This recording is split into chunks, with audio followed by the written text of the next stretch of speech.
Hello everyone for day two, and we are here with another session.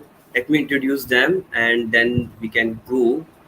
So the first thing is like yesterday we had lots of sessions, and there are lots of quiz also, and we are already announced the quiz winners yesterday itself. If let's say you have any doubts or something, then check our socials by I can say by tomorrow day end.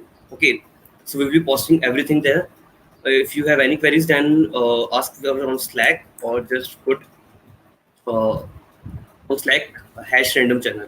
Okay, so let's start with I think Amita Roy and Bhargav Mika from Red Hat, and let me add them into stream.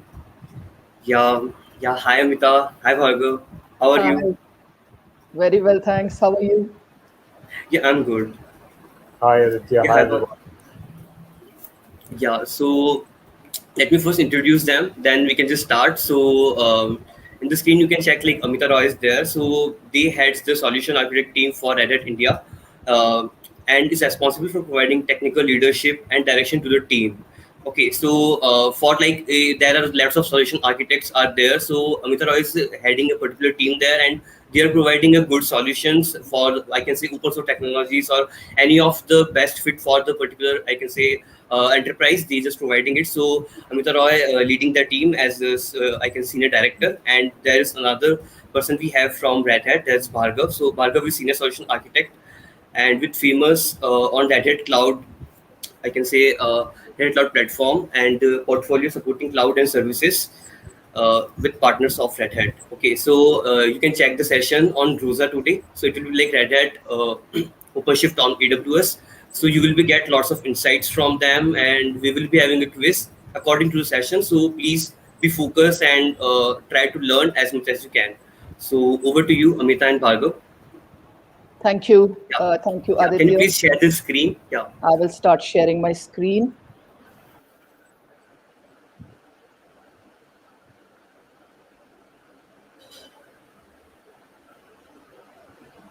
Okay, you see it? Yes, Yeah, it's Amita. visible. It's visible. All right. Good afternoon, everyone. And Thanks for joining us for this session today on a Sunday afternoon. Bhargav and I, over the next 40 minutes, will take you through Red Hat OpenShift and what we do in partnership with AWS. Okay.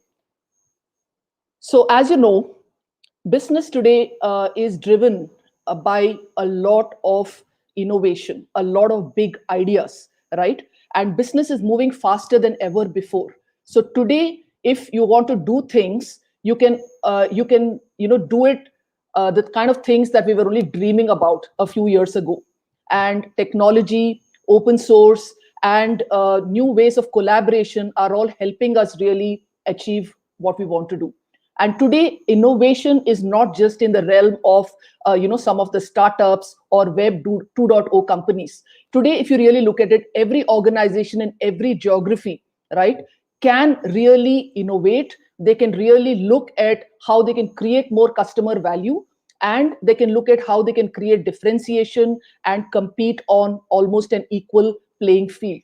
And when we talk about Red Hat OpenShift, you will see that we are building on our heritage of Red Hat Enterprise Linux, and we are trying to make sure that we provide a platform for our customers that enables them to be able to innovate and give life to those big ideas, right? But why is it that innovating today is a little difficult? Why is it that companies are not able to move faster? The problem today is that delivering an application into production is not a very simple task. So you have to look at deployment, configuration. Sometimes there are inconsistencies in integration, and quite a lot of time there is some friction that happens between the developers and the IT operations. And sometimes, because the deployments are a little painful, it can lead to not only poor quality of the way the service is being delivered by that particular enterprise, it can also lead to a tendency that because it's painful, let us not release very often, right? And that defeats the whole purpose of getting new ideas to market very quickly. The other side of the problem is also that a developer's job is to deliver a change, right? And they care about new frameworks, they care about architectures, they care about what tools can they be using. And IT operations job is how to bring stability, how to make sure that the environment is very predictable, how can we take care of lifecycle management, how to ensure there is security, how to reduce costs, right? And then they also want to look at how their job doesn't come in so late in the life cycle that it can lead to what I talked about a little earlier in terms of frustrating frictions, right? Especially when it is the end of a delivery life cycle. So what is the solution? The solution is that today applications are increasingly being built as discrete functional parts, each of which can be delivered as a container. You may all be aware of this already. I'm just trying to set the context so that you understand where we are coming from and the area in which Red Hat OpenShift operates. Okay. Now, today, containers are technologies that will allow you to package and isolate the application with their entire runtime environment, all of the files that are necessary to run, right? And this makes it easy to be able to move the contained applications between environments, right? Dev, test, production, etc., while retaining the full functionality. So the many benefits really, when you look at it, is that what developers can really do is they can code and they can push that into deployment. They can build it with scale, they can deploy it, build it with speed rather, and they can deploy it at scale, right? Because see, no two developers today work in exactly the same way. So the way Red Hat OpenShift helps application developers is that you can build with a confidence and most importantly choice, because code you can code in production mode, you can code anywhere that you choose to build, and you can actually focus on the things that matter. What about the operations team? They can make sure that the applications that are being deployed are extremely consistent. they can automate a lot of things, and they can make sure that no matter what the environment is, they are delivering with consistency. And finally, from a business standpoint, the business is actually able to make sure that they're uniting their entire team, and they're able to actually shift their business to be more responsive to what customers need in the market. And that really helps accelerating some of those innovative ideas that I was talking about. So at a point of time, right now, when you start looking at containers, when you start building your applications in a way that you're containerizing these functional units, at a point of time, you will get to a point where there are so many containers, right? And then, how are you going to manage them all, right? So while, for the business, it helps to get those things to market fast. But what is also important is that when containerizing application with all the dependencies, you also need to figure out which container has to be called when, where, and how, right? And that, to handle that complexity at scale, you need to have a way by which you can orchestrate it all. And that is where Kubernetes comes in as an open source, extensible container orchestration platform that helps you to handle all these challenges. So Kubernetes becomes extremely essential when you are starting to scale and when you have many developers working on multiple projects in multiple environments. And today, if you see, the entire industry has converged on this whole idea of Kubernetes to be the de facto standard, right? So just have a look at this just single slide. Okay, so when you look at this slide, this is a map of all the cloud native components you need to choose from in order to run containers in production.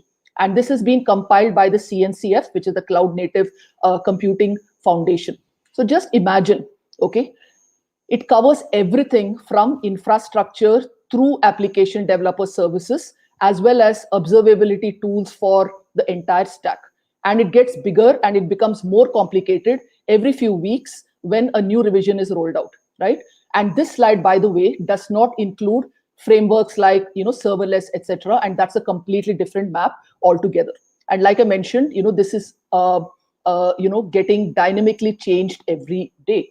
So anyone building their own container platform will have to vet, test, and select the individual technologies throughout the stack in order to be able to keep up with the changes that are required, right? And each of these components has its own life cycle. So you have to make sure that they're all working together, which ends up being a complex task, right? So Kubernetes done right, okay, is not as easy as it may seem. And when I say Kubernetes here, I'm talking about the community Kubernetes, vanilla Kubernetes, right? Because it's not hard to download and install. But when you want to get it really ready for production, right? And in order to run your business and run your business critical applications, then you have to take care of everything, right? You have to make sure you're validating all the hosts that is supposed to run on with the right settings, and then you need to be looking at the operating system layer as well, which is the Linux operating system. And then as Kubernetes is deployed, you have to look at what is the right security access we need to give, what is the monitoring we need to do for the platform, the security hardening, the logging solutions. And when organizations are having multiple teams, then you have to make sure that the resources are segmented correctly. And then you also have to make sure that there is a proper metering and a chargeback mechanism, right? In most organizations, that would be important. So, and when it is fully operational, then all the layers of the stack, right from the Linux operating system to the container host to Kubernetes itself and all the services running on top of that, you need to make sure that they are constantly patched and updated, right? So it's a powerful project. So don't get me wrong. It's a powerful project and offers businesses many advantages, but there is some assembly that is required and it isn't an out-of-the-box solution. And therefore, we are that's where Red Hat OpenShift comes to the rescue of most organizations, because it is trusted enterprise Kubernetes. Okay, so when we're talking about Red Hat OpenShift, we do that work for you. We test and support the whole stack.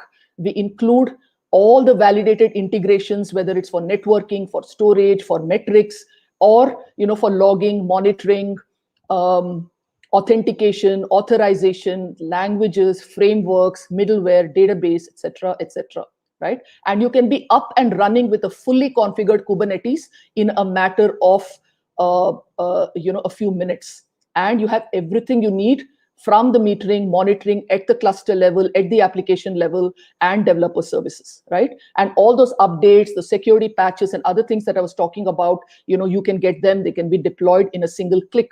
And because it's based on RHEL Core OS, it can actually update the underlying operating system as well, and it can scale at the node level, which is very, very important because the entire cluster can scale up and down based on your application needs. Okay, and OpenShift scales with your needs, whether it is 10 containers today or 10,000 tomorrow.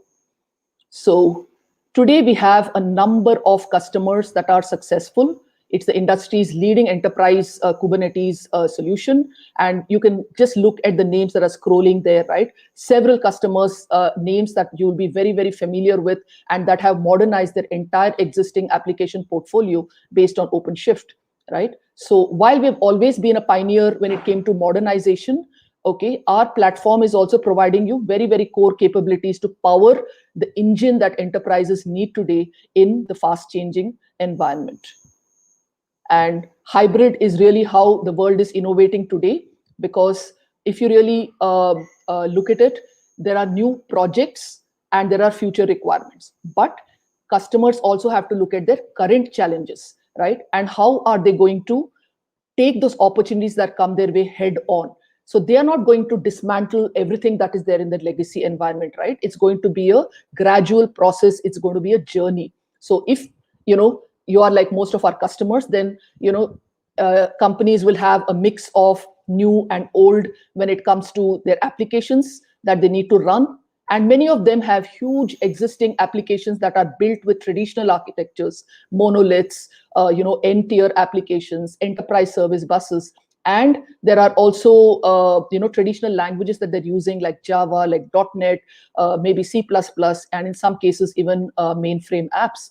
So every one of these enterprises, when they are looking at building new apps or modernizing some of these to newer architectures like microservices or while using APIs, etc., and when they want to look at using newer frameworks like Quarkus or using something like Node.js, right? And then many of them will also want to integrate with something that will build intelligence into their system. So they will definitely look at AI, ML, analytics and things like that. So increasingly what I'm trying to say is here that applications are running on a hybrid infrastructure. So it could be located in the data center, it could be located in a public cloud, it could be multiple public clouds or a private cloud, or increasingly today also at the edge, as we are hearing a lot more about that. So when you're talking about innovation, then you definitely need to look at modernizing an organization's existing technology while creating a path for them, to be able to move to a more modern cloud native kind of architecture.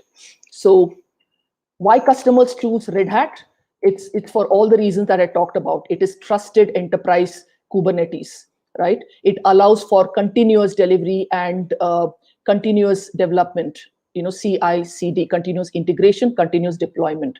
And it brings a lot of capabilities in the hands of developers that are at the heart of really bringing those applications to market that customers are and companies are so dependent on to keep their businesses competitive, to help their businesses scale. And if you look at this Forrester report, we are right there in the leadership quadrant, leadership, in terms of, providing the maximum capabilities there are. So with that, I will now pass it on to Bhargav to take us through how exactly we are empowering developers with Red Hat OpenShift. Thanks, Amita. Thanks for setting up the context on containers, Kubernetes, and also addressing how how OpenShift addresses that problems that we typically see. So OpenShift is all about developers, right? One of the major pillars of OpenShift is for the developers and the development, for developers with all the toolkits and tool sets that we provide for developers, right? Samita mentioned about how the friction between the developers and operators can be removed. And also we also saw in that slide the overwhelming number of projects that you have as per the CNCF. So how is Red Hat addressing that? How is Red Hat simplifying that, right? How is Red Hat taking that specific tool sets and addressing all the use cases that the developers would need, right? Going to the next slide. So Red Hat is trying to simplify your development process right from you put your code in your source code repository till you deploy your application. So let's go from left to the right of this slide. Right, the first thing, as I'm sure most of you are in the development developers, or most of you are in the development domain. Right, the first thing we need to do is we code and we debug. Right, so OpenShift provides this plugins and extensions for a quick, simple way for any developer to code, build, and test directly using. If you're familiar with Visual Studio Code, you can use it, or any other third-party IDEs like IntelliJ. Or you could also use the Kubernetes native IDE, which is Code Ready Workspaces. Right? So Red Hat Code Ready Workspaces is provided as part of Red Hat OpenShift, and is a containerized. It's a containerized engine, and it runs inside a Kubernetes cluster, which manages the developer's code, dependencies, and artifacts inside OpenShift pods and containers. Right. So, having said that, you can still access your applications using the native kubectl command if you are familiar using the kubectl, or we have also built a OC command line, which is an abstraction over the kubectl command. So after the app is developed, it needs to be built and packaged. This is where the magic comes in, right? So we call this as source to image. So source to image is provided again as part of OpenShift, which is a standalone tool which is very useful when creating images. So S2I, what essentially does is it generates a new image from your source code and uses a builder image underneath that. So the S2I, or the source to image project, includes a number of commonly used builder images such as Python or Ruby, or you can also extend your S2I with your own custom scripts. So now moving on to the packaging part of it, Helm is the packaging manager for Kubernetes, right? So it's it's a convenient way to package your Kubernetes YAML files known as Helm charts and distribute them through public and private registries. Right, in a very good example that we can leverage Helm is Elastic Stack, right? Which is a very common deployment that we see across any Kubernetes cluster. So Helm can also be used as a templating engine for microservices, where you can create a common blueprint for your microservices, and the dynamic values are replaced by the placeholders. Right. So this is good if your workload does not require any day-to operations beyond simple update operations and resources, and these resources are never manipulated manually. So Helm makes a very good choice. But for everything else, you have to look at OpenShift operators. OpenShift operators provide more application-aware logic for day-to operations that are essentially important for production environments. Coming to the run stage of your pipeline, right? You need to run your application and test your application, right? So this can be done entirely from within your Code Ready Workspace IDE, or you can have one single OpenShift virtual instance running on your laptop called Code Ready Containers. That is also provided for developers by Red Hat. So now, since the code has been committed to Git, the CI build comes into picture. Right. So here, this is where we are providing OpenShift pipelines. OpenShift pipelines is a OpenShift cloud native CI/CD solution based on Tecton. Having said that, if you are familiar to use classic CI/CD solutions like Jenkins, you can also good to use that as well. But the de facto or the default pipeline provided as part of OpenShift is Tecton. Right. So on a broader scale, OpenShift pipeline helps you to address serverless. You don't really have to maintain a CI/CD server, right? And Tecton will work very well with existing CI/CD tools, like I said, like Jenkins or Jenkins or Scaffold or Knative, right? So now comes the deployment stage of your pipeline, right? So a number of ways, a number of options that OpenShift provides to deploy your application. Anyway, you have that core Kubernetes deployment, which is always there. But these days, we are also seeing, the deployments happening on a serverless architecture as well, right? So OpenShift serverless is based on Knative. So Knative was started with a simple goal of having a Kubernetes native platform to build, deploy, and manage your serverless workloads. And one of the very familiar strategies that you use as a developers are a blue-green deployment, right? When you want to test a new version of your application in production environment before moving actual traffic to it, right? So blue-green deployments make switching between different versions of your applications easy. And we are also seeing something like GitOps, right, which is gaining traction among the developers in terms of how they deploy their application. So GitOps is basically using Git as my single source of truth, right? So GitOps is a pattern that has gained a fair share of popularity in recent times as it emphasizes on saving infrastructure and application configuration within the Git repositories. So in OpenShift, we use something called Argo CD, which is one of those tools that emphasizes continuous delivery practices to repeatedly deliver changes to your Kubernetes environments. So this slide kind of summarizes the DevOps tools that support your journey to cloud native application development and deployment. Next slide, please, Amita. So having said that, if your organization has got the preferred tool chain, right? So OpenShift fits very well with that tool chain and integrates very well into all the toolkits or tool sets that you're already using, from coding to building to testing and deployment. Next slide, please. So this is, as a summary, these are the different tools that we are providing for developers, as part of OpenShift, which can empower you as developers, right? We discussed about some of them. OpenShift Service Mesh, if you are looking for microservices-based deployment, and OpenShift Service Mesh is based on a very popular project called Istio. We discussed about serverless, which is based on Knative. We also have OpenShift pipelines, which we discussed, which is based on Tecton. But having said that, if you're planning to use traditional CI/CD pipelines like Jenkins, you are good to use that as well, right? We also have OpenShift build. We discussed about S2I, source to image is one of the builds. So now we are moving to something called as shipwright, where you can choose the build strategy. If you don't want S2I, you can use something like a cloud packs, or if you want to use builder, you can do that as well. We discussed about OpenShift GitOps. With the help of Argo CD in OpenShift, you can use Git as a single source of truth for your declarative deployments in your OpenShift Helm charts. We also have observability that is provided natively as part of OpenShift, which is built on Prometheus, Grafana, and Alert Manager. Right. So with that, pretty much everything that you need as a developer that you want to run in your environments is provided natively as part of one single tool in OpenShift. So you don't really are not looking at the very complex CNCF chart. And you're also, and what Red Hat has done is taken those projects that are really important for you and has put that as part of OpenShift, which acts as a single source of platform where you can run all your developer toolkits. Next slide, please.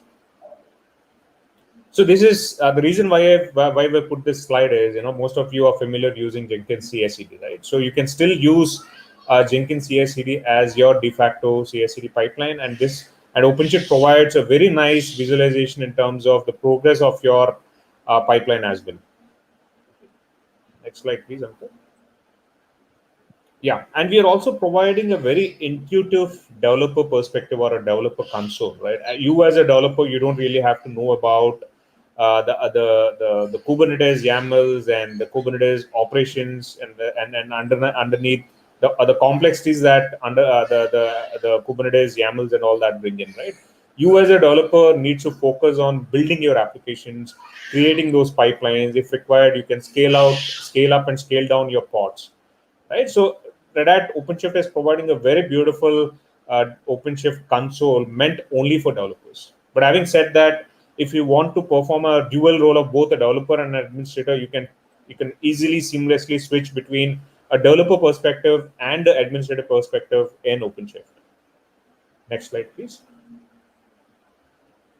So, Hamita spoke about hybrid cloud, right? I mean, nowadays hybrid cloud is kind of gaining traction, gaining momentum, because our customers want to run Kubernetes clusters on diverse environments, right? So if you are looking for, let's say, running OpenShift on-prem, or looking for running OpenShift on AWS, so you need to have that single pane of glass view in terms of understanding how my Kubernetes clusters are performing, what kind of capacity management that I have to do on OpenShift.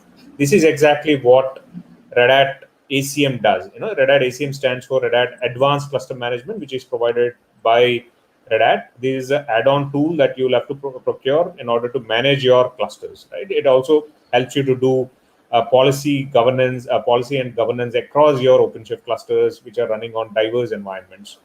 Next, you can click through, Amita. You can also do advanced application lifecycle management as well, and of course provides a single pane of glass view in terms of knowing the health of your clusters, and also also providing that observability across your diverse clusters. Next slide, please. So, when we're talking about hybrid cloud, so what Red Hat is providing is, we are providing diverse platforms where you can run on different cloud providers. So it truly sticks to this tagline called "Run your OpenShift everywhere," right? So we are providing that consistent platform, no matter where you're running your OpenShift environment. It can be a bare metal, or it can be a public cloud, or it can be a multi-cloud environment as well, right? So Red Hat OpenShift is providing managed offerings with these different cloud providers. With AWS, which is a focus for this session, we call it as Red Hat OpenShift Service on AWS. Similarly, with other providers, we do have our managed OpenShift offerings.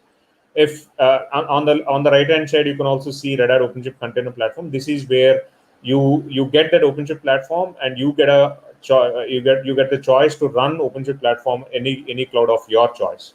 Or you can look at a completely managed offerings like ROSA or OpenShift Dedicated, or any other offerings with the cloud providers. Right.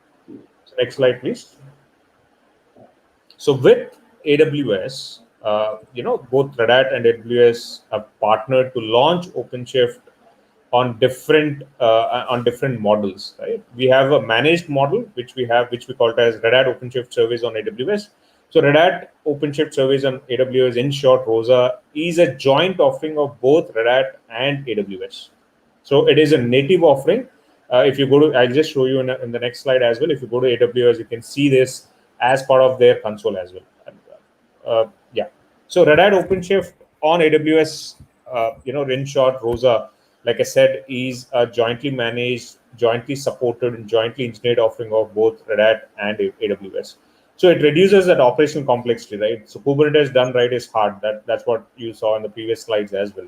So what ROSA does is it streamlines the entire deployment. You don't really have to go through, install a script. You don't really have to install your operating system. You with one single click, your entire OpenShift environment on AWS is completely deployed. Right. So you as developers, you will focus on building your core competencies, which is writing my code, refining my code, and deploying my code so that it will run as an application. Your focus is not building your infrastructure. Your focus is not building that infrastructure peripheral components that are required to run your Kubernetes clusters or OpenShift clusters. And since it's a native offering of AWS, it provides you that flexible consumption, or a pay-as-you-go model kind of a consumption on AWS. Next slide, please. So what are the benefits of using a service like ROSA? Right? We discussed about being a native service, right? Just like how you have other native services on AWS, EC2, S3, they have a whole lot of different AWS services. Just like that, ROSA is also a native service. And the best part here is ROSA or Red Hat OpenShift is the only third-party native offering that is available on AWS today, right? So, people, I'm sure most of you are very familiar with AWS. So whenever you're deploying OpenShift, you are still using that familiar console for deploying your Red Hat OpenShift on AWS, right? So you don't really need to have that skill ramp up in terms of understanding OpenShift, because it is very well wrapped up on AWS. And it provides unified billing, just like any other native service. You can use that as a pay-as-you-go kind of a consumption as well. And it provides joint support. Again, this is one of the strengths of ROSA platform. This is a joint support that is jointly provided by both Red Hat and AWS, right? And if you are looking to integrate or extend Red Hat OpenShift on AWS with other native services of AWS, as of today, we support more than 170 plus services where you can natively integrate with your Red Hat OpenShift service with other AWS services that are running. Right. Next slide, please, Amita. So one of the major strengths of OpenShift and ROSA is its large ISV ecosystem, right? So be it your networking tools, be it your manageability tools, or be it your, let's say, financial-based applications, most of them are certified on OpenShift and ROSA, right? So certification is one thing, but how do you consume these ISVs or third-party applications on OpenShift and ROSA? So we are providing three options, right, for you to seamlessly onboard your third-party applications onto OpenShift. The first option is we have something called Operator Hub, right? So we discussed about operators, right? It will dramatically reduce all your day two operations. It will automate a lot of day two operations like updates, installs, upgrades, and all that. So all these ISVs are now available as part of the OpenShift and ROSA Operator Hub. So you can seamlessly install your third-party ISVs as an operator on Operator Hub. The next option is use the developer catalog. So we discussed that OpenShift and ROSA provides a separate developer console, right? So we are also providing a developer catalog where a lot of third-party services are listed in the developer catalog. Say, for example, if you want to use serverless and you're looking at using AWS Lambda or AWS Kinesis, right? So all that event sources are listed as part of the developer catalog. It is captured in the screenshot. If you're not looking, you can see a lot of AWS services that are natively available as part of the developer catalog. And the third option is using Red Hat Marketplace, right? So Red Hat also publishes certified ISVs as part of the Red Hat Marketplace, right? We provide you a certified images, right, where Red Hat provides supports to those images as well. So you can seamlessly, as part of your CI/CD pipeline, you can pull those images and deploy that on your applications and run it on OpenShift, right? So these are the different options that we are providing to onboard the ISVs on ROSA and OpenShift. Next slide, please. So this is how it looks like. As I said, this is a native offering on AWS. So if you go to the AWS console and select the services under containers, if you click through, Amita, yeah, under containers, you can see Red Hat OpenShift service on AWS listed, right? And the next step is you have to enable your OpenShift. Once you click that service, you enable that OpenShift. And the next step is you'll have to provide a couple of, you'll have to download your AWS CLI, you'll have to use the ROSA CLI. The steps are listed in the next step, right? Yeah, here you can see that you'll have to configure your AWS permissions, you download the ROSA CLI, you provision cluster, and you deploy application. So the entire process from clicking that application, till your OpenShift cluster is deployed takes roughly around 30 minutes. So if you were to deploy your OpenShift from a bring your own OpenShift and deploy on AWS, that may take, let's say, 6 hours, 8 hours, depending on the complexity, depending on the size of the cluster, that may take anywhere between a day or two as well. But with managed offering like ROSA, you can deploy your entire OpenShift cluster in less than 30 minutes, right? Next slide, please.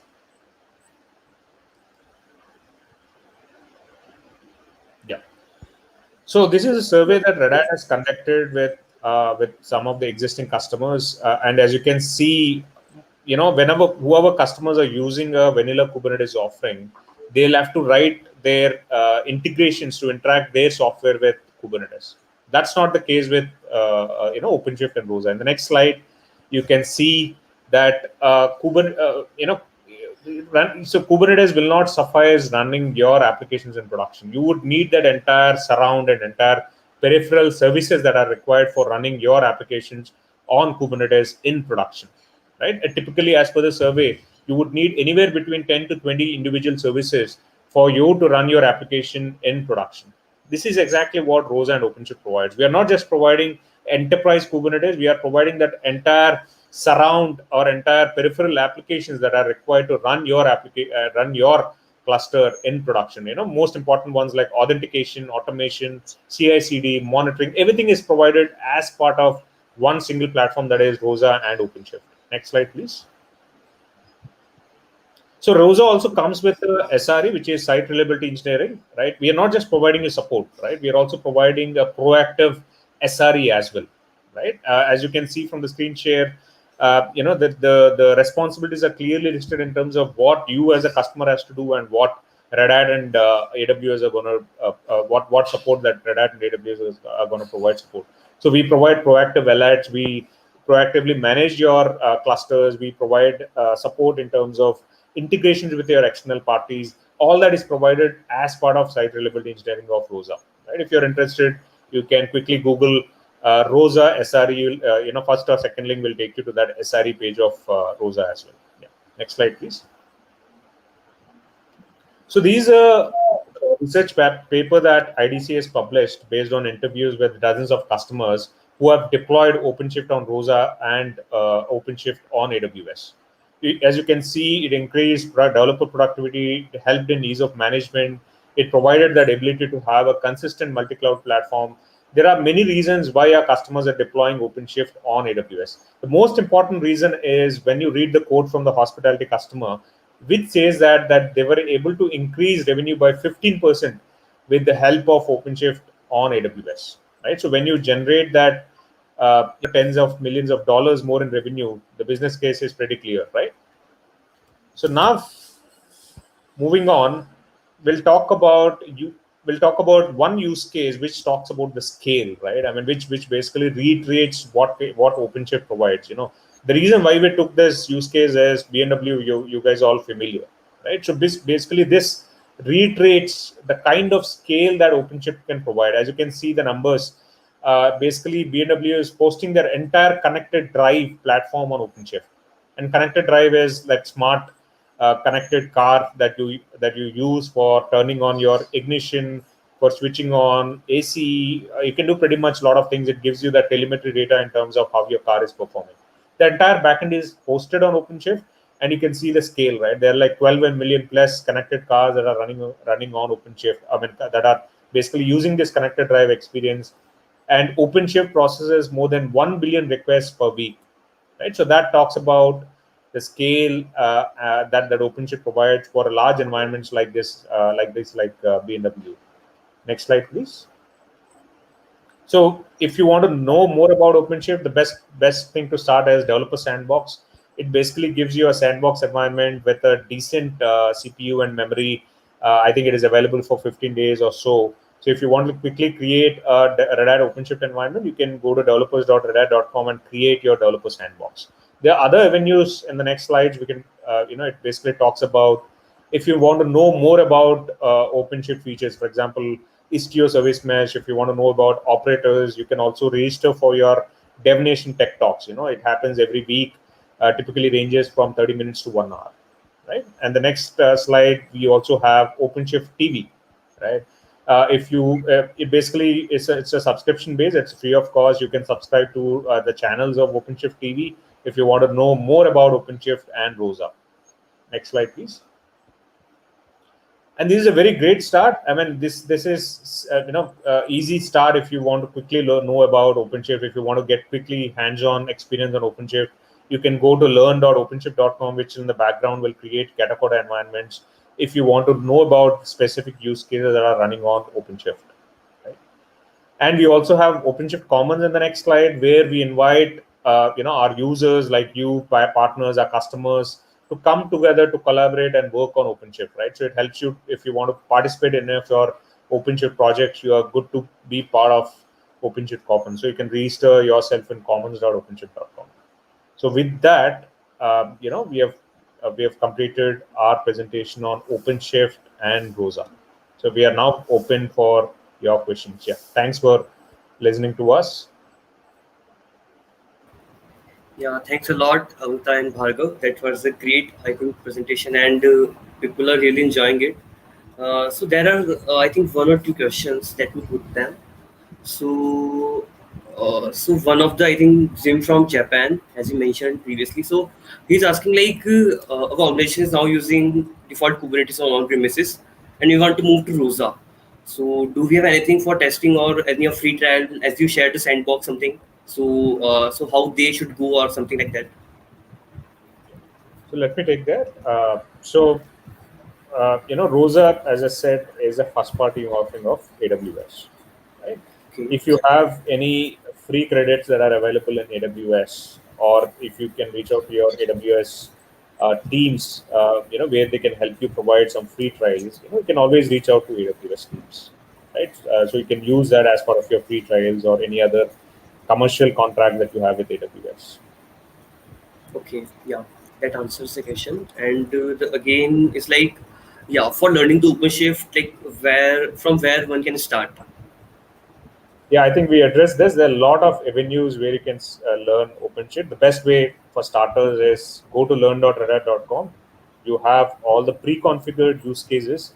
You can quickly get your hands dirty on OpenShift using that portal, learn.redhat.com. Yeah, I think that also. Let me put that link in chat so everyone can visit and check if we have again some queries. So we are now ready with the Q&A, I think, and let me take the quiz up. So yeah,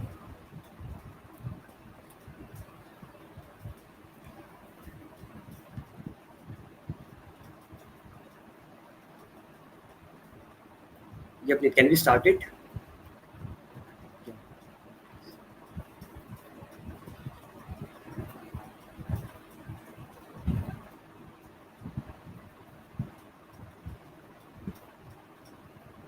Yeah, so quiz is started and the link I have posted in the chat box, so every one of you can just join it.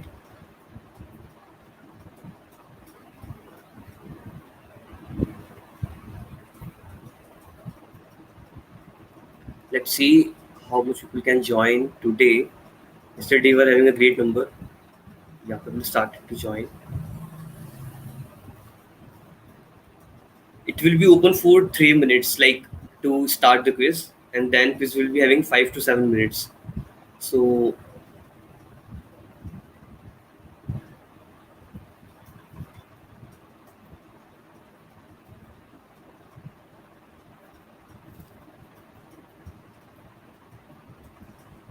71, 2, 3.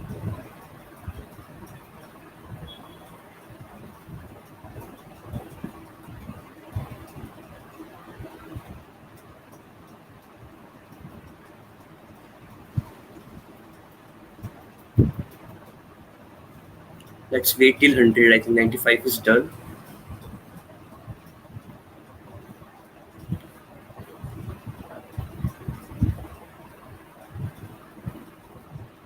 Okay.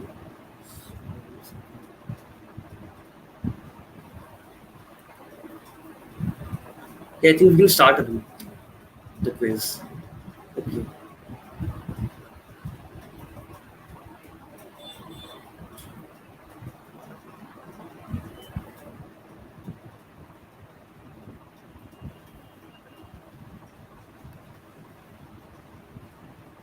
Best of luck, everyone who have joined the quiz.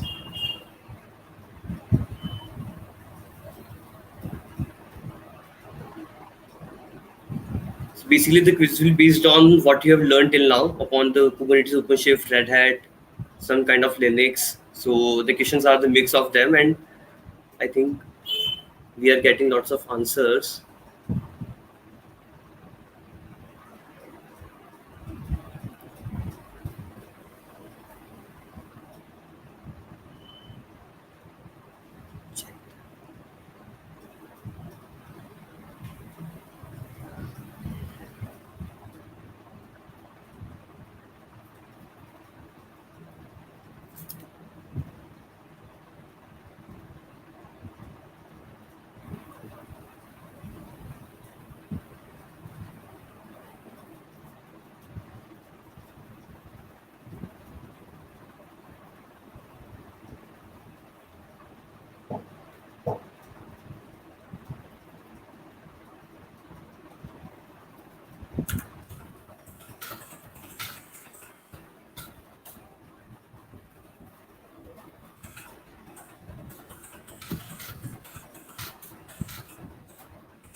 So I can check one or two questions are there in chat box, like how to be part of Red Hat OpenShift organization as technical support engineers. So I think I can also answer it if you can allow me. So basically, let's say Shashank or 𝐦𝐞𝐦𝐻, if you want to be part of Red Hat and as a technical support engineer, so just go on jobs.redhat.com. Let me share the link if you want, and check your, I can say, your job responsibility, what experience you have, and then apply for that. Okay. And let's say if you want some referral or something, then you can reach out to us or any of the Red Hat recruiters. So they are there to help you. And yeah, that's enough. So let me share the link in the chat box also.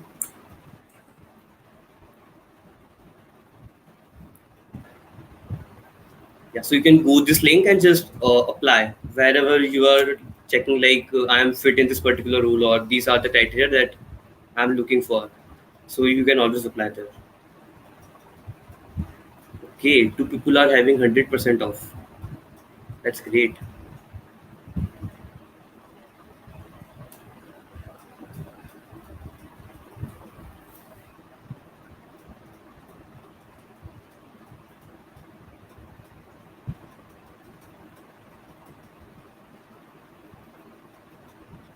Don't worry, guys, if you're getting a less number, or I can say if less questions are correct, we will be having again some quizzes are there in upcoming sessions. So you can always go through them.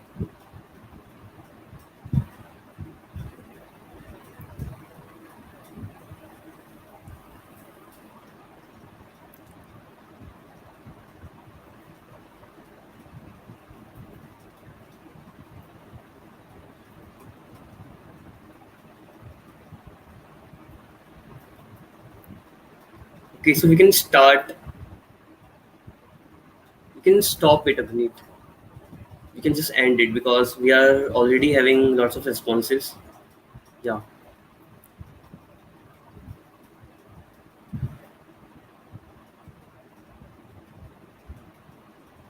Okay, so we are done with the quiz.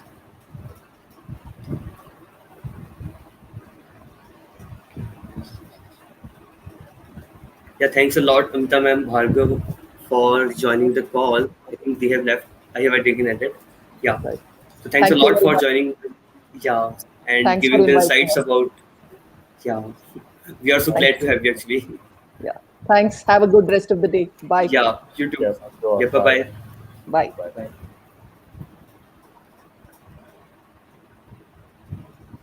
Yeah, so see, that session is ended. We have again next session with Bill from CNCF that will be starting in 5 minutes, I can say. Okay, so till that we have something. So you can check the description.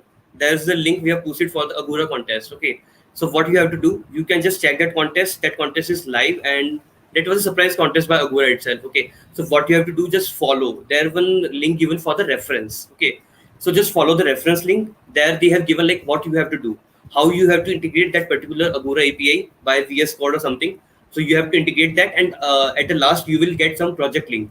Okay, by the Agora itself. So you have to put that project link in the given, I can say Google form. Okay, so there's a Google form. I can say feedback form is there. So you have to, I can think they fill that Google form. Okay, so top 5 winners will be getting some goodies from our side or from, I can say, Agora itself. Okay, so you have to fill that. The entries will be chosen by Agora.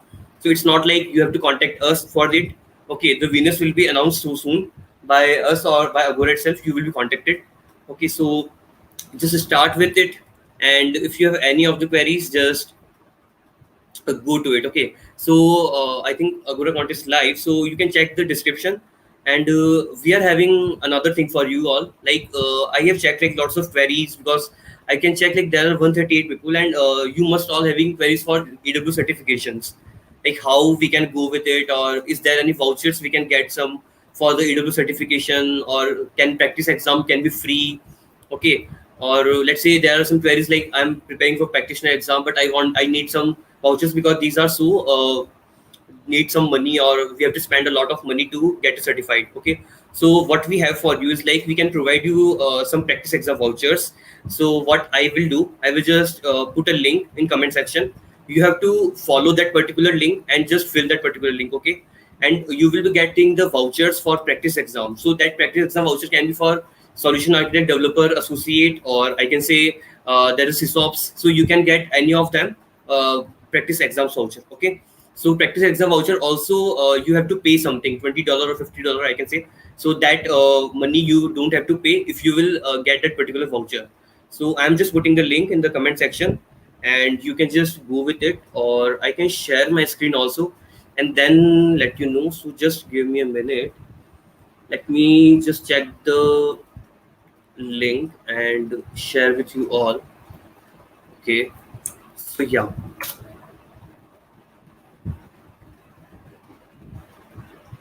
Share the screen. Yeah, so you must all be able to see my screen, and we have this particular exam vouchers for you. Okay, so this link will be posted in the, what I can say, in the comment section. So what you have to do is just come here. Okay, you have to just request your free practice exam voucher.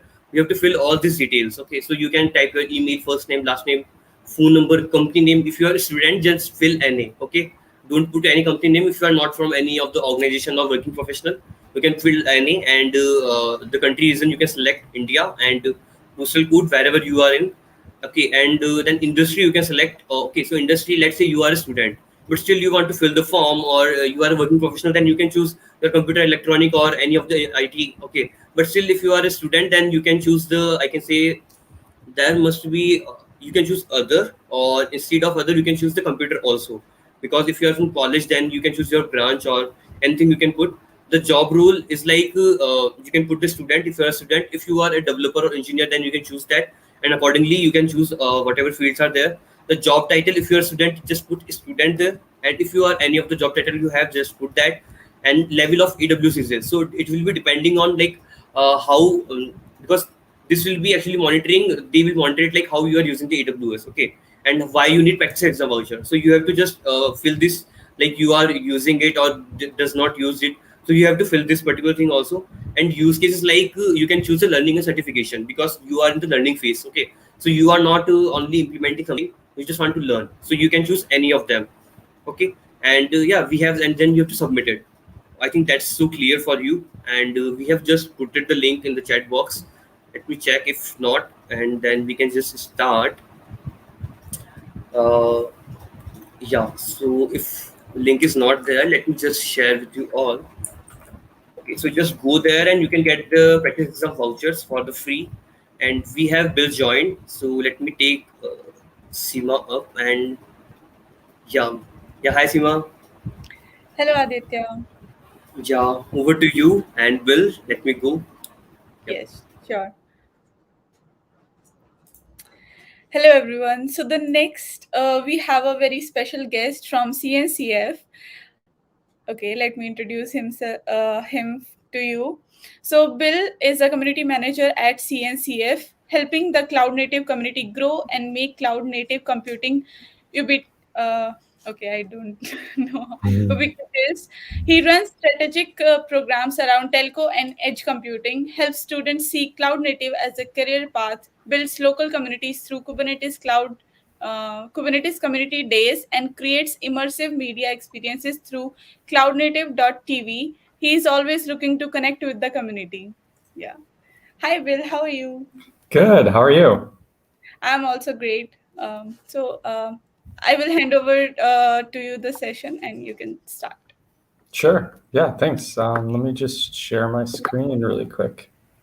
Thank you.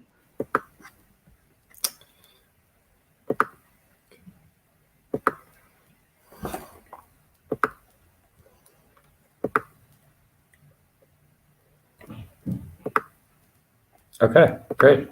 So thanks everyone for coming today. I'm super happy to be here and being, once again, connecting with the community. So I know some people are probably new to the cloud native community or cloud native in general. So what I'm going to do today is take you on a little journey about voyaging the cloud native seas and how you can find your way through the community. So the first thing I'm going to do is take you back about 5 years ago. So at this time, Pokemon Go was a really big thing. I remember running around the whole summer and there's people everywhere trying to collect their Pokemon. And at the same time, the Cloud Native Computing Foundation was joining. And the explosive growth of Pokemon Go, I think, really also represents the explosive growth of the Cloud Native Computing Foundation. And so this is a little graph of the actual traffic of the Pokemon Go over that summer. Their target traffic was about 50 times lower than their actual traffic. And so the way that they were able to do that was through scaling through the cloud and using technologies like Kubernetes. And what we've seen over the past 5 years at the Cloud Native Computing Foundation is the exact same type of explosive growth, and really being able to have contributors from all around the world. And I think these two stories really parallel each other very well about like being able to scale to the growth of the community. And that's what I think Cloud Native is really all about. So I think before we really dive into that, I'm going to take you back and kind of help you understand where Cloud Native came from and where it's kind of going. So if we think way back to like 2000, a lot of things were done in hardware. So things like Sun Microsystems, very specialized hardware where you're running things. Then around 2001, we had the beginning and growth of VMware, where we started to virtualize things. So you could take a big machine and slice it into many smaller machines and gain more efficiencies, segment like applications more, be able to package them a little bit more. And then we had AWS, which provided really the beginning of the cloud of an API-driven infrastructure as a service. Then there was Heroku, which provided a platform as a service. OpenStack was our open source infrastructure as a service. Then Cloud Foundry was an open source platform as a service. And then in 2013, we had the rise of containers with Docker. And really, we say the Cloud Native era began in about 2015 with the foundation of the Cloud Native Computing Foundation and Kubernetes as a project. And so that's kind of where we went from hardware all the way to open source running things in the cloud. And really, I think this quote right here kind of exemplifies what Kubernetes is able to bring and the benefits that we have. So instead of being locked into a single piece of hardware, Kubernetes now allows a seamless developer experience where they're able to ship ideas from product to production with a single consistent declarative API. So Zalando is a shopping company or like an e-commerce company based here in Berlin. And being able to use Kubernetes, they can deploy 3,000 productions per week. And they only need a team of 9 to run 140 Kubernetes clusters. And instead of having to wait for 10 to 15 minutes, they can now go up in seconds. So all these benefits are really speak to the power of cloud native computing. Now, if you're not familiar with cloud native, I'm going to go back to the definition that we at CNCF actually have of what cloud native is. So cloud native technologies empower organizations to build and run scalable applications in modern dynamic environments such as public, private, and hybrid clouds. Containers, service meshes, microservices, immutable infrastructure, and declarative APIs exemplify this approach. These techniques enable loosely coupled systems that are resilient, manageable, and observable. Combined with robust automation, they allow engineers to make high-impact changes frequently and predictably with minimal toil. Now, if you're like me when I first read this, or like most people in the world, this is just really like a bunch of jargon and you don't really understand what this means. So I've actually also edited this definition to help people understand what it actually means. So for the consumers of businesses that work in a cloud native fashion, what cloud native technologies enable them to do and the actual end customer experience that it enables is their product or service, it works. It works frictionlessly without any flaws and improved quickly. And in a modern digital age, this is exactly the experience that will keep customers coming back and that people see those companies as ones they want to work with more because their product or service just works. It works without any problems. And there's always, every time they come back, there's something new for them to engage, enjoy, and experience. So that's kind of like the history where we've been, but where is actually cloud native today? So it really has become the de facto standard across really all the industries. And we've really only seen the current COVID-19 crisis accelerate this trend. We work with companies across every single sector that you can imagine, from financial services, banking, telecommunications, e-commerce, government. Wherever you are, there is Cloud Native has a footprint there today. In addition, since our first survey of the Cloud Native community in 2016, the use of containers in production has increased 300% and is now at 92%. And the use of Kubernetes in production is currently at 83%. So companies all around the world across every industry are using containers and Kubernetes in production today. And that brings us to the Cloud Native Computing Foundation. So that's where I work. We like to shorten it and say we work at CNCF, but this is kind of the cornerstone of the Cloud Native ecosystem. Now, what CNCF is we're an open source foundation under the Linux Foundation. We're a nonprofit, so we're the neutral third party where companies can come together to collaborate and work together. We currently host over 100 different open source projects in the cloud computing area. The most notable ones are graduated projects like Kubernetes, Prometheus, or Envoy. We also have a bunch of exciting incubating projects that companies are starting to experiment and work with and starting to run in production, covering a wide range of things, from things like CI/CD, serverless, security, policy, service messaging.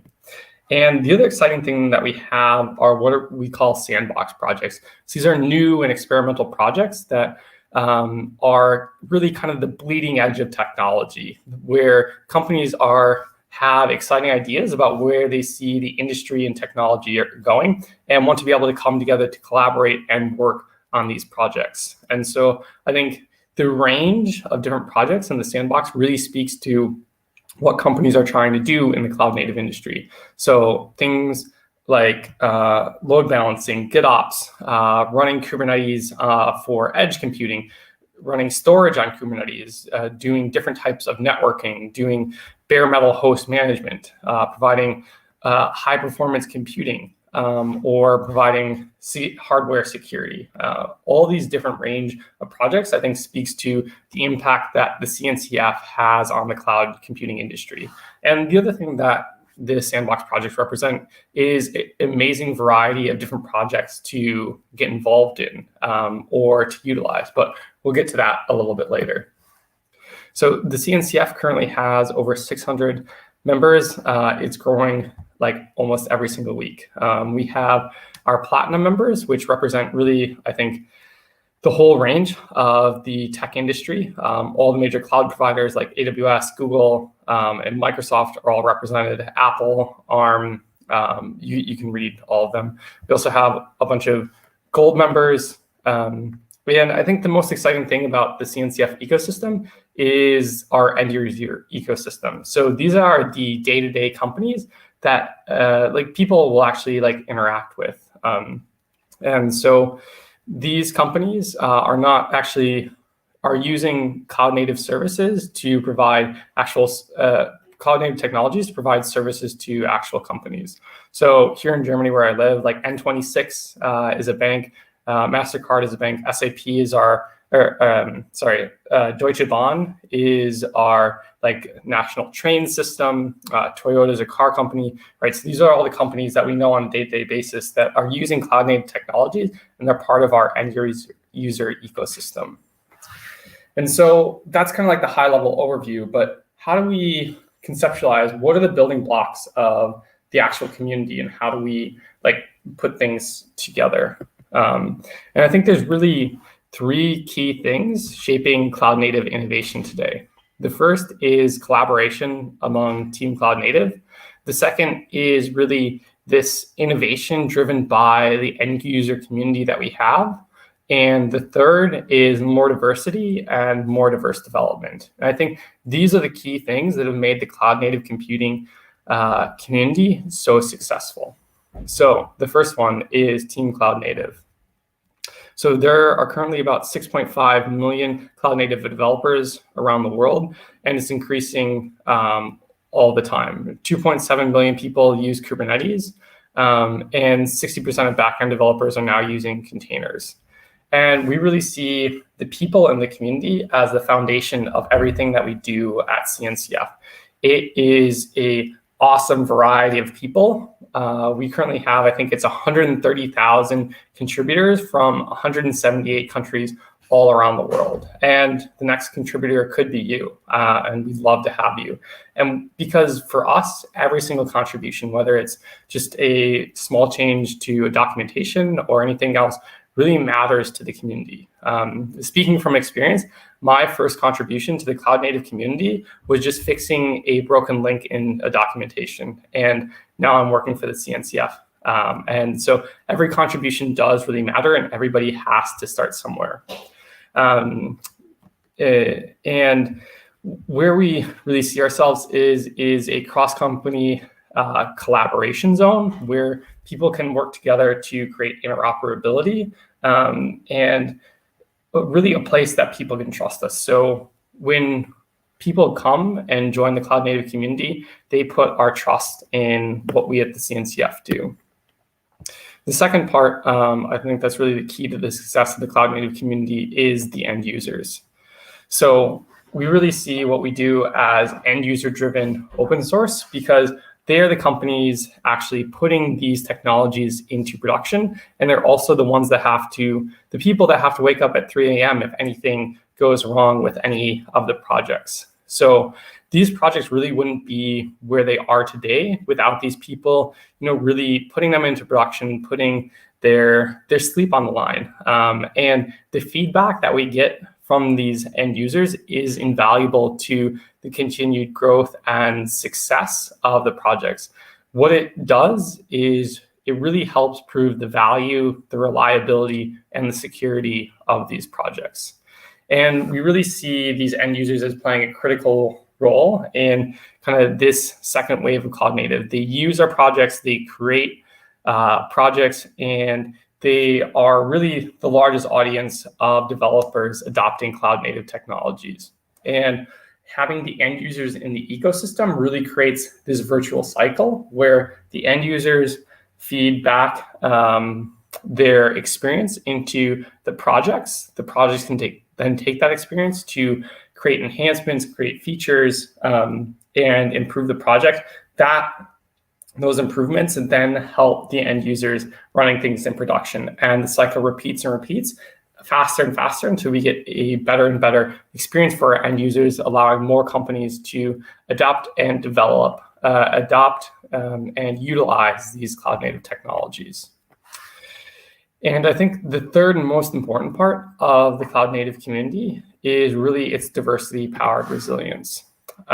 Really, I think at the heart of the open source movement is the importance of diversity. What it really shows is that together, having lots of different diverse perspectives and ideas, we can move stronger, faster, and better together. Like, this really is the cornerstone of open source, is that having a bunch of people from diverse backgrounds, ideas, and thoughts creates a better actual experience. And what it does is allow us to create more inclusive technologies that are able to connect us and in ways that really matter. These diversity makes more excellent experience for the end users.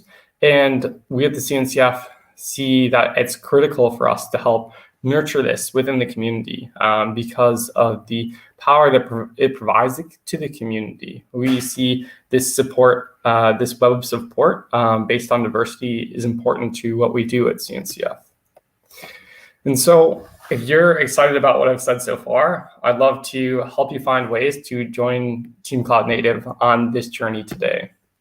So the first thing that you might want to check out is the cloud native landscape. So this at various times has been described as overwhelming, like very thorough, and also a hellscape. And so it has seen a lot of jokes about when you're looking at this, there's way too many things, but the point of it is to be able to provide an exhaustive view of what actually is available in the CNCF, in the cloud native ecosystem. So the landscape should encompass all technologies and all companies, all projects that are within the cloud native ecosystem. But I don't want you to get overwhelmed by looking at the whole thing. What I really encourage you to focus on is just focus on sections that you're interested in.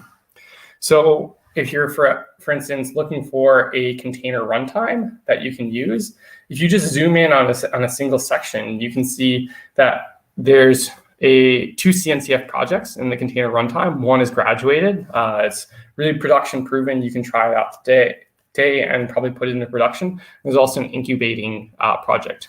And if neither of those projects work for you, then there's a variety of other projects around the ecosystem that you could also look at. So I think what the landscape does provide to the ecosystem is really a way to get started, a way to whatever section of cloud native technology that you're looking at, you're able to jump to that section and get an overview of different things that you should examine or look at. So with that, you can see whatever you want to jump into in cloud native technology, there's a section of the landscape that you should go and check out too. So if you go to l.cncf.io, you can find the full landscape.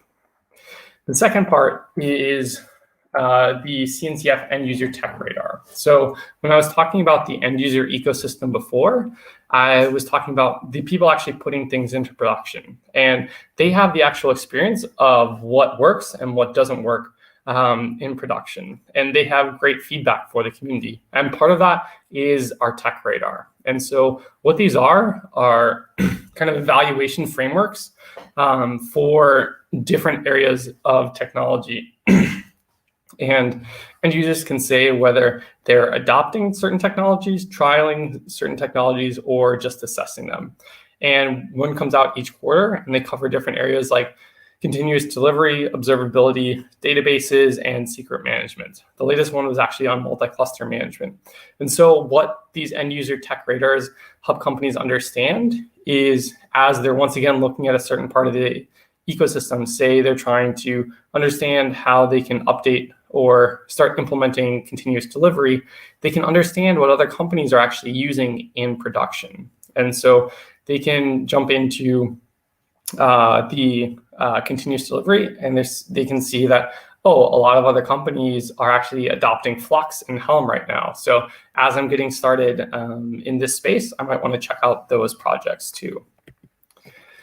The second part is the end user case studies. If you're trying to understand what actually impact the cloud native technologies have on businesses, then I encourage you to check out the end user case studies. And where you can find these, actually, if we go back to the beginning of my talk, the quote from Zalando is actually from one of these case studies. And these really break down like the metrics and the numbers and the growth and success of companies as they're starting to implement different CNCF technologies. And so going through the case studies, you can understand what impact cloud native technologies have on the bottom line of businesses. And so if you're looking to improve the reliability or the scalability of your project, you can jump in and find a case study that relates to that. Next part is if you're trying to, really get started in the ecosystem and trying to upskill, is CNCF has lots of training resources for you. We want you to be able to have the skills to effectively work and communicate in the ecosystem. So the Kubernetes online course that is actually free recently hit 165,000 enrollments. And we have many additional free courses on our edX platform too, like Service Mesh Fundamentals, Cloud Native Logging, or Introduction to WebAssembly. And so if you're looking to learn more about the cloud native industry, I'd strongly encourage you to check out the Linux Foundation on edX. And what this will provide you access to is a wealth of free courses that you can try out. On top of that, we have our certifications like the Certified Kubernetes Administrator or the Certified Kubernetes Application Developer. And these are certifications for people in the industry to demonstrate their skill. The next is our partner program, like Kubernetes certified service providers and Kubernetes training partners. If you're looking for a consulting firm to help you on your cloud native journey, or a training partner to help upskill your developers or upskill yourself, these are the two brands that you might want to check out. Next part is if you want to jump into the cloud native ecosystem, I strongly encourage you to find a way to contribute. I think the cloud native community is really well known for being a very welcome, open, and friendly space to start contributing to. And in addition to our 100+ projects that you can get involved in, we also have ways with both code and non-code that you can get involved in. So if you're more interested in the technical side, you can join the special interest groups under the technical oversight committee. Things like app delivery, contributor strategy, networking. There's different working groups on top of that. And on the non-code side, there's many ways to promote cloud native technologies too. There's the cartographic working group. You can contribute to the CNCF blog or the Kubernetes blog. There's the marketing committee and the business value subcommittee, and also the online programs like our webinars, YouTube playlists, and also live streams that we run. If you're a student, we have certain things especially for you too. KubeCon diversity scholarships. We had 185 scholarships in 2020, and I'm happy to announce now that any student that wants to attend KubeCon virtually is now able to do that for free. We love to have students joining the ecosystem, and we really think that they're the future of cloud native. So if you want to attend KubeCon and learn more about Kubernetes, other cloud native technologies, we have a free ticket for you. On top of that, CNCF runs many paid mentorship programs throughout the year, including LFX, Google Summer of Docs or Code, and Outreachy. And what these do is actually pay people to learn how to start contributing to open source projects. We're currently going to have just around 100 mentees this year contributing to a variety of different projects all across the ecosystem. So if you want to get paid to contribute to open source, this mentorship program is for you. Next is being able to gather with the community. So we have our local ambassadors and cloud native community groups, and these are local meetup events similar to the AWS user group that you have now. And a lot of these are run by our ambassadors, which are kind of the local cloud native influencers that are helping people learn and grow in the open source space. The next one is our more regional events, which are the Kubernetes Community Days. There's actually a KCD Bangalore just last month. They had almost 2,000 attendees. It was an awesome event. Really great way to kind of get your feet wet too.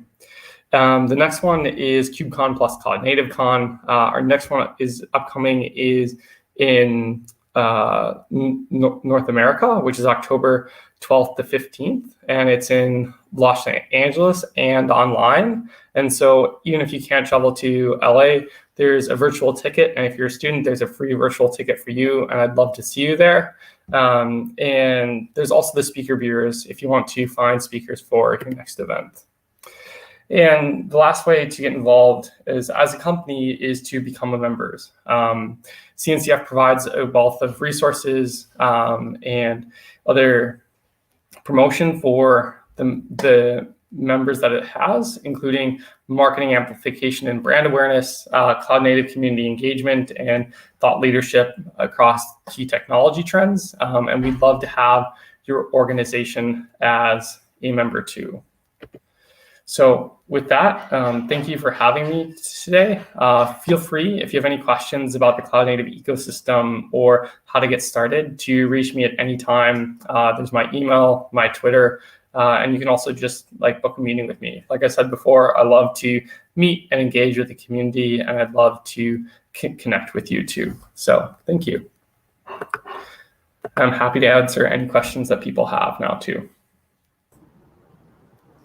Thank you so much, Gwen, for the wonderful session. I hope they will start experimenting with the cloud native projects and contribute to that. I would love that people will join cloud native. Yeah. Okay, let me check if there are any questions.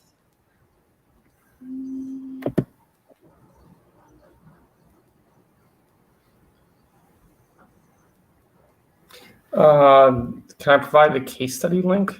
So, yeah, I can do that. 1 second.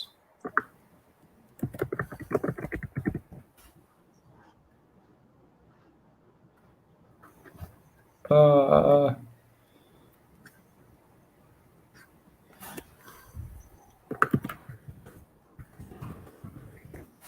just need to pull it up. So it's cncf.io/case-studies. I don't know if I can comment, but I can send it in the private chat. Maybe you can. Yes.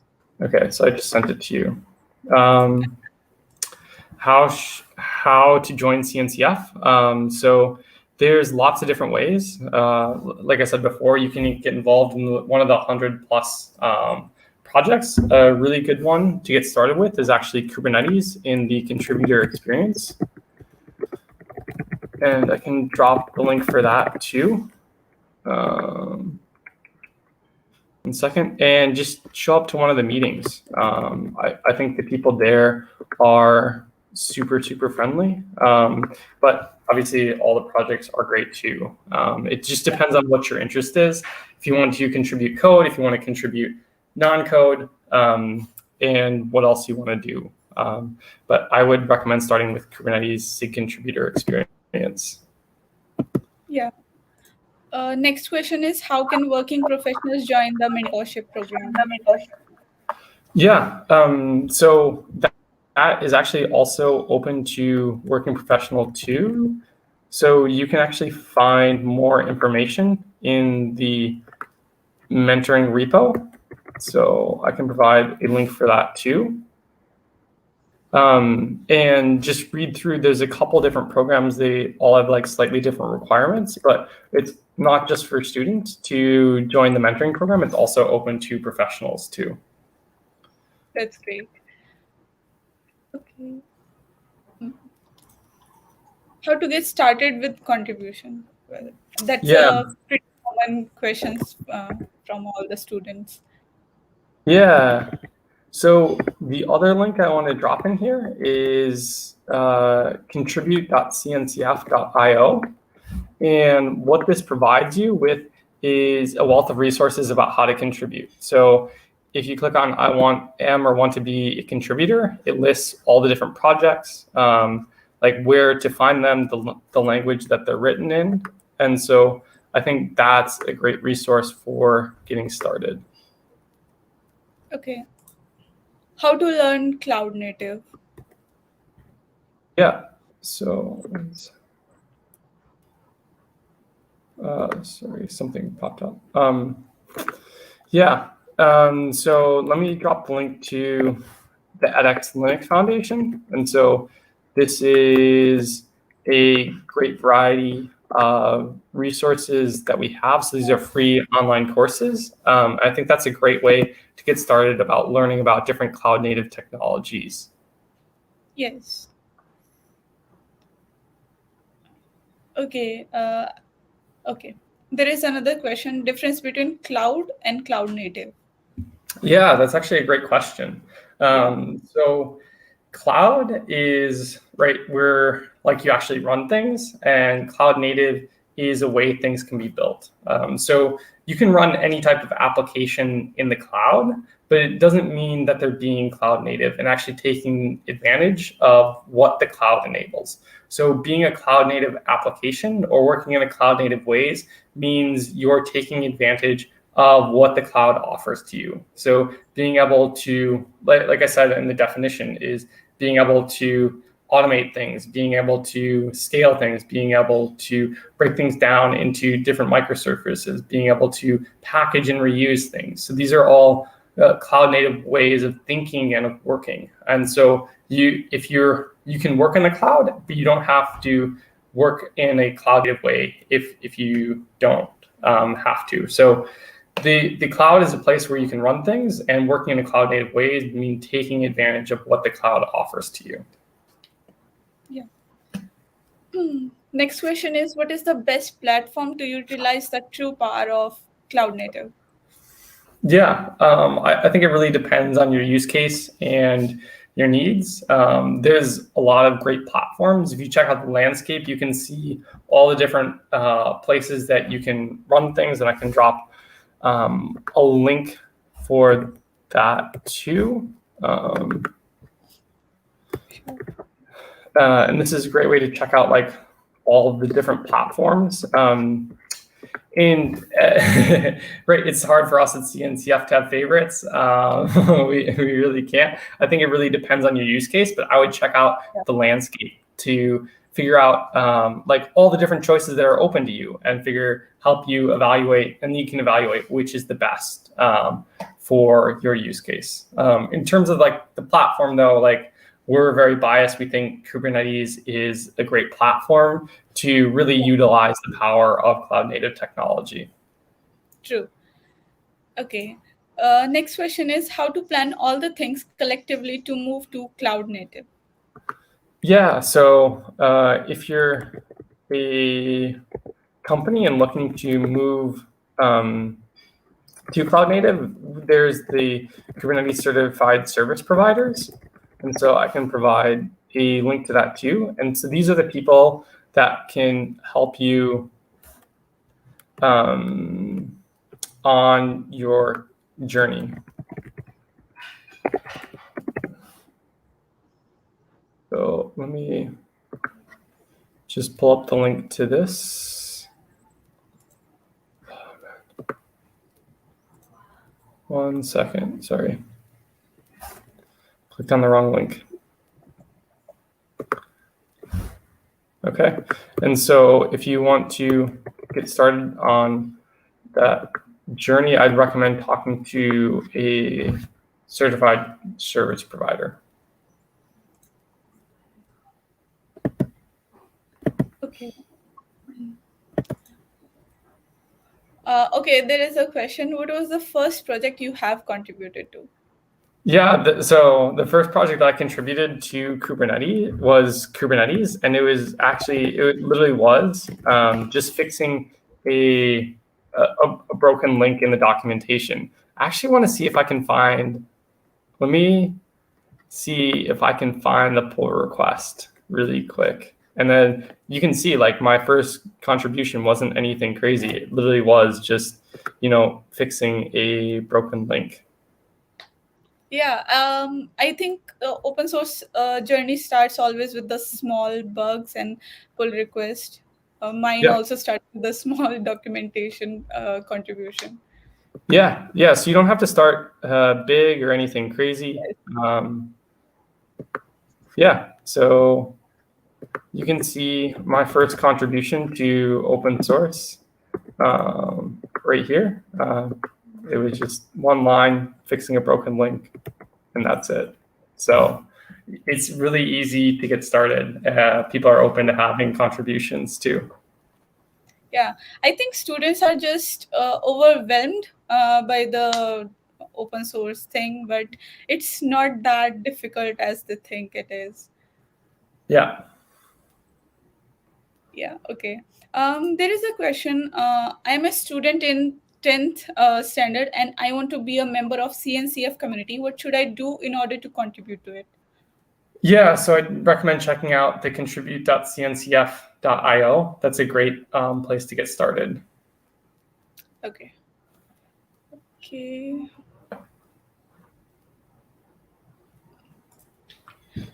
Next question, how is cloud native better than standard cloud platforms like GCP, AWS?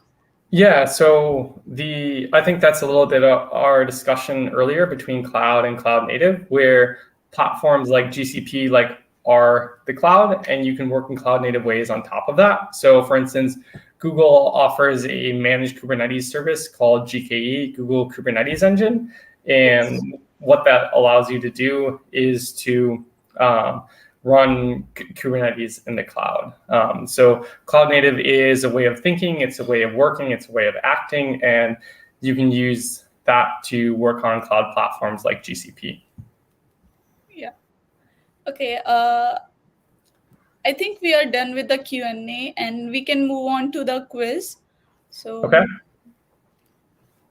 Okay, I think I can take one more question. Sorry. Will cloud native help infrastructure? So it can, like, I would never promise that there's a silver bullet for anything. So it depends on your problem, what your use case is. It can help, but there's no perfect solutions to anything. So yes, in a lot of cases, it can help you for things like scalability, reliability, ease of use, being able to roll things out quickly, improving the developer experience. But it doesn't mean it's perfect, and it's all about how you implement it. And it's, one thing that we always say in the cloud native community is people, processes, tools. The most important thing that you're going to be working with is the people. And the last thing you should be thinking about is the tooling. Always focus on the people, and I think you'll have the most success that way. Very true. Okay. Thank you so much, Ben, for clearing all the doubts and for the wonderful session you shared.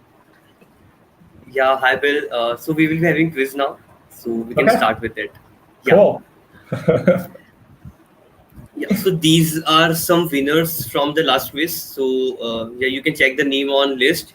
So all the participants, please check your name. If you joined the last quiz, then these are the top 5 who will be getting some goodies from us. You can check on website more detail.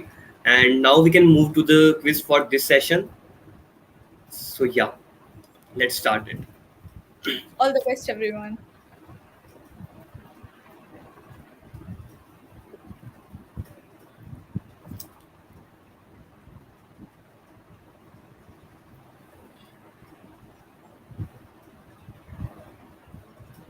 Okay, you can go and join the quiz on this particular link. We have posted in chat. Let's see how much people are there. Okay, the count started.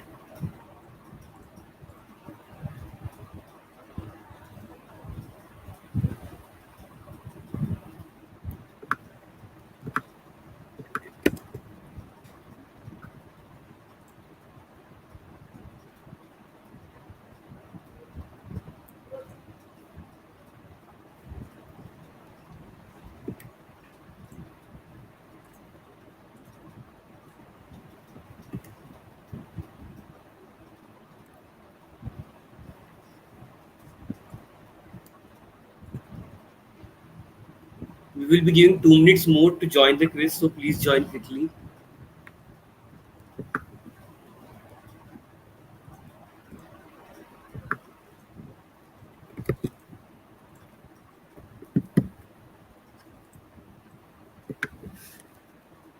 I think we can start the quiz.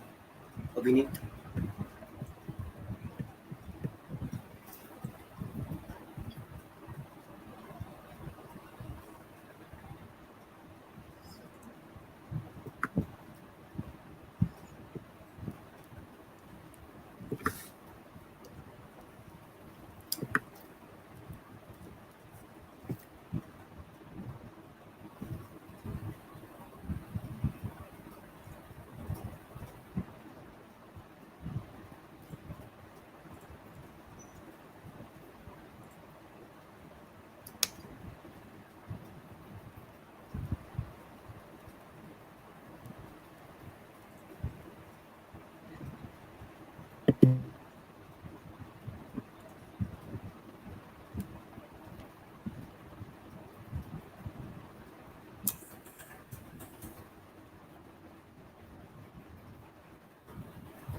Yeah, so it started, and let's play. Let's see who will win this leaderboard.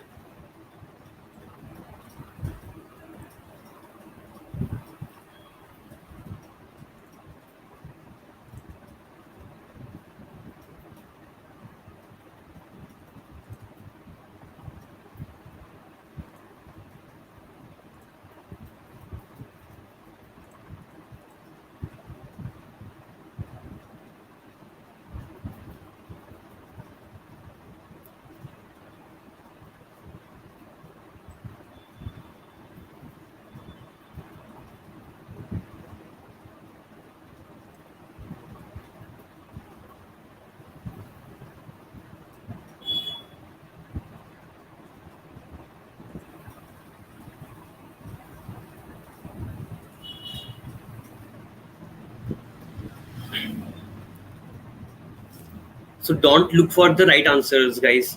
If you will put the right answers, but you will take time, so your I can say position will be low. Okay, so the quick you are, the up you are. So you have to be quick when you are choosing the right answers, else you will not able to win this particular quiz. Think about the fastest fingers first by KBC.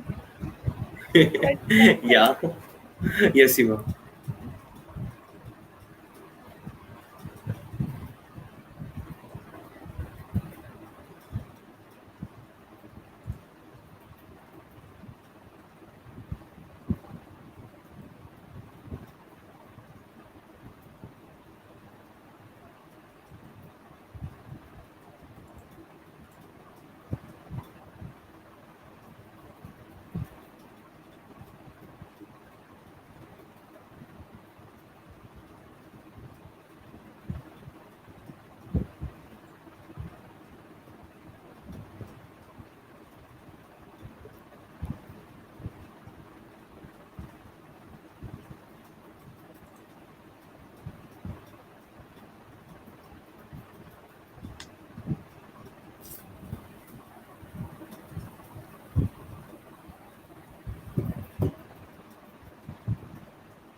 35% are people who are choosing the right answers. Only.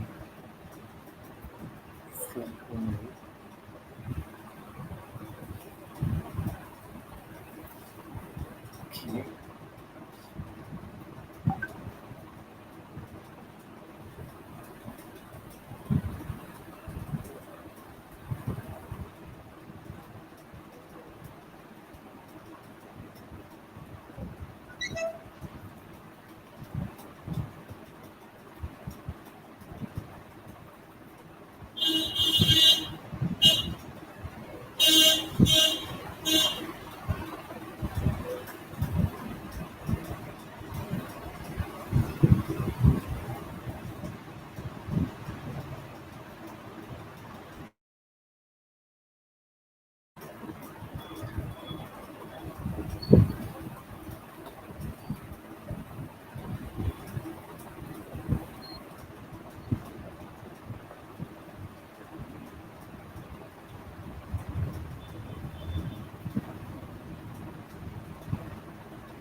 Okay, so I think we can stop it now.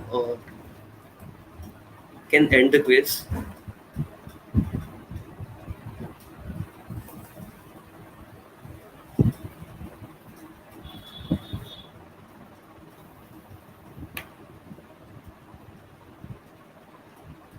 Okay, people are getting 70%.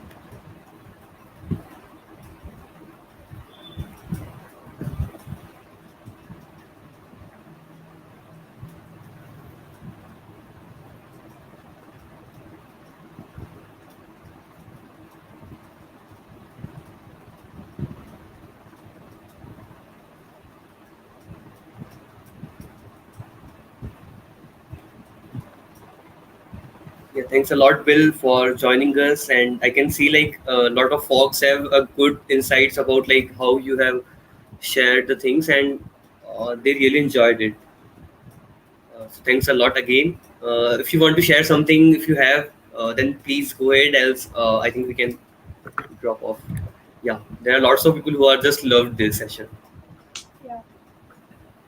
Yeah, I think the last thing is I can drop a link to the scholarship for KubeCon. So I'd love to see you there. That's it. Yeah, yeah. So please, everyone, go to this link and just apply there. For there's a KubeCon will be in upcoming month, so you can apply for scholarships there. Okay, so I have dropped the link in the comment section. You can just go and apply there. Yeah, thanks a lot, Will. Yeah, Thank you cool. so much. Thanks. See ya. Yeah, bye bye. Yeah, Bye. see ya.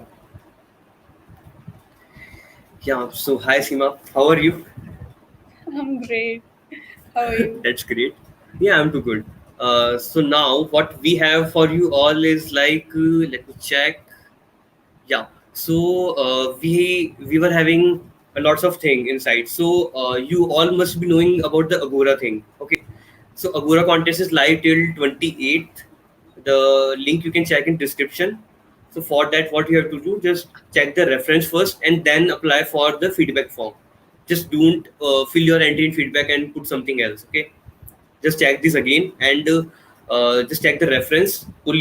Take your project. Then only what I can say. Then only fill the form. And there are lots of queries I'm getting about the quiz. So Dushyant saying for previous quiz, I was previously on 5th spot at his end. How did my rank drop? So Dushyant, you must share the, you must have participated in this. You must be in the top 5. But let's say if end of the quiz, you will be having a less of, I can say, score at the end of the time, then it can just go drop. Okay, so it's not like we are doing it or something that is doing by that particular software. It's automated. Okay, and yeah, we have Agora link in the description itself, so you can check there. Maheshwara Kumar. Yeah, Susima, you have something to share? I think the So we can announce the Map My India winner. yeah, we can do that in something like 4 to 5 minutes because that is on the way. And till now, I can share another thing with the all participants, like for the AWS Solution Architect exam, 50% off voucher.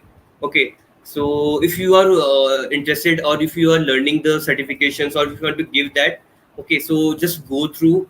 Let me share my screen first, and then I can show you. So what you have to do for that. So AWS having the certification challenges going on. So you have to just go on that particular link and you have to apply there. So I'm dropping the link in the chat box. Okay. Yeah, yeah, Mehta Prakash, you have to create the I can say project for the Agora and then put the project link into the description. Where is the link we have given for the feedback form? Okay. So I have shared one link and I'm sharing my screen. Let me check it. Okay, so yeah, so this is the particular, I can say, AWS certified solution architect challenge is going on, and this particular challenge you can done by I think November 21. So till that it will be running, and what you have to do, just fill this particular form again, and you will be notified over your mail with all the details of certification. You will get one voucher, okay, over there, and then go to the AWS certification portal. Just put that particular voucher there, and that will be automatically put your 50% off, I can say. Okay, so it's so easy, and this is we have for you. And previous for that, I have already shared you with the free exam voucher link. That is for the practice exams. So let's say you are preparing for solution architect, so how you will do it? Okay, so let's say you have learned everything, now you want to do the certification. So just first start with the, I can say, that particular practice exam first. Okay, you know all these things, you have completed all the, I can say, all the lectures or videos you are referring, or I can say documentation you are referring. So you can just do or complete all these things, then only jump to the practice exam. If you are more confident in practice exam, like you get a good score and then you are more confident, and just go with that particular, I can say, solution architect exam itself. Okay, so the main exam you can get 50% off, and I think that's awesome thing for you to do. Okay. Also, if you have any kinds of doubts about AWS certifications, we already have had a session with Saurabh. So you can check the whole video and you will get all the insights about AWS. Also, there is no prerequisite that you have to give the CCP exam and you can't go for the professional exams. There is nothing like that. You can directly go to the professional certifications and you can do that. Yeah, that's a good thing about AWS and other providers also. Yeah, thanks a lot, Siva, for mentioning it. Okay, so now we can go with the MapMyIndia winners, I think. So I'm getting the list. Okay, so yeah, so the first prize goes to for the MapMyIndia is to Sneha Sai KNVS. Okay, so there must be some name about this. So I'm dropping the mail of the winner. Okay, so what you have to do, actually, you don't have to do anything. MapMyIndia will share all the certifications with you, all the certificates they have for appreciation with you, and the goodies also. Okay, so I'm just dropping the winner name in the chat list. Okay, so this is the mail ID of the winner and this is the name of the winner. So Aditya, congratulations, Sneha Sai. Aditya, don't put the email uh, Yeah, sure, for Seema. privacy concerns. We can directly reach out to them. That's fine. Yeah, sure. Thanks, Yeah. Seema, for mentioning this. As I have just and the second winner I can say there's the Karthik Thangela. Okay, so the second winner goes to the Karthik Thangela, and we are having two. I think we are having one or two more. Let me check if we got the name. Okay, so see, you will be getting a certificate from I can say MapMyIndia itself and goodies also, but just wait for some time. Okay, it's not like we will be doing it today only, or you will be getting responses over mail. So just wait and watch. Shipping can also take time, so be patient and don't DM us that my swag is not shipped yet. We didn't get the swags. So just be patient because it's Corona time, so shipping can be late. Okay, you can understand that, obviously. Yeah, that's there, and I think the next name I'm not getting, so we will announce it once I get it. What will others get? So you can participate in, like, there are contests are running, like quiz contests are running, and there's another contest that is I can say knowledge share contest. So just check on our website. That contest is already running. So in knowledge share, let me just summarize it like what you have to do. It's already written there, but still, let me just give you a brief about it. Like any session is running, you have to just take a screenshot or something, and if you are learning from session, then you have to share all the learnings in the particular post. Like I have attended this particular session from this speaker, and this is my learnings from the session. Okay, so that you have to do, and just mention AWS UG Jaipur hashtag and tag us on LinkedIn or Twitter, and after that you can just fill that particular form to on the website itself. Okay, so I think that is there, and yeah. So there's another winner for I can say MapMyIndia contest is Shagun Rathore. Okay, so Shagun Rathod, you can also can just take some wait, or you can just contact to us later. I think yeah. So we are having our next session with 𝐦𝐞𝐦𝐻𝐭 from Redis Labs, and they are also a Docker captain for our India. So let me just take them in. I think they have some issues. Let him reconnect. Yeah, sure. Also, for the quiz winners, there are only 5 unique winners for each and every quiz. So the winners won't be repeated. And for quiz, let's suppose if you won 2 to 3 quizzes, so you won't be winning 2 to 3 swags. There will be only one. Aditya, can you repeat the winners of My India? Yeah, sure. Please let me do it. Yeah, so we have the first winner was Sneha Sai KNVS. The second was Kartik Thangela. The third is let me drop all the names in the chat box. That will be so good Yeah, for you sure. all.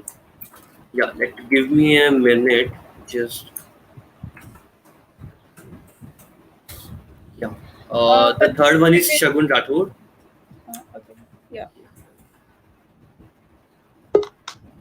Padmini, there is no limitation of how many you want to post, but I think one post can be fine. It doesn't matter.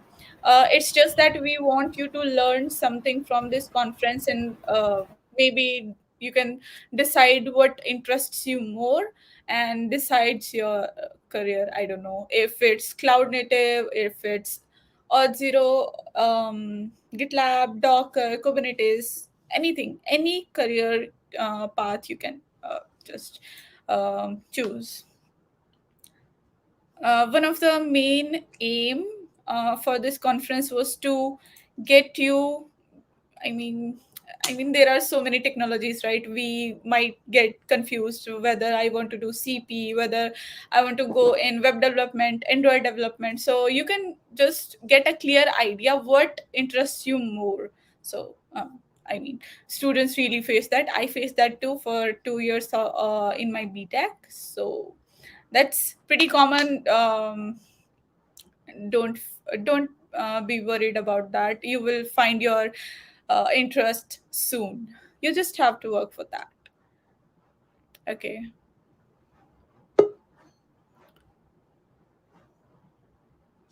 Okay. Ajit is here. Let me add him. Hi, Ajit. How are you? Yeah, I'm doing good. Okay. Let me introduce you to the audience. Okay. So, Ajit, yeah, thank you. Ajit Singh Raina is a Docker captain. He is an ARM innovator, officially honored by ARM Incorporated. Currently, he is working as developer relations manager at Redis Labs and building developer.redislabs.com. That is the dev hub site for Redis community. He is the Docker Bangalore community leader and has been leading Docker Bangalore meetup group that consists of 10,400 plus community members. That's a huge audience. And yeah, people love that. People love Docker and Kubernetes. Yeah, he is author of collabnix.com. His personal blogging site that attracts 13 to 14 million visitors every year. That's huge.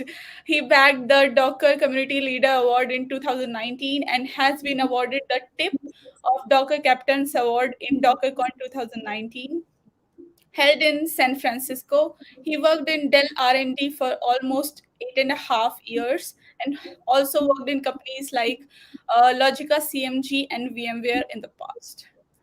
So, I think there was no introduction needed for you. You are, a celebrity, tech celebrity. I don't know. Okay. Thank you so much for joining us. The stage is all yours. If you would like to add more, you can do that too. Thank you so much for the kind words. Can you see my screen? Let me add that. Yeah, Yep. we can see your screen. Okay, fine. Okay, thank you. Okay, so thank you, everyone. I think there's a lot of introduction of mine, but just to give you a heads up that today I am here to talk about CherryBot, an AI-powered payload delivery robot system, which I have been working on. And first of all, I would like to thank the whole AWS UG OSTech team. They have been putting a lot of effort since yesterday. I have been trying to watch all those sessions, and those are like pretty impressive. So let me get started with this. Okay, a little about myself. I am a Docker captain. Docker captains are those individuals, are those experts who basically go ahead and share about Docker to the community. I'm also an ARM innovator. So since last year, I have been working very closely with the ARM community team, trying to build solution out of it. And especially on the IoT edge devices. I am author of collabnix.com. I think there's a lot of things which has already been said about Collabnix, but Collabnix has been my personal blogging site, which I've been writing since 2013, ever since the Docker was born. So there are around 250 plus blogs, which I write on the regular basis. I'm also a Docker community leader for Bangalore, as well as leading the other communities in India. Right now, I am working as a developer relation manager at Redis Labs. I have been growing the Redis community, trying to help developers to adopt Redis. Yeah, and you can follow me on the Twitter, Ajit S. Rena. So I have been quite active in Twitter and sharing about all of the things, exciting things which I have been doing around IoT, Docker, cloud native. Okay, to start with, there are three important things, three important pillars which I'm going to talk about. One is cloud native, artificial intelligence, and IoT edge. So the whole talk of mine is going to be more on, especially talking about how the cloud native, artificial intelligence, and IoT edge can come together to build a kind of a robotic platform, which you see, which I have been called it as a cherry bot. But before that, let us talk about what cloud native is. Okay, what is cloud native and what are the advantages? Why we are talking about the cloud native and IoT edge? Now, if you look at the cloud native as a whole, it is basically it talks about all the container-based application which you run, and why we are using containers, because to offer a flexibility, because cloud native offers you the flexibility and the rapid product development. So now, if you think about the key features of cloud native technology, is it basically accelerate the whole development lifecycle, the software development lifecycle, right? And that is the reason why we are talking about Docker, Kubernetes, agility. We are talking about the stateful applications, stateless applications, right? And what are the things which brings a cloud native closer to the edge? And one a good example is the Jetson Nano. So I have been really talking about Jetson Nano a lot, because that is the first edge device which has inbuilt capability to run all those container-based application. It supports containers by default. So Jetson brings the cloud native to the edge, and it enables technologies like containers, Kubernetes, K3s, which you are talking about, right? Which basically a lightweight Kubernetes cluster which you run on top of the Jetson device. And the beauty of the Jetson Nano, which is like a $59 device, is you have a GPU card inbuilt into it, and that allows you to run a blend of technologies, or the software or the container runtime. So one example is a container D, the other example is a Docker, which you can run on top of this NVIDIA device. And if you install a kind of an operating system which is based on Ubuntu on top of the Jetson Nano, Docker comes by default, and that's the reason why it provides you the environment where you can go ahead and run those kind of a container-based application. And Docker is one way it provides the developers to package those applications and deploy on top of those devices, the IoT edge devices. Now, this is a snapshot of how the NVIDIA Jetson look like, and in next 2 or 3 minutes, I will let you know like why we are talking about Jetson Nano a lot, right? So I don't work for NVIDIA here, but I am really appreciate the way the product has been built to cater the needs to build such kind of a robotic platform.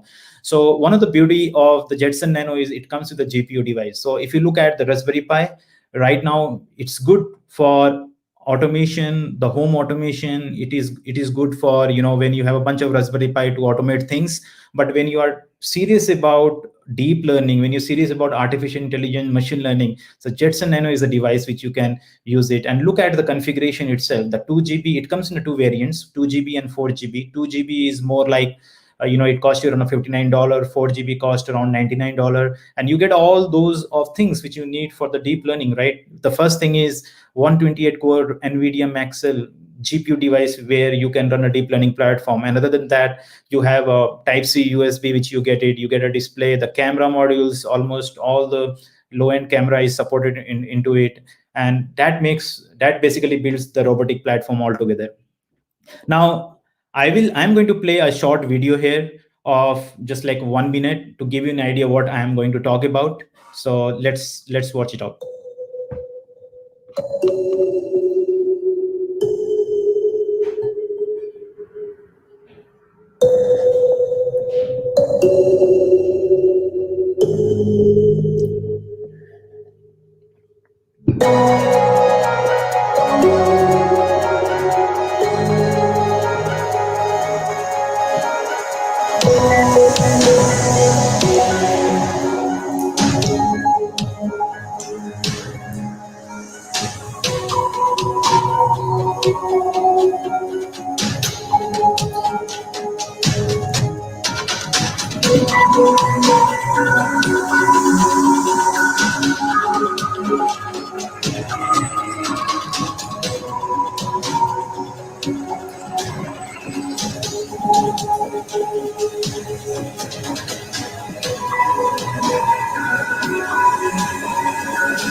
Okay, now you might be curious about what are these devices, what are these robots made up of, and what kind of technology it runs. And the first question which comes to your mind is like how we can build such kind of an AI robotic platform.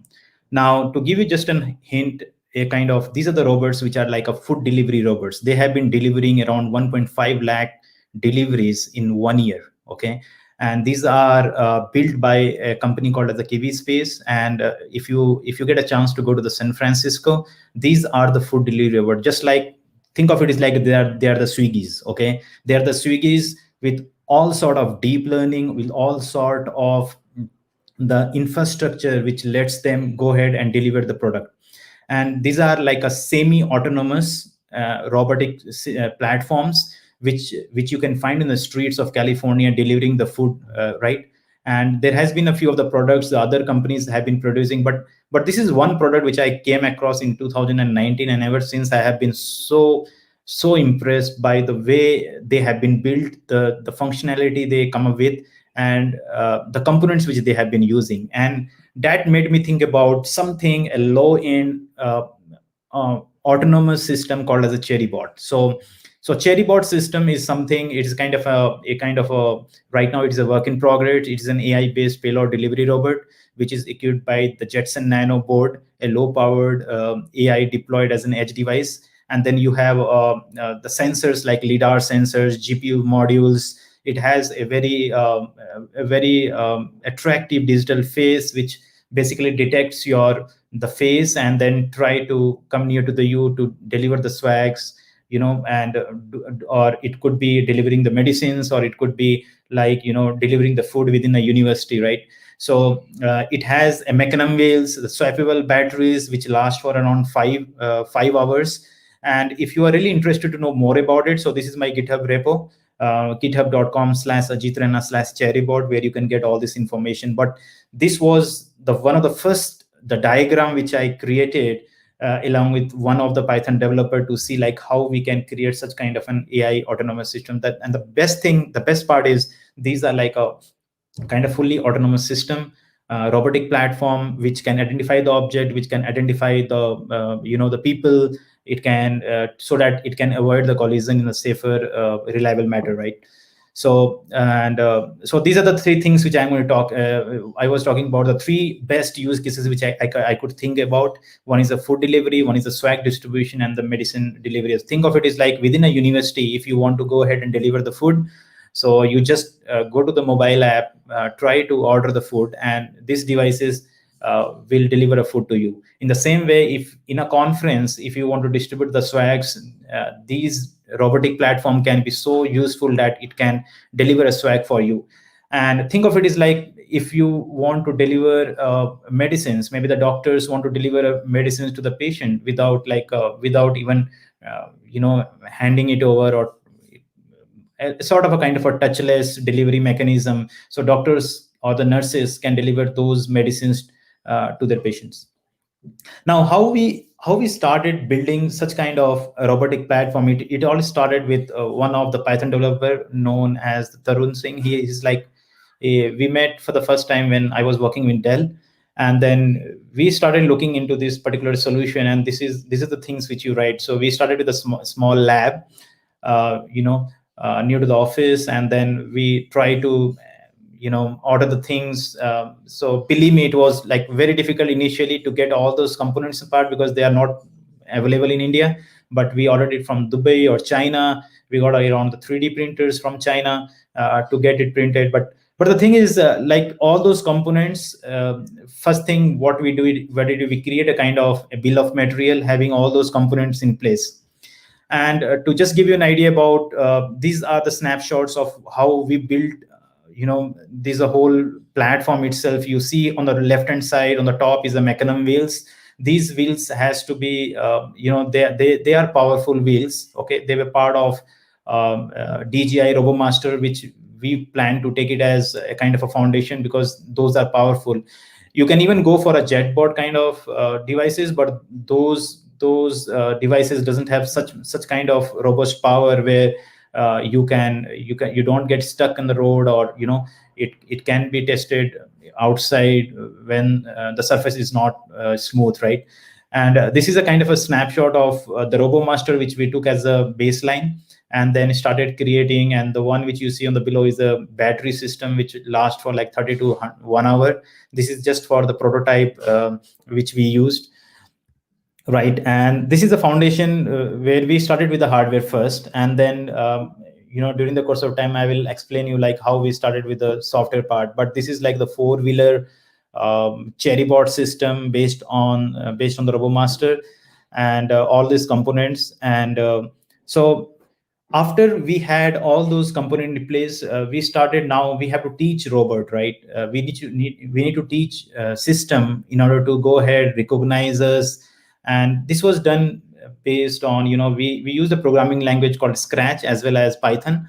And there were the first 4 things which we wanted to try is a clapping recognition, gesture, vision marker, and the line recognition. So if I ask the robot to go ahead and follow the blue line, so the robot or this system should go ahead and follow those lines, right?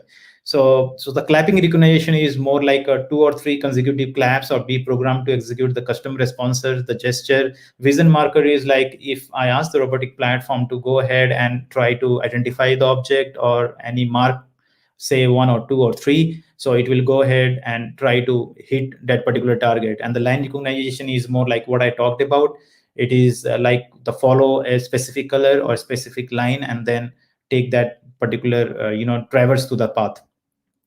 So the other thing which we tried is automated driving with like a vision marker. So we created a kind of a traffic light, and based on the light, if it is a red light, it should stop, and the green light, it should move forward, right? So those kind of a testing was done on top of it. To just give you an example of this is a small Scratch programming code, and the way how you see here is once you run this code using a RoboMaster app, it basically goes ahead and takes that movement. So left to right and walk in the loop and take a kind of a follow the blue line, all this, I've been posting all of these things to Twitter. So if you have been following me, you might see a few of the activities or a few of the things which I have been doing with it. Now, to build such kind of a robotic platform, you need a 3D printer, because the structure has to be built in such a way that you have a baseline which is based on the RoboMaster, and on top of it, you need to have a kind of a container which can hold those the food, right, or the payload system, right? So that is where we use the Prusa 3D printer, which basically uses the filaments, and it tries to build. So it takes an hour to build such kind of a robotic platform. Now, we talked a lot about hardware. Let's talk about the software side of it. Like, what are the applications which we use? So think of it as like if you ordered something from the app and the food has been delivered, like how the robot is going to, or these systems are going to authenticate themselves, right? And that is where your Jetson Nano come into the picture, which is like an AI computer. And the one which you see is basically the advanced version of S1, which we call it as an EP core. Where the Jetson sits right on top of it, and then you have a kind of a different connectivity, like the cameras modules, which are compatible. The DJI camera is compatible with the Jetson Nano, and the advantage of having a Jetson here is it provides you with a GPU. You can on the edge device itself, you can run all those sort of kind of deep learning stuff right on top of it. It runs an Ubuntu operating system. It comes with Docker by default. It supports K3s. So even you have a swarm of those, cherry bots, they can interact with each other, right?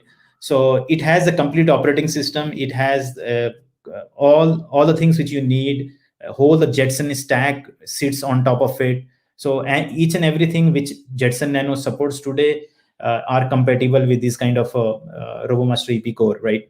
And to just show you, like how the software stack look like. So this is how the Jetson Nano. So once you have a software, or you basically the whole operating system sits on top of the SD card, and this SD card is flashed with operating system, which runs then Ubuntu OS, and it comes by default with a Docker, which is like 2010, which is the latest one.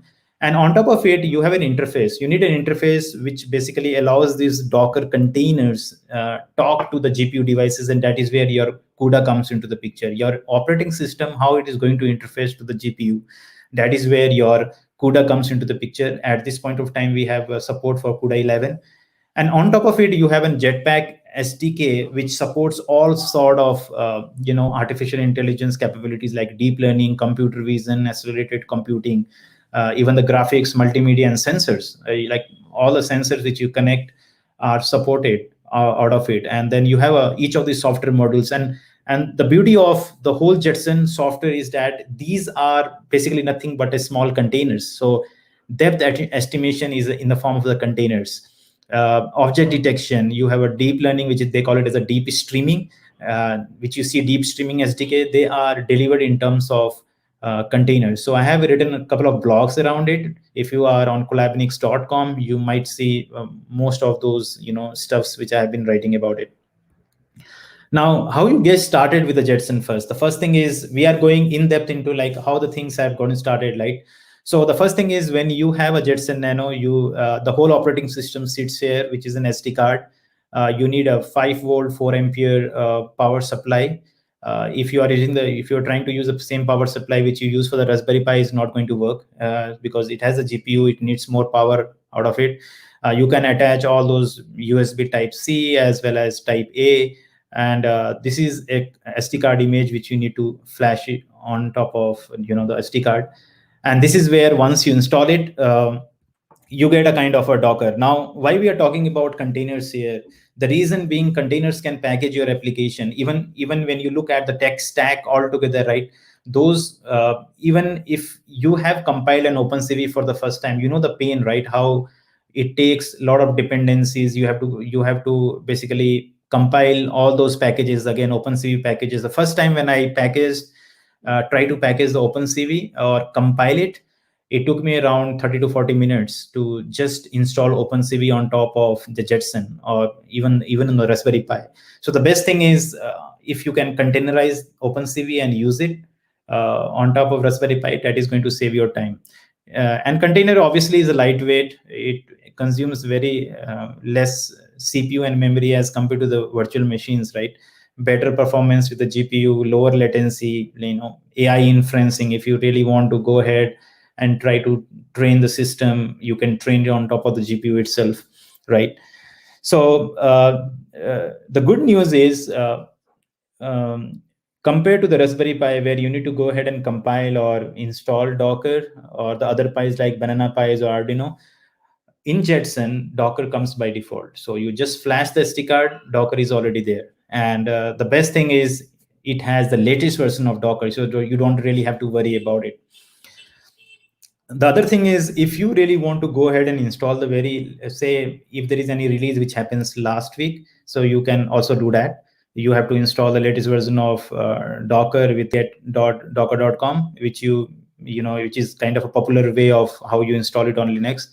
One of the important thing which you have to install here is NVIDIA Container Toolkit. Now, this is required because you need to access the GPU, right? For that, you need to have this Container Toolkit, which has to be installed. And there are a couple of commands.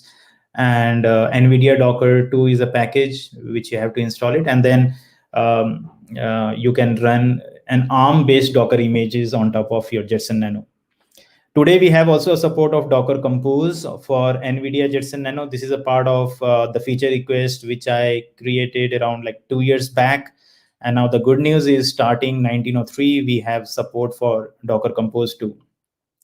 So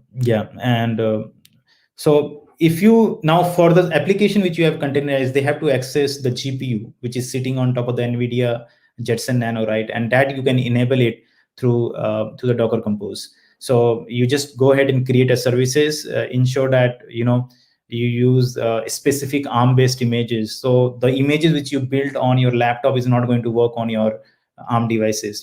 That images has to be built. And I have a couple of slides which talks about it. And you just say Docker Compose up, and your containerized application will be able to access the GPU. If you are trying NVIDIA SMI, this is a very popular tool, which is like an hello world example for Jetson Nano when you are using Docker. The bad news is, with the latest version of the CUDA, NVIDIA suggests to use the JTOP. And if you are really interested, you can use my Docker Hub image, which will help you to run. So basically, JTOP is just like a top command. It will give you all the information, like what percentage of GPU or CPU has been used. So this is a kind of fancy tool. Do check it out. So I will skip this. If you are really like you come from a team where you want to compile it yourself and try to package it, so we have a CUDA compiler and libraries too, which you can go ahead and install on top of the Jetson Nano board itself. Now everything looks so interesting, but how should I build those apps from the scratch? That could be the first question. And that the story goes back to the generic Docker workflow. So if you look at the Docker, basically it follows it follows the way where you build an application, you ship an application, and when you run it right on your environment, right, you build it on your local desktop, you ship it to the Docker Hub, and you run it on your machine. And the developers can build this application either in the cloud, or they might build it on the desktop, which could be Docker Desktop for Mac or Docker Desktop for Windows. Now, if I go ahead and pick up any of the image, it runs well on your laptop.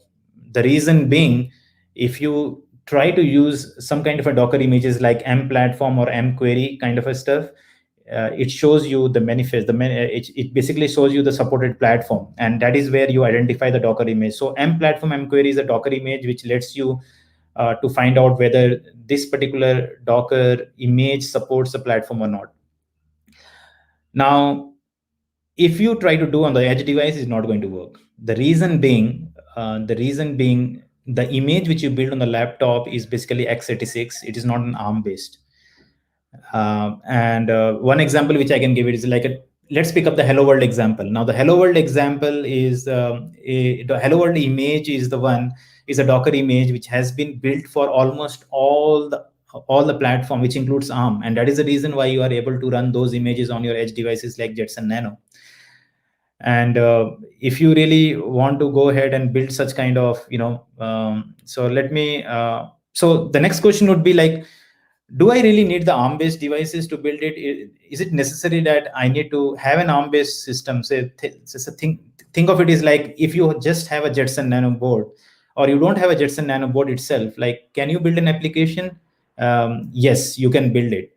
Today, if you are on the Mac machine, you can use tools like BuildX, which is basically a CLI plugin, which helps you to build those kind of a multi-arc Docker images. All you have to do is Docker BuildX build, provide the platform name, which has to be accurate, and then it helps you. And now, even if you build it on your laptop, that is going to work on your edge devices.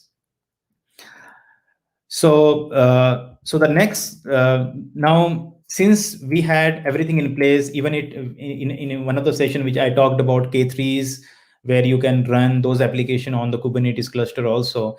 We wanted to try out few of the application, and there are few of the application. I'm not going to go through all of them, but one of the application which I'm going to talk about is like a real-time crowd face mask detection system. So think of it as like an application running on the Jetson Nano should be able to detect whether the people are wearing the mask or not. And to just give you an idea about how easy it could be if you have a container running on your Jetson Nano board. So the easy way is, you just connect your USB camera with the Jetson Nano and try to run maskcam/maskcam Docker image. All you have to do is pass the NVIDIA runtime, and the privilege flag, because you are going to access the GPU as well as the camera. And then you pass few of the environmental variable, what is the IP address of your Jetson Nano, pass the port, and that's it. Like it will basically open up your VLC, and there you can see the image. And let me show you the video how it looks like. So this is one of the this is one of the example which is completely running on. This is like a kind of Dubai mall. I took this particular video from the YouTube and try to put it in, try to pass this file, mounting as the volume, and running a container on top of Jetson Nano. And this is the way how you look. And this is has been tried with the 2 GB. Definitely there is a lot of resource and a lot of tweaking can be done. But you can see here it is basically counting how many people are wearing the mask, right? And the number which you see is it is basically counting. And the same thing can be plotted over the Grafana, where you can show like how many people are using it. Now this is one of the example which I want to quote. And this everything is running on top of your Docker container, right? This is just a single line command. And if you try to build such kind of an application, compiling the OpenCV on top of it, trying to compile the whole application, it is going to take time. But Docker packages your application, and it ensures like if you have a swarm of those systems, you can deploy it across all of them in a single shot. So this is one of the example which I want to quote. And the other example is currently, if you look at the way how the Cherrybot works here, it is more or same, more or like the same. Like it basically goes ahead, it detects the people. Even one of the use case which you can think about is like if I have to deliver a mask to a group of people who are not wearing it, even Cherrybot can help you on that. And this uses GPU, this uses containers, the cameras, the GPS modules to basically go ahead and track the objects.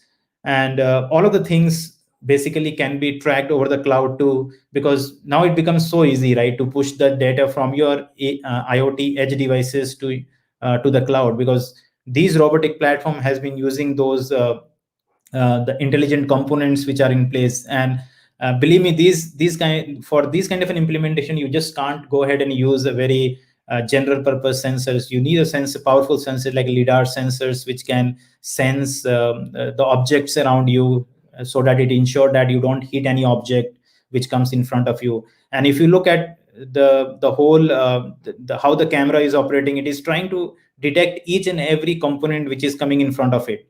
And all of these application today can be run inside the containers, as the one of the example of the mask cam which I showed you.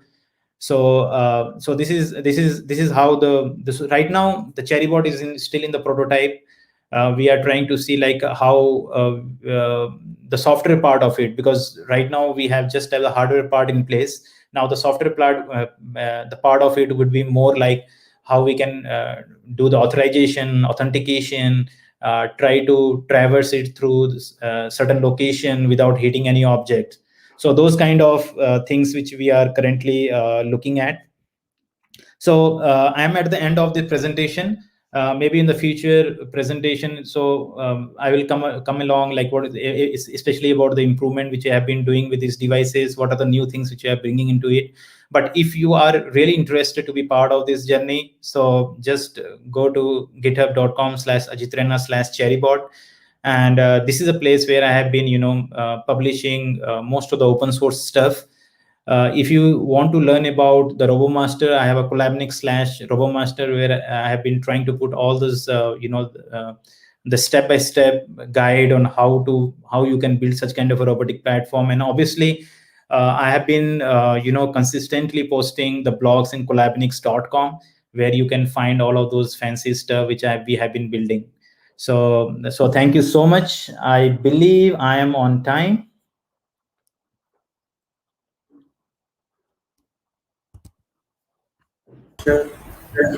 Yeah, so I think you are before the time, so that's okay. And yeah, so we are having lots of questions are there, and people are really enjoying the session because there's lots of stuff coming in. Like this is the best session from the whole 2 days, because there is some interactive also, and they got to know some IoT stuffs also. And Sangam is there, who is handling some. I think he's answering some of queries. Okay, so let me put some of queries if yeah.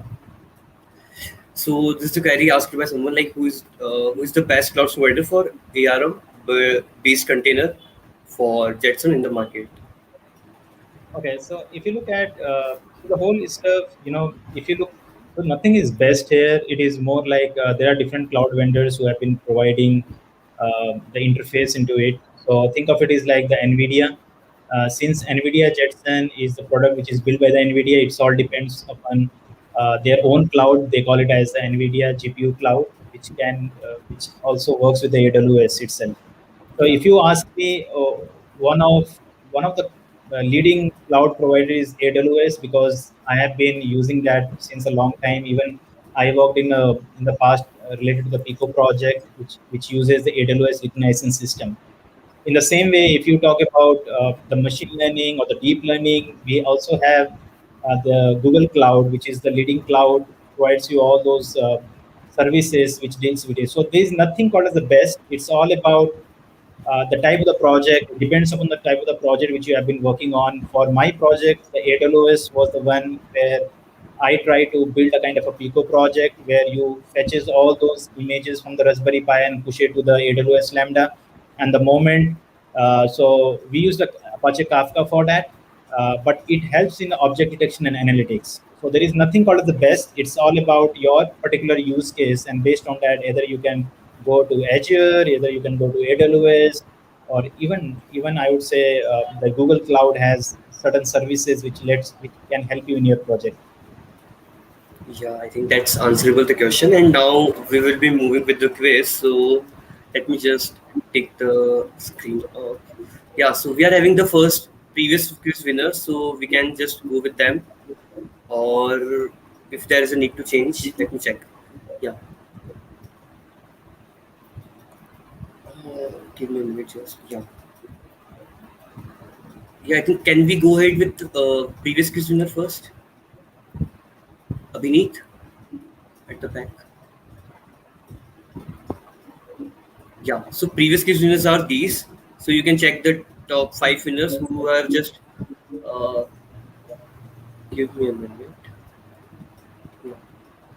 So these are the top 5 winners from the CNCF, I can say, build session. Okay, so you can drop us on one email. Okay, and we will reach out to you by end of this week or whenever we get some time after the conference. So we will obviously reach out to you. And I'm getting some good vibes from comment like very insightful session. Thanks for answering. And there are lots of good comments I can check. Yeah, so we can go ahead with the quiz. So yeah, we are starting the quiz, and you can join the quiz by the comment section. We are just dropping the link. Join the quiz and see who all wins.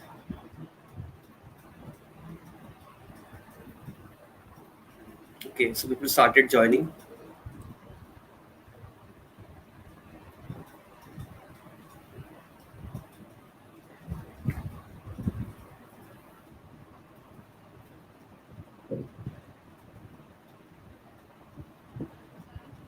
I do see a lot of responses coming in.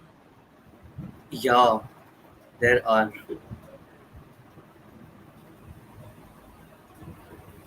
By the way, just to let you know that I will be in the chat session. So if there is any question, do let me know. I would be happy to respond back.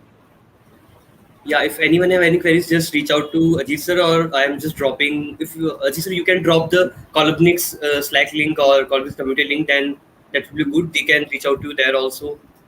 Or Sure. I think, yeah, I think you were writing some. Like there was a Docker book we are writing in Columnix. So after the quiz, you can share some insights on that also, like how anyone can contribute to that and how can people Sure. get benefit of it. Yeah, please. Sure. I can do that. Yeah. Let the quiz ends, then we can do that.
Okay, so I think we can start the quiz now. Vineet?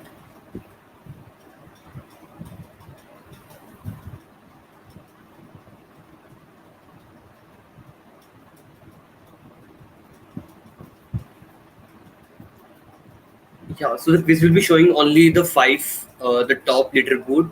So please be quick, guys, when you are trying to fetch the quiz. And it will not depend on how much answer you are giving correct or wrong. You have to only be quick. Okay, you have to be quick with the correct answer. So the both criteria will be there, and then only you can get.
Okay, people are able to complete the quiz. I got 9 correct. I got 70.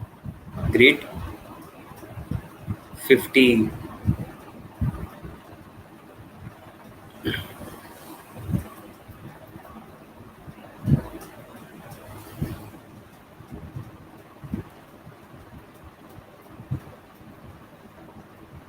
Okay, 10 by 10. Great.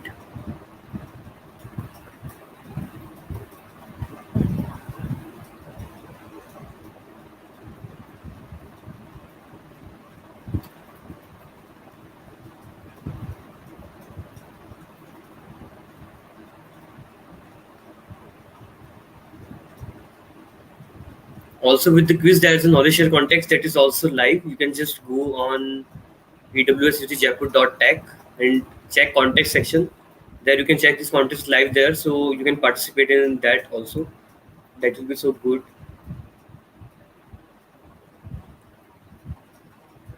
People are still answering. Let's see when the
I think there are some queries I am getting, like when the quiz winners and other contest winner will be released. So wait till the closing ceremony.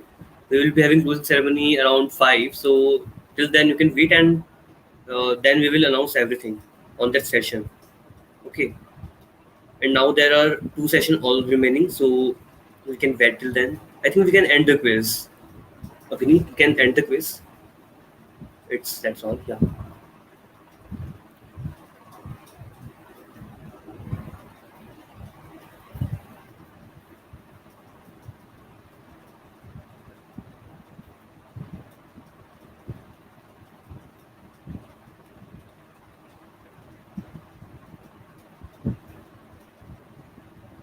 Yeah, so thanks a lot everyone for joining the quiz, and yeah. So we was on the Docker group, I think. So can you please share some insights, Ajit sir? You are on mute actually. You are talking on mute. Please. Okay. Please. Okay. So anyway, thanks for joining the today's session. So one of the things which I want to talk about is, you know, that for a DevOps engineer, right? So DevOps is all about a kind of a journey. It's all about a culture, but at the same time, there are so many things which comes to the picture, right? And one of the important aspect, you know, I have been involved with the Docker community for a long time. So as a Collabnix plus Docker community, we have come together and we are trying to build a kind of a community book uh, called as uh, called as the Docker community book. And I am going to share a link on a YouTube. Okay, and if in case you are interested, you can go ahead and contribute for this book. So this book has all like around 20 chapters, and it will be a kind of an open book which will be written and contributed by all the community members. And if it shapes up pretty well, we are going to go ahead and publish it. So do check your YouTube chat box for the link which I'm going to post in just few seconds. And if you are interested, to join the Collabnix community, where we have around 5,500 plus community members, and feel free to contribute and be part of this community. Thank you. Yeah, I'm just dropping the link for the Collabnix. You can all just go there and can join that. If any queries, you can just reach out to them. Let's see if anything we have. Anything you want to share, Ajit sir? Because we are just 5 minutes before, and we will have the next session in 5 minutes. So Yeah, I would like to thank Aditya, you and your team. You guys have put a lot of effort, and I could see, because I have been organizing the event since last like several years. So I think kudos to you guys for conducting such kind of an event. And since I think one of the best things which have happened during the COVID is we are able to reach out to max and max people who really want to learn new things about DevOps, containers, and the serverless. And I think this is the right platform. And I have been enjoying a lot of sessions yesterday and today, and I believe that people are going to get benefited out of it. So thank you so much for having me here, and do reach out to me in the Slack. I'm quite active. I will respond to you, and there are a couple of great people there who can help you with the project. So if you are working in any kind of an IoT project, or if you are looking out for certain kind of an projects related to the cloud, say CNCF, so feel free to reach out to us, and definitely we are here to help you out. Thank you. yeah, thanks a lot, Ajit sir. Have a good day. Yeah, thank you. See you. Okay. Yeah, so we will be having next session with Karan MV from GitHub. So you all must be are like have some doubts about open source, how we can start with it, what are the best projects to get in. Okay, so we will be having one session with Karan MV, and they will be answering your all questions there. So let's wait for 2 minutes, and if you have any other doubts, just put on the chat section. We will be heading you up. So I can check, like there are lots of questions are there around the quiz contests are running on the track. So what you can do, guys, like just wait for the closing ceremony. Okay, we will be showing you all the, I can say all the answers there, or I can say all the winners we will announce there. So not all the winners, but we will give you a way, like till when we will be sharing you some of the goodies or some of the email confirmation that we have released from our side and you will get it, something like that. So wait till that particular closing ceremony, and we will be having a great thing for you. I think as I have already shared about what I can say. Yeah, so sir, is that something about the listeners? You can check details on the website. Okay, so if any doubts you have regarding this, you can check our websites. Uh, yeah, so let me put the link if you guys are not aware of it. Give me a minute.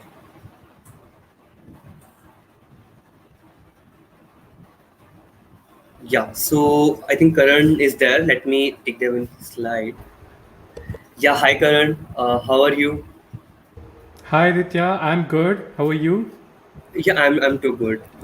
So we can start. So let me introduce first, like who is Karan Naivi, because you guys will be listening on open source and like how to you can start to contribute and what are the ways, what are the projects that you can start as a beginner. So the first thing, like Karan is a developer relations professional specialized in helping developers globally build awesome software with the resources they need. Okay, so they are working at GitHub, and as you all know, if any of the companies working with any of the source code, they must be using Git. Okay, and Git or not, or Git or GitHub. Okay, so it's like if they are working on any of the what I can say the projects, they are using GitHub. So this is the great platform to work with, and Karan is working there as a developer relations for that. And yeah, so he's also been associated with the Institute of Electronics Engineering, like IEEE, since 2011, and he has helped develop engineering exhibits for the BM Birla Science Center in Hyderabad, and lots of things are there. And one thing that excites me when I reach out to them is like uh, they have met a great I can say scientist. If you can share like Karan sir, your journey, like how you met them and what was the thing. I'm talking about Dr. APJ Abdul Kalam, obviously. Yeah, Yeah. yeah, of course. So it's a kind of a very interesting experience. But before that, first of all, thanks Aditya and the rest of the organizing team for having me out over here. So really excited to share more around open source and everything else. And as far as your question goes, well, Yeah. it's largely been around my volunteer work with IEEE, and during the course of building and engineering the exhibits and everything else, it was a small team, and our overall mentor who was there was actually, or rather, yeah, was actually an old friend of Dr. Kalam, who had worked with him at the Satish Dhawan Space Center. So that was when he invited over Dr. Kalam to actually come over and then deliver a lecture and also talk to all of us and give us some suggestions and advice on how we can better the exhibits and things like that. So that was when I met him. Yeah, and not only like currents will only check on these particular sites. I can say only working. When they are not working, they like to read some books, various genres, and studying filmmaking.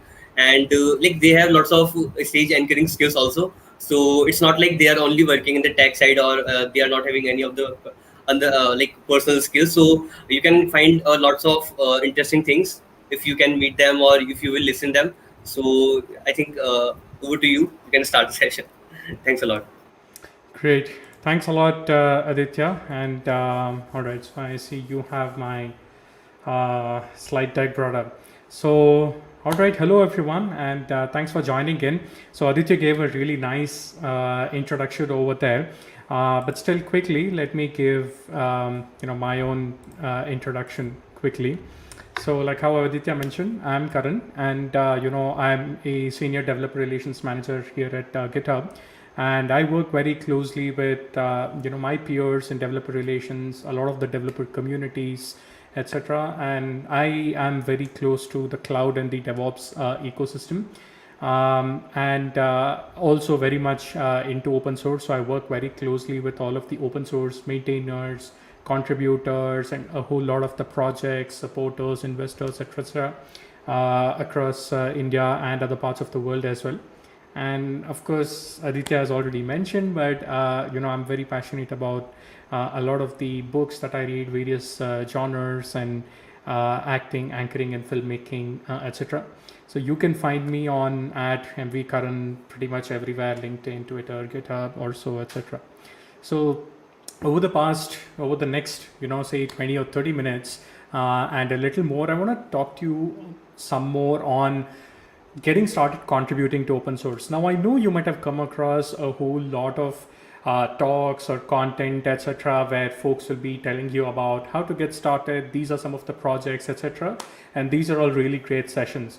So I wanted to zoom out a bit, go back to say 5,000 feet, 10,000 feet, to give you some more idea on what you need to really keep in mind.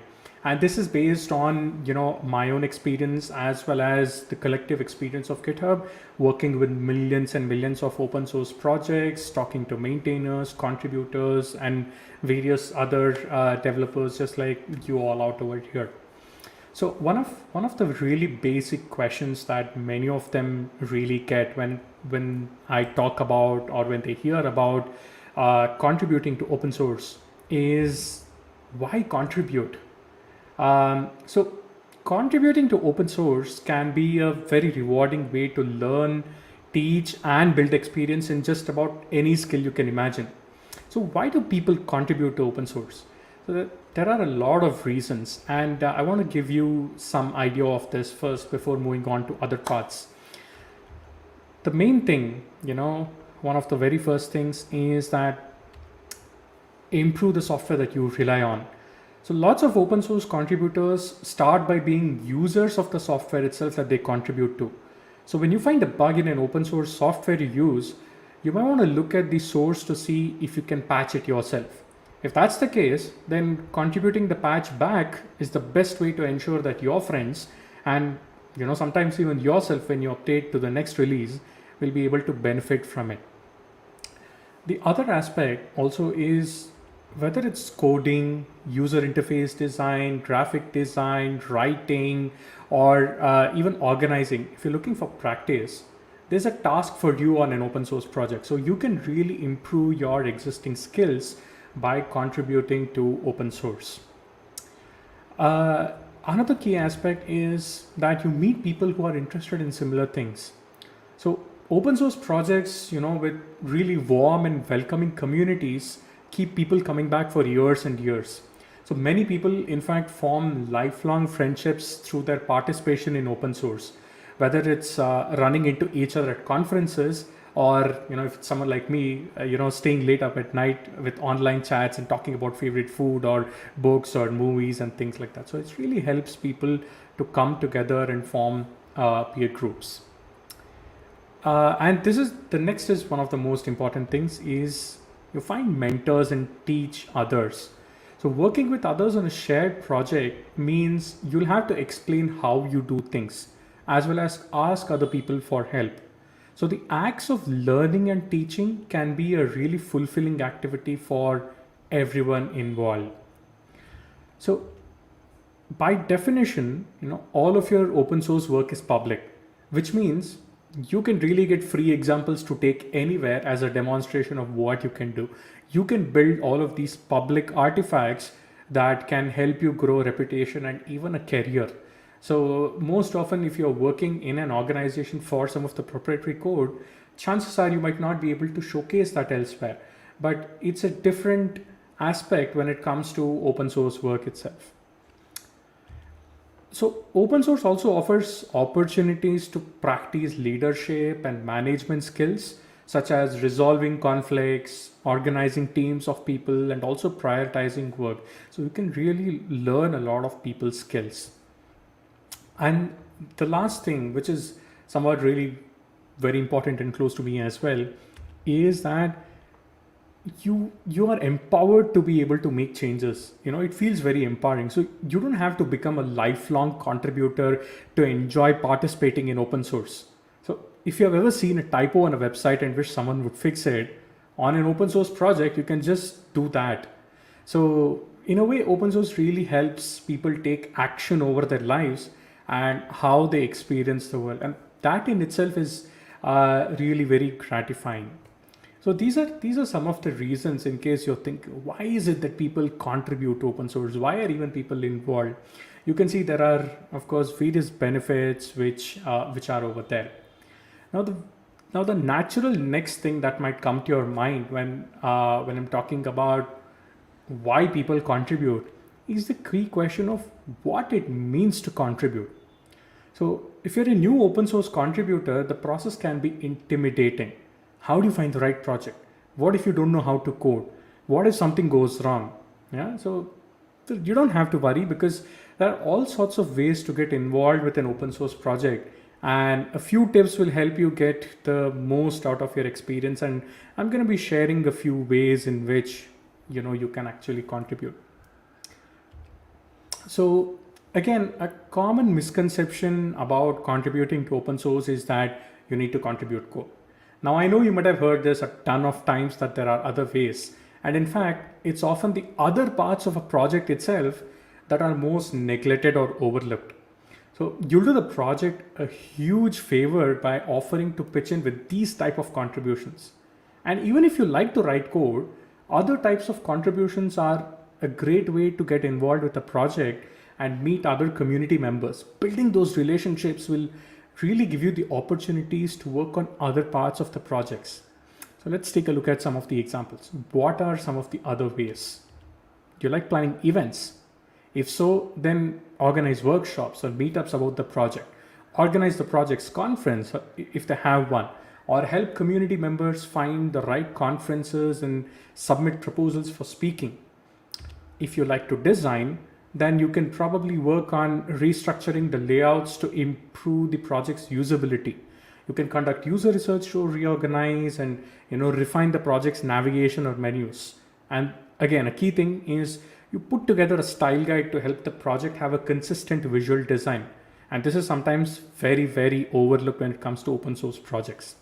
Or if you just are a lot into merchandise and everything else, you can create art for t-shirts or even a new logo. If you like to write, you can write and improve the project's documentation. You can create a folder of examples showing how the project is used. You can write tutorials, you can write translations, you can start a newsletter, etc. If you're someone who likes just really organizing stuff, you can really help with managing issues, link to duplicate issues, suggest new issue labels, keep things organized, go through open issues and suggest closing ones, and clarify questions on recently opened issues, etc. And if you like to code, then of course you can find an open issue to tackle, ask if you can help write a new feature, automate some of the project setup, improve tooling and testing, etc. Again, if you like helping people, you can answer questions about the project itself on Stack Overflow or Reddit or wherever it is. You can answer questions for people on open issues. You can help moderate the discussion boards or conversation channels as well. And if you like helping others code, you can review code on other people's submissions. You can write tutorials for how a project can be used. You can offer to mentor another contributor, etc.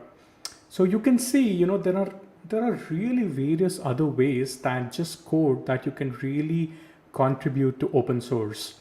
Like how I said, so events, there's design, there is writing, there's organizing, there's coding, there's helping people, a whole lot of different ways how you can actually be a part of the open source ecosystem.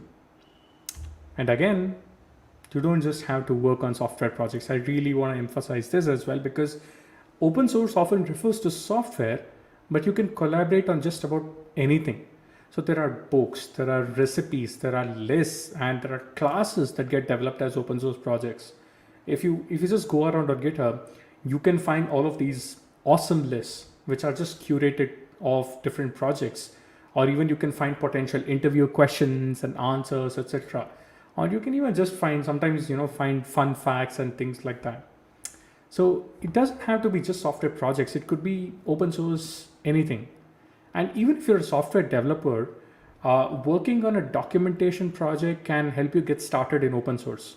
So it's often less intimidating to work on projects that don't involve code, and the process of collaboration will really help you build your confidence and experience. So I know that was a little bit background for those of you who are or have been in the open source space or knowing about this might say, yeah, okay, I know about this, etc. But take a step back, think about it a little more in terms of, are there some of these other things that you can really contribute to? All right, so we know now why contribute and what it means to contribute. So let's take a look at how do you really familiarize yourself with a new project. So for anything more than just a typo fix, contributing to open source is like walking up to a group of strangers at a party. So if you start talking about movies while they were deep in a discussion about something else, like, I don't know, the economy or something like that, they'll probably look at you like a little strangely. So it's very similar out here in open source. Before jumping in blindly with your own suggestions, start by learning how to just read the room. So doing this increases the chances that your ideas will be noticed and heard. And every open source community is different. You might be spending years on one open source project and you might have gotten used to it and know it. But as soon as you move to a different project, you might find different vocabulary, different norms, different communication styles. Whole lot of things could be completely different. So when you're looking at any of the open source projects and trying to familiarize yourself, what are really some of the key things that you have to take a look at? So that said, many of the open source projects follow a very similar organizational structure. So understanding the different community roles and overall process will help you get quickly oriented to any new project. So let's take a look at what really the anatomy of an open source project is. What are people involved? So firstly, of course, you have the author, which is the person or the organization that created the project. You have the owner, so the person or group who has administrative ownership over the organization or repository. So it need not always be the same as the original author. It could be different. Then, of course, you have the maintainers. And these are essentially contributors who are responsible for driving the vision and managing the organizational aspects of the project. And they may also be authors or owners of the project. Yeah. Then, of course, you have your contributors, which is basically everyone who has contributed something back to the project. And then you have your community members, the people who use the project, and they might be active in conversations or just express their opinion on the project's direction as well. So bigger projects may also have subcommittees or working groups focused on different tasks such as tooling, triage, community moderation, event organizing, etc. So when you look at a project's website for a team page or just in the repository itself for governance documentation, you will find a lot of this information. So this is firstly about who are the people really involved in an open source project and what they do. So a project also has documentation, yeah? And you need to take a look at the documentation as well to be a little more familiar with the open source project. So what are the documents to really look at? One is license. So by definition, every open source project must have an open source license. If the project does not have a license, it's not open source. It's as simple as that. The second thing is README. So the README is basically, think of it like the instruction manual that welcomes new community members to the project. It explains why the project is useful and how to get started. Then for all of the contributors, there is the contributing file. So whereas README helps people use the project, contributing documentations usually are separate and help developers or people in general contribute to the project. So it explains what types of contributions are needed, how the process works, etc. And while not every project has a contributing file, its very presence signals that this is a welcoming project to contribute to. One of the other most important ones is the code of conduct. So the code of conduct sets like the ground rules for participants' behavior associated and helps to facilitate a friendly, welcoming environment. not every project, has a code of conduct file, but again, if it's present, it signals that this is a welcoming project to contribute to. And again, there is, other documentation. There might be tutorials, walkthroughs, governance policies, etc., especially on bigger projects. And then the third part, people and document, and then you have discussions. So open source projects usually use some of the tools to organize discussion, and reading through the archives will give you a good picture of how the community thinks and works. So things like issue tracker. This is where people discuss issues related to the project. It could be tasks, it could be bugs, it could be feature requests or whatever. You have pull requests. And this is where people discuss and review changes that are in progress. You might have discussion forums or mailing lists. Now, and some projects may use these channels for just conversational topics like, how do I do this? Or, hey, what do you think about this, etc. Instead of like tasks or bug reports or feature requests, etc. And, others usually just use the issue tracker for all conversations. Excuse me. And then you have the synchronous chat channel. So, and this is where some projects use chat channels like Slack or IRC or whatever it is for just casual conversation and collaboration and quick exchanges and things like that. So, this is kind of like, a high level overview on how do you familiarize yourself with a new project when you come across. So just summarizing, look at the people, look at the documentation, and look at what are the conversations and the discussions that's happening. So until now, we've spoken about why people contribute, how you can contribute in different ways, and how to familiarize yourself with the new projects.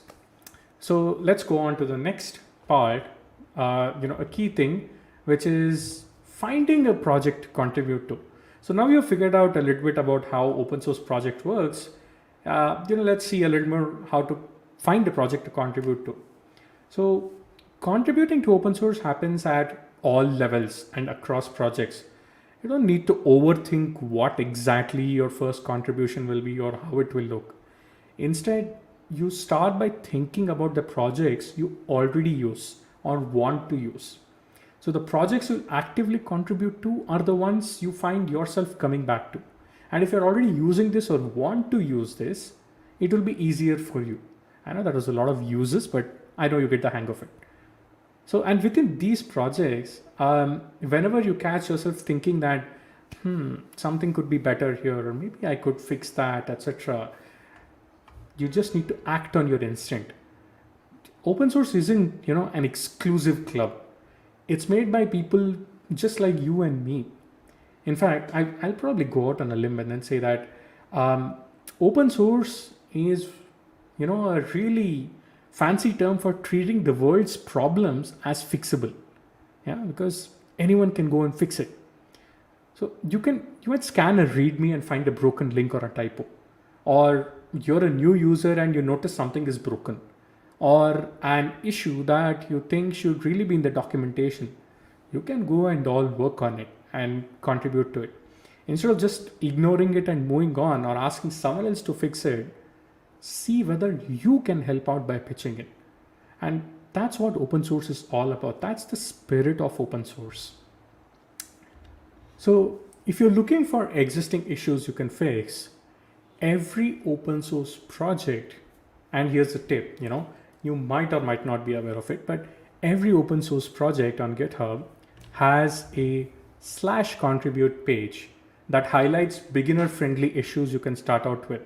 So all you have to do is navigate to the main page of the repository on GitHub.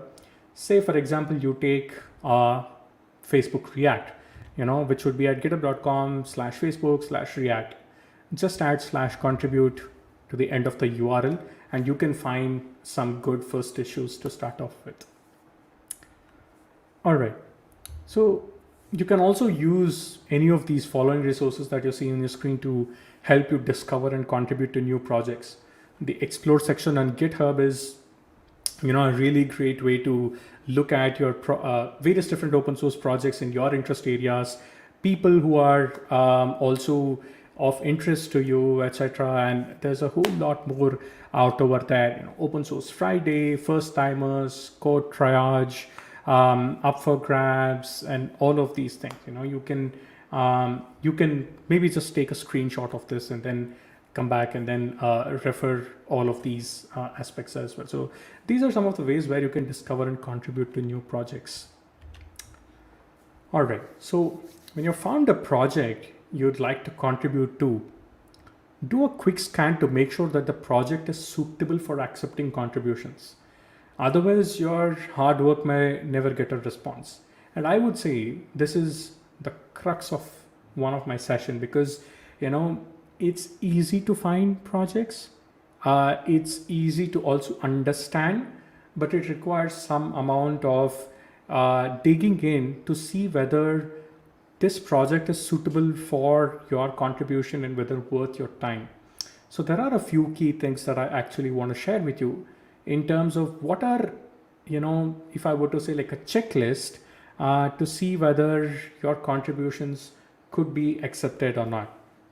So one of the first things is just like a checklist before you contribute is, does this meet the definition of open source? Yeah. So does it have a license, first of all, which is when it can be defined as an open source project. Usually there's a file called license in the root of the repository. Take a look at that.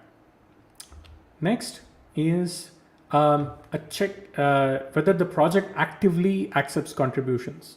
So look at all of the commits, look at when was the latest commit, how many contributors does the project have, and how often do people commit.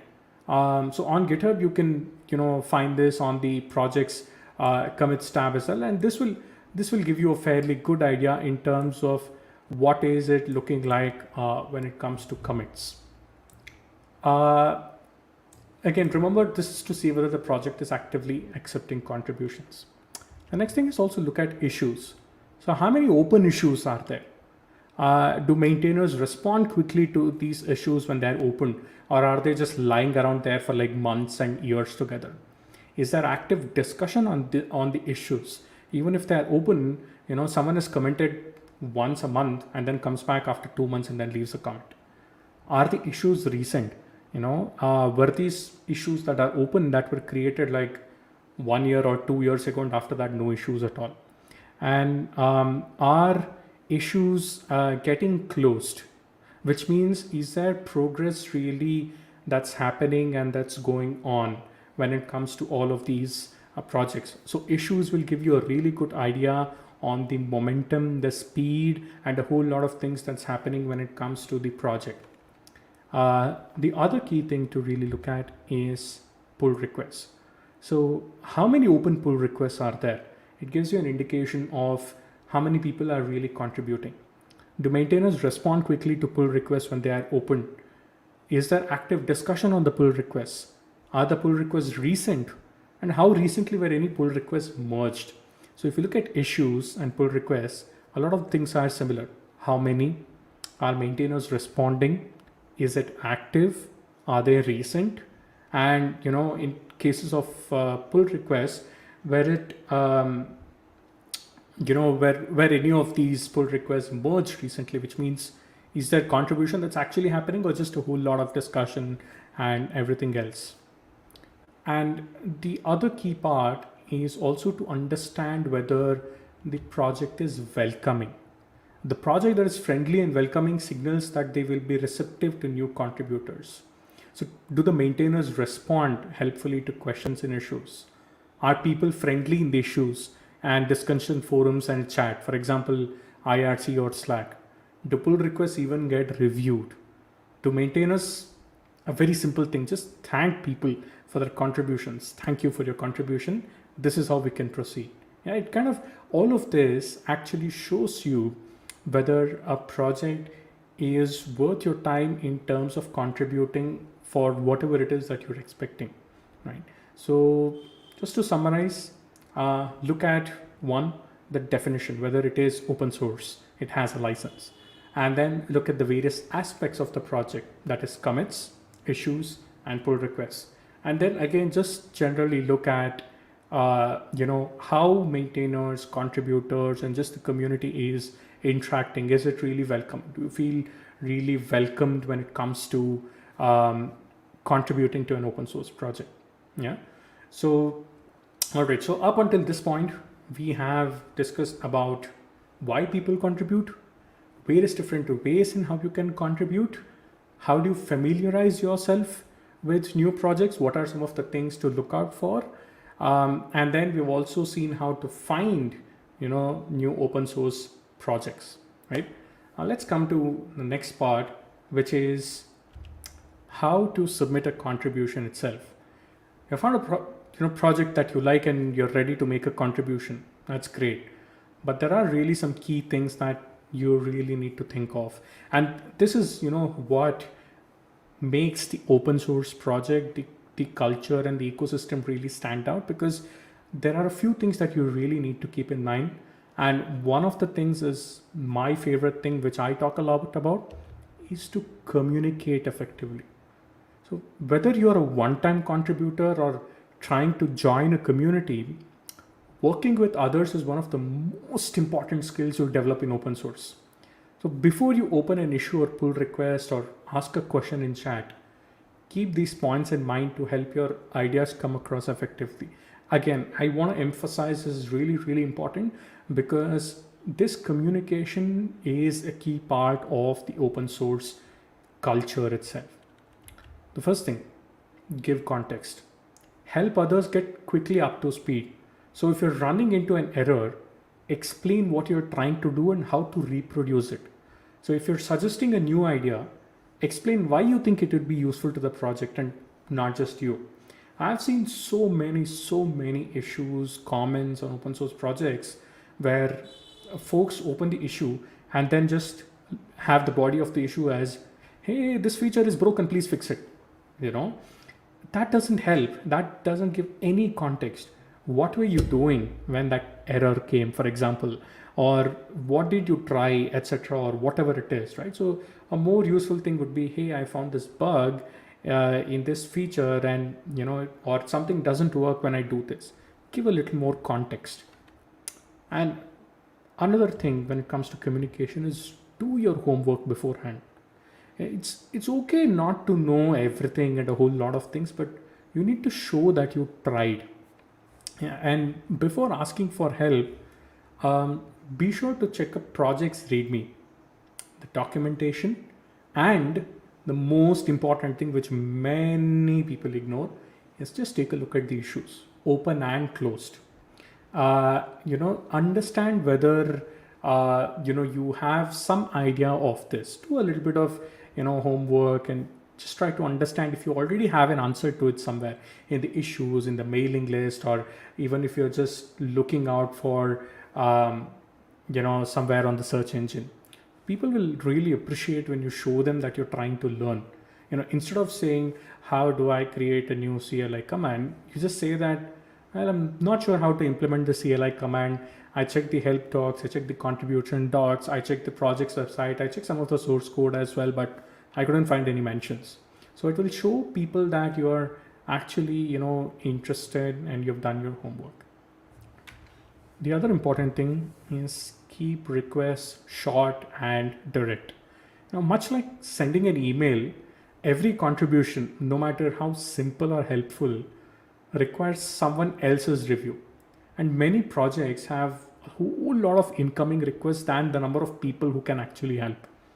Be concise. So you will increase the chance that someone will be able to help you. I'll give you an example. Instead of saying that, oh, I was actually, sitting in the park and looking at the sky in the evening, and then suddenly I just say, I want to write an API tutorial, So just be concise and communicate directly. The other important thing, again, I've seen this happening totally opposite a lot, is keep all of your communication public. I know it might be tempting to you, but don't reach out to maintainers privately unless you need to share some sensitive information like a security issue or a serious conduct violation, etc.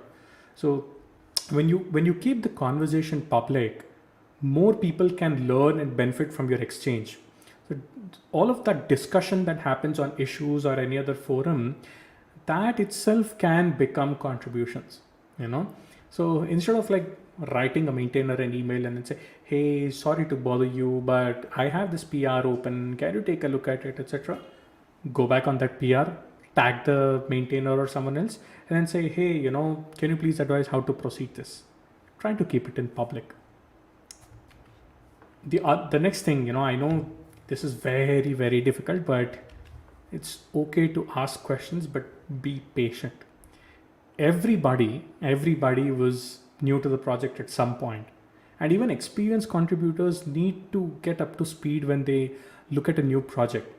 And by the same token, even long-time maintainers are not always familiar with every part of the project. So show them the same patience that you'd want them to show to you. So instead of, for example, going to them and saying, why can't you fix my problem? Isn't this your project? And things like that. Just tell them that, hey, thanks for looking into this and I followed your suggestions, etc. And here's the output. Ask questions and be patient. People will really appreciate that. Also, respect community decisions. You know, your ideas may be different from the community's priorities or the vision itself. And they may offer feedback or decide not to pursue your idea. So you should discuss and, you know, look for compromise. Maintainers have to live with your decision longer than you will. Just think about that. So if you disagree with their direction, that's fine. You know, you can always work on your own fork or start your own project. Yeah. So instead of going back to the maintainer or whoever is the contributor and then saying, why won't you support my use case? This is unacceptable and things like that. You can say directly and politely communicate that, well, I'm disappointed that you can't support it, but you know, you explained to me that this is not a priority or it affects only a small portion of users, etc. Thank you. Respect it and be polite. And again, the main thing is keep it classy. Yeah. So open source is made up of collaborators from all over the world. So sometimes context gets lost across different languages that people speak, different cultures, different geographies, different time zones. And moreover, all of this written communication makes it harder to convey, you know, a tone or a mood. Always assume good intentions in these conversations. It's fine to politely push back on an idea and ask for more context or, you know, further clarify your question or position, but keep it classy. All I would say is, you know, just try to leave the internet a better place than, you know, when you found it. So these are some of the key, you know, things to keep in mind when it comes to communicating effectively. So a really nice thing, you know, I'm seeing somewhere here in the chat where someone is saying for something else is be patient, you know, something that I'm already kind of talking about. So the next key thing also is to gather context. Yeah. So before doing anything, do a quick check to make sure your idea hasn't been discussed elsewhere. Just skim the project's README and then, you know, the issues, both open and closed, and the mailing list and Stack Overflow, etc. You don't have to spend hours going through everything, but a quick search for a few key terms really goes a long way. If you can't find your idea elsewhere, you know, you're probably ready to make a move. And if your project is on GitHub, you'll likely communicate by opening an issue or a pull request, etc. Again, gather context. Before you open an issue or pull request, check the project's contributing documentation to see whether you need to include anything like specific. Most often, they might ask you to follow a template or add additional information, etc., or maybe include tests and things like that. So gather some context. And then if you want to make a substantial contribution, open an issue first to ask before working on it. You know, I've seen this many times where contributors sometimes get excited, they come in, open the pull request and then submit it, and then there's a whole lot of discussion happens and then the pull request doesn't get merged or doesn't even get accepted. Just make things simple. If it's pretty big, open an issue, ask, hey, I want to contribute this. Is it okay? And have that discussion upfront. And if it's fine, then you can get going. So then, of course, go ahead and open an issue. So you might usually open an issue if you want to report an error you can't solve, or discuss just like a high level topic or an idea, or even propose a new feature or other project idea. So there are a few, again, quick things over here as well. So if you see an open issue that you want to tackle, comment on the issue, to let people know that you're on it. That way people are less likely to duplicate your work. Or if an issue was opened a while ago, it's possible that it's being addressed somewhere else or has already been resolved. So comment to ask for confirmation before starting work. And again, if you have opened an issue but figured out the answer later on your own, again, keep the other people informed. Comment on the issue to let people know and close the issue. Even documenting that outcome is a way for you to contribute to the project.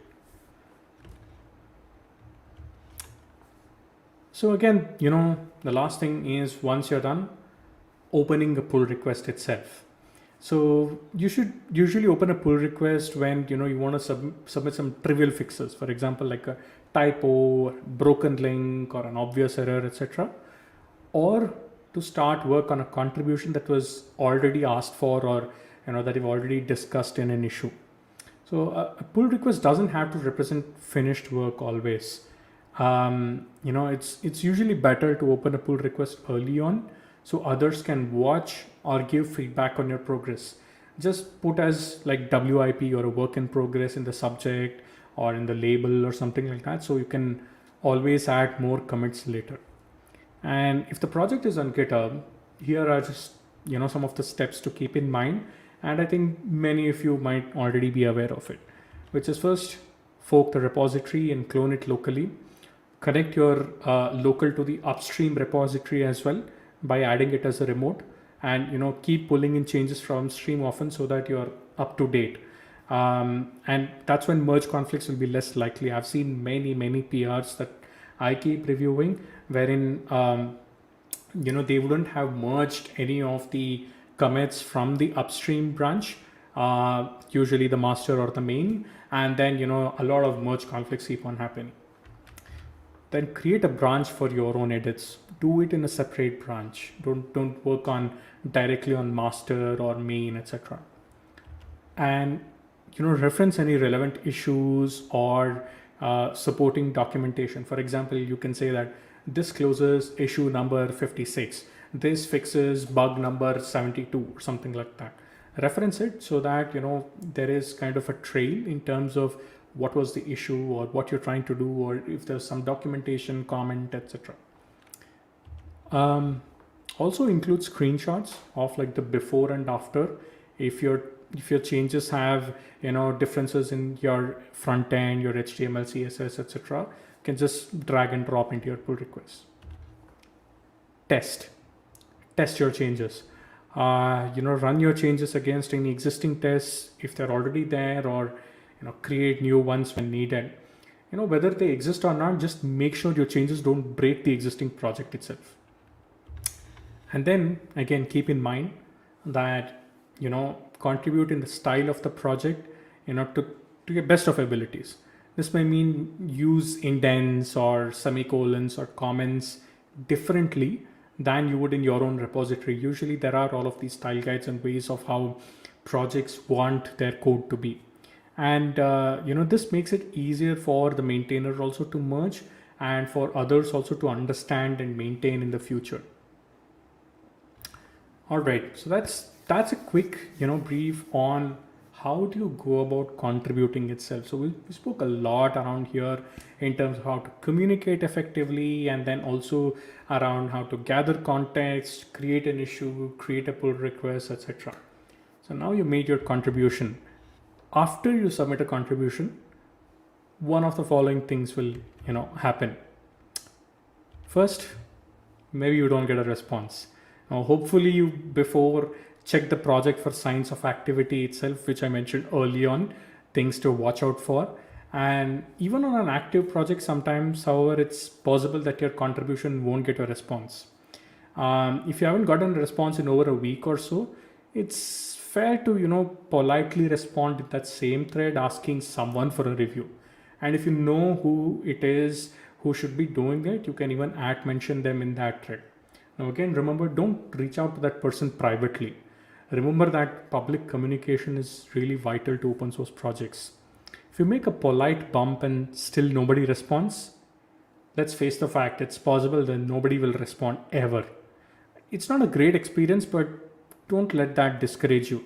It's happened to everyone, and there are, of course, many possible reasons why you didn't get a response, including sometimes personal circumstances that might not really be in your control. So just try to find another project or a way to contribute. If anything, there's a good reason not to invest too much time in making a contribution before other community members, are like engaged and responsive.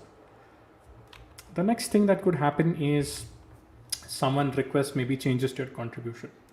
So it's common that you will be asked to make changes to your contribution, whether that's feedback on the scope of your idea or changes to your code, etc. And when someone requests changes, you be responsive, just like how you would want the maintainers to be responsive. They've taken the time to review your contribution. So opening a PR and walking away is bad. So if you don't know how to make the changes, research the problem, ask for help if you need it. And if you don't have the time to work on the issue anymore, then let the maintainer know so that they're not like expecting a response or someone else can come over and then take it up. The other scenario is, well, your contribution doesn't get accepted.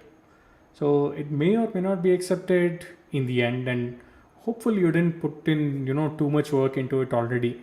If you're not sure why it wasn't accepted, again, it's perfectly reasonable to ask the maintainer for feedback and clarification. But ultimately, however, you'll need to respect that this is their decision. So don't argue or get really hostile. I've seen this happen as well. So you're always welcome to fork and work on your own version if you disagree. And of course, the best case scenario is your contribution gets accepted, and you can then go and make a celebratory dance. So I know we spoke a lot of things over here on right from why someone contributes to how you can contribute, how to find projects to contribute, what to look for in projects, and the various things to keep in mind while contributing, and what happens after you contribute. After all this, what's next?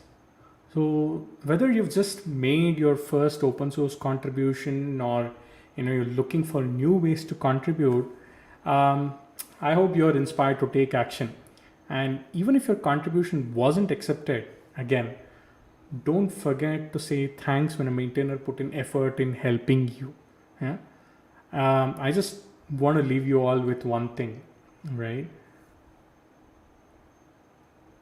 Open source is made by people like you and me. One issue, one pull request, one comment, or just one hi-fi at a time. So just keep at it. Thanks everyone, and I hope this has been helpful for you. Like how I said, we covered a lot of stuff over here, starting from why people contribute in terms of what are some of the best practices, in fact, to get your contribution accepted and get going. So if you have any questions or any other comments or so, if we still have time, we can take it up over here, or else I'm always available on Twitter or any other places for any questions that you might have.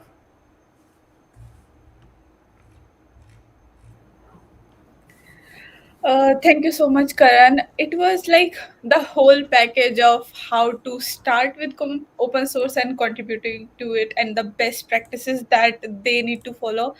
I always talk about how open source is really important for your career. I mean, it really helped me in IT industry also. The best practices, how to reach out to someone for help, and all the things. Okay, so we have a few questions, and yeah, I will take it up. Okay, I missed the comments. Let me check. Okay. Someone is asking the prerequisites to start contributions. Interesting.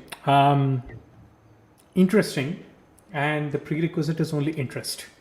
No pun intended, because like how I mentioned, it need not be, open source software itself. It could be open source, various different things. So it's Yeah. just all that matters is that you have an interest to contribute, to give back to that project and help it grow.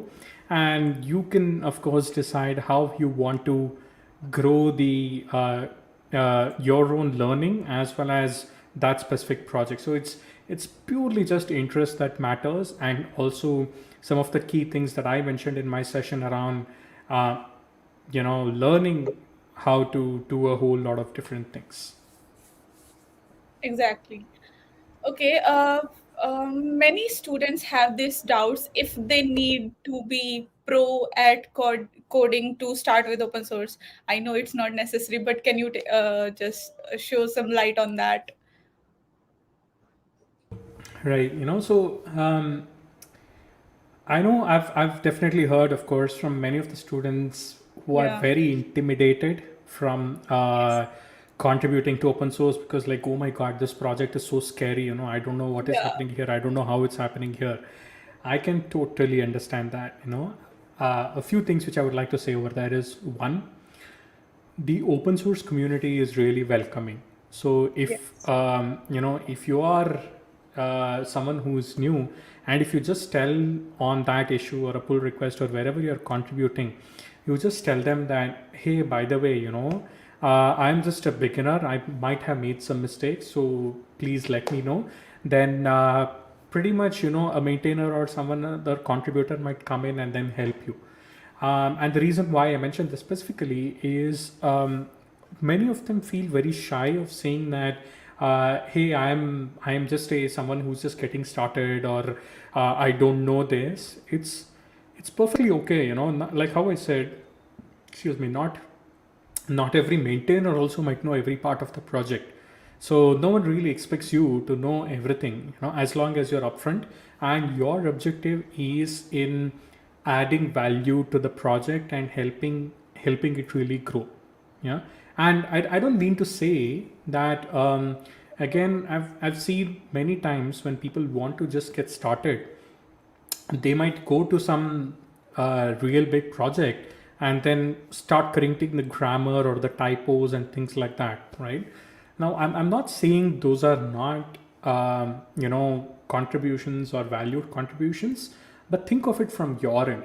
If you were the maintainer and you had like 100 issues and many pull requests to take a look at and contribute to, would you really be worried about that one typo in the readme? Or would you be looking at, damn, there is this bug, we need to get it fixed, so, and if someone comes in and then fixes that, then that's when people will be like, oh my God, thank you, you did a really great job, because I was really looking for someone to someone to fix this, right? And it's very similar to an analogy in real life, wherein you're carrying a lot of luggage and trying to cross the street, and then someone comes and walks up to you and then says that, hey, by the way, there's something over here, kind of a thing. You're like, okay, great, but I'm just trying to take this luggage and cross the street. I can fix my whatever is wrong later on, kind of a thing, right? So try to tackle some of those issues, and the whole experience is a learning experience. So true. I would like to share my open source journey just a little bit. Absolutely. Yeah. Okay. So yeah, last year I started with all the things. I was like, I want to get into open source. It's really amazing to start with it, and I didn't know Git at all. I never heard about what is GitHub, and I was in my fourth year of BTech. I know that was not usual, I know. But in that 1 year or 6 months, I just learned every day. Every day I was just upskilling myself. So it's just about your interest, your enthusiasm, your consistency to get into open source. It's just that. And community is always there to help you. Yeah. Yeah. That's it. I would like to keep it very simple and short. No, that's really good. Seema, I'm glad that you mentioned, again, interest, passion, and the enthusiasm is where everything starts. Exactly. Okay. Thank you so much, Karan, for the, power-packed session, and I hope many students will start even exploring open source, because it's really amazing. It not only build your technical skills but your personal skills as well. Yeah, that would really be benefit for your career. So I think we can start with the quiz now. Great. Do I hang around or? Yeah, you can. You can. Okay. What is this quiz? Is it for me or am I on It's the hot seat? no, the quiz will be shared, and the participants who is watching right now will be participating in that, and we have some swags for the top 5 winners to encourage them, and also to encourage students. We also build a open source project just to start their open source journey, how they can do pull requests and raise issues. So we have a repository for that also. It's called Hall of Techies. So yeah. Okay. The quiz is on the screen, and you can start joining in. And can you share the link in the chat? Yeah. Okay, so the link for the quiz is in the chat. You can just start joining, and yeah, all the very best. Be quick and yeah, do the correct answer. All the very best. और ये रहा आपका पहला सवाल 1,000 रुपए के लिए. Yeah. I'm just kidding. No, it's okay. I was just telling that it's like fastest fingers first from KBC. Oh, okay, okay. I wasn't aware. Really fast. Yeah. All right. Aditya is on mute, I think so. Yeah, I was on mute. Sorry. So I was saying like you can continue that. That was so exciting, and that will keep some motivated to participants also. Okay, I don't know the questions of the quiz. Yeah, sure. So we can share the link. So I think you can also join it. Yes. Nice. Oh, I see a lot of people. So if there's an audience poll, I'm just gonna open up and then ask. Yeah, Vineet, can you share the link in private chat?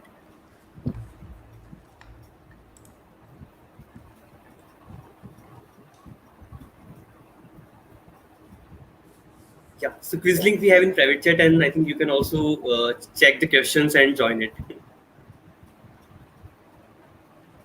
Great, sounds good. So all of those folks who are tuning in, all the best. Really, really nice, and then glad that you're here. Thanks for tuning in, and again, thanks organizing team, and all the best for the rest of the event.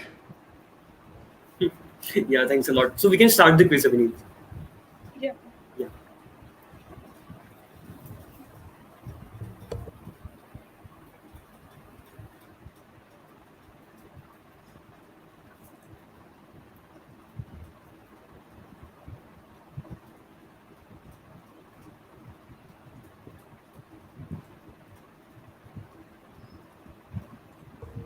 Wow, it does seem like fastest finger first. Yeah.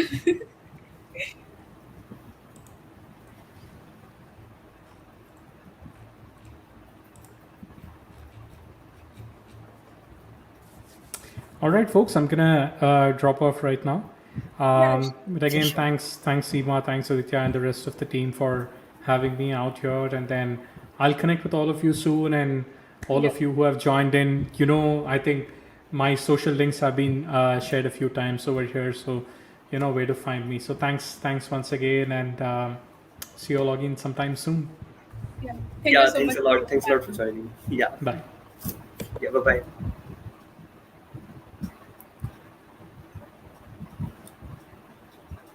Yeah, so the quiz is running and we have our next session that is on the track, and we will be on session on the DevOps stack, Yeah. like how you can build your own DevOps stack from I'm really Gaurav excited Khetrapal. for that.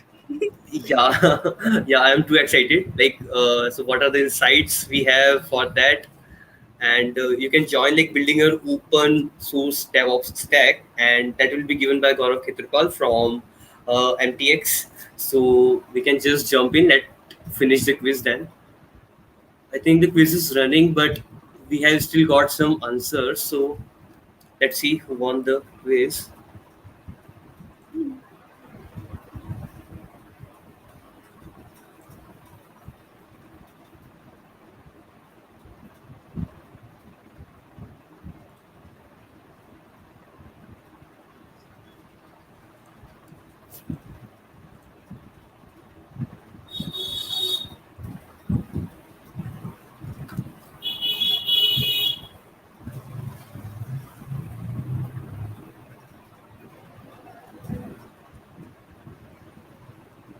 Okay, I think we can end it, Abhinit, Yeah. at the back screen. Yeah, because people have completed, and now I think we should drop it.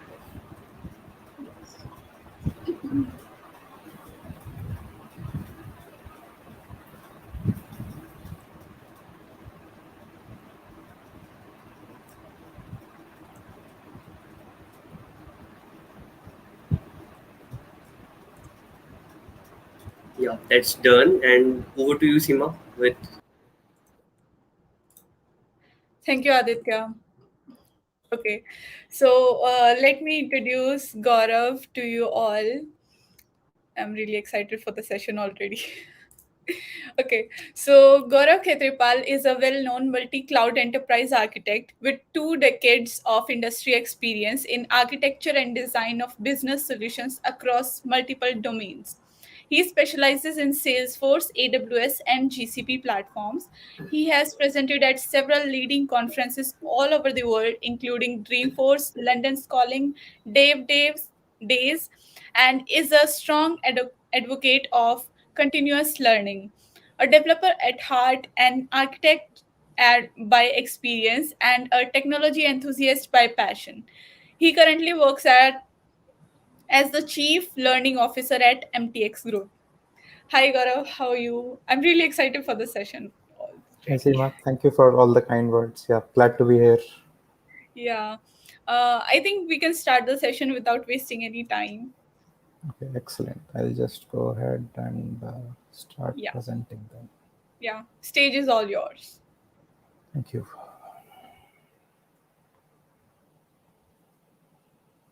Okay, just checking that.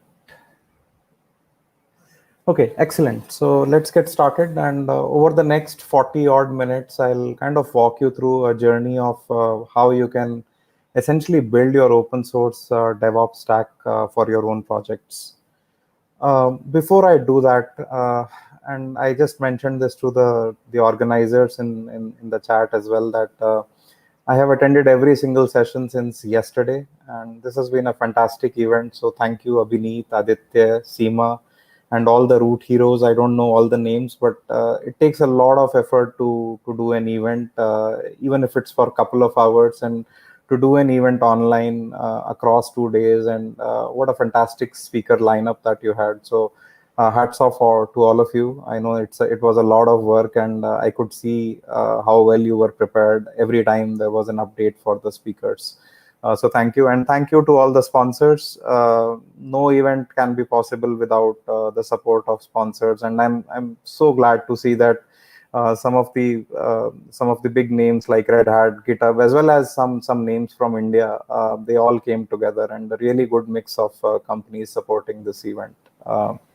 And thank you to all the audience. I think it's commendable that you've actually been spending your weekend learning. I know that a lot of the learners here are very young, in the young age group. You could have spent this Sunday with your boyfriend or your girlfriend, or if you're married with your spouse. But instead you choose to learn, and that's a good commitment to learning. So whenever I present any sessions, I use this analogy of 𝐬𝐚𝐴 golden circles, which is if you're encountering a problem, just try and understand what is the problem, how you would solve it, and most importantly, why do you need to solve that problem. So going by that analogy, again, I'll talk about a few things. Why open source? Again, some of it may be repetitive, some of it may already have been covered by the other speakers. And I actually removed a few slides because I saw that some of the other speakers covered it already, but some of it may come across as repetitive, and I'll try and not spend too much time on that. Then we'll talk about why DevOps.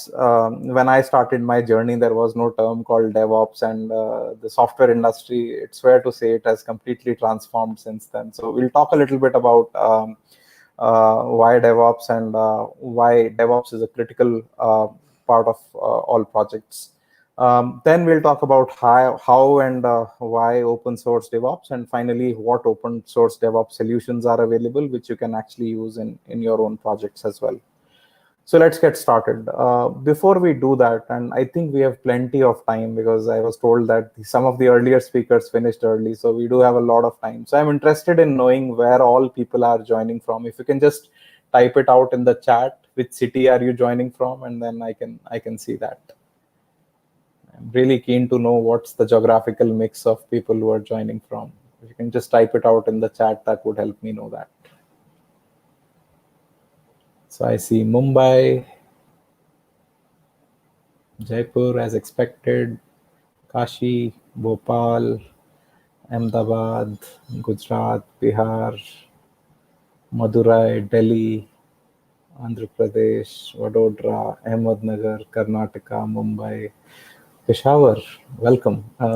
This event has actually gone global, so really glad to see. Odisha, Kolkata, Haryana, Varanasi, Hyderabad, Salem, Tamil Nadu, Gujarat, Varanasi, Pune, Surat.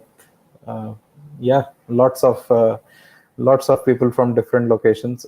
And interestingly, there are not enough people from Jaipur. The organizers are from Jaipur, and that's kind of the advantage of doing these events online, that you have a global audience and there are no geographical barriers anymore. So although COVID has been really tough for all of us, I think if you are passionate about learning, it has actually opened up a lot of opportunities. So again, another question for you.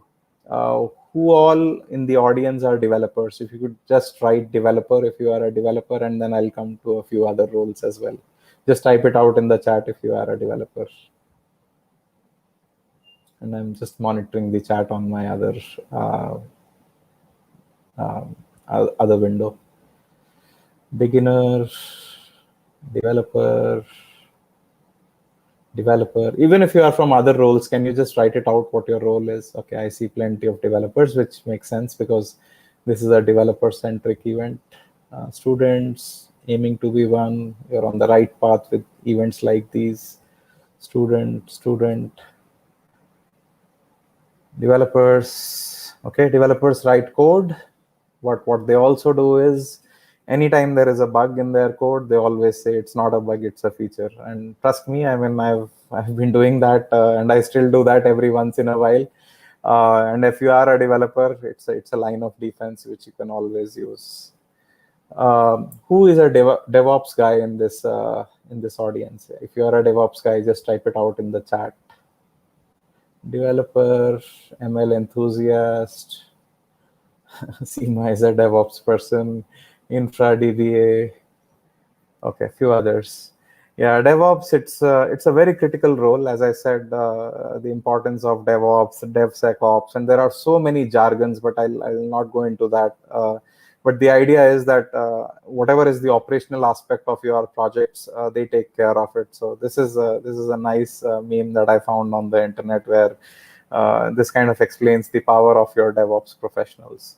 Any QAs in the house as well? I see there are a few DevOps, DBAs, students.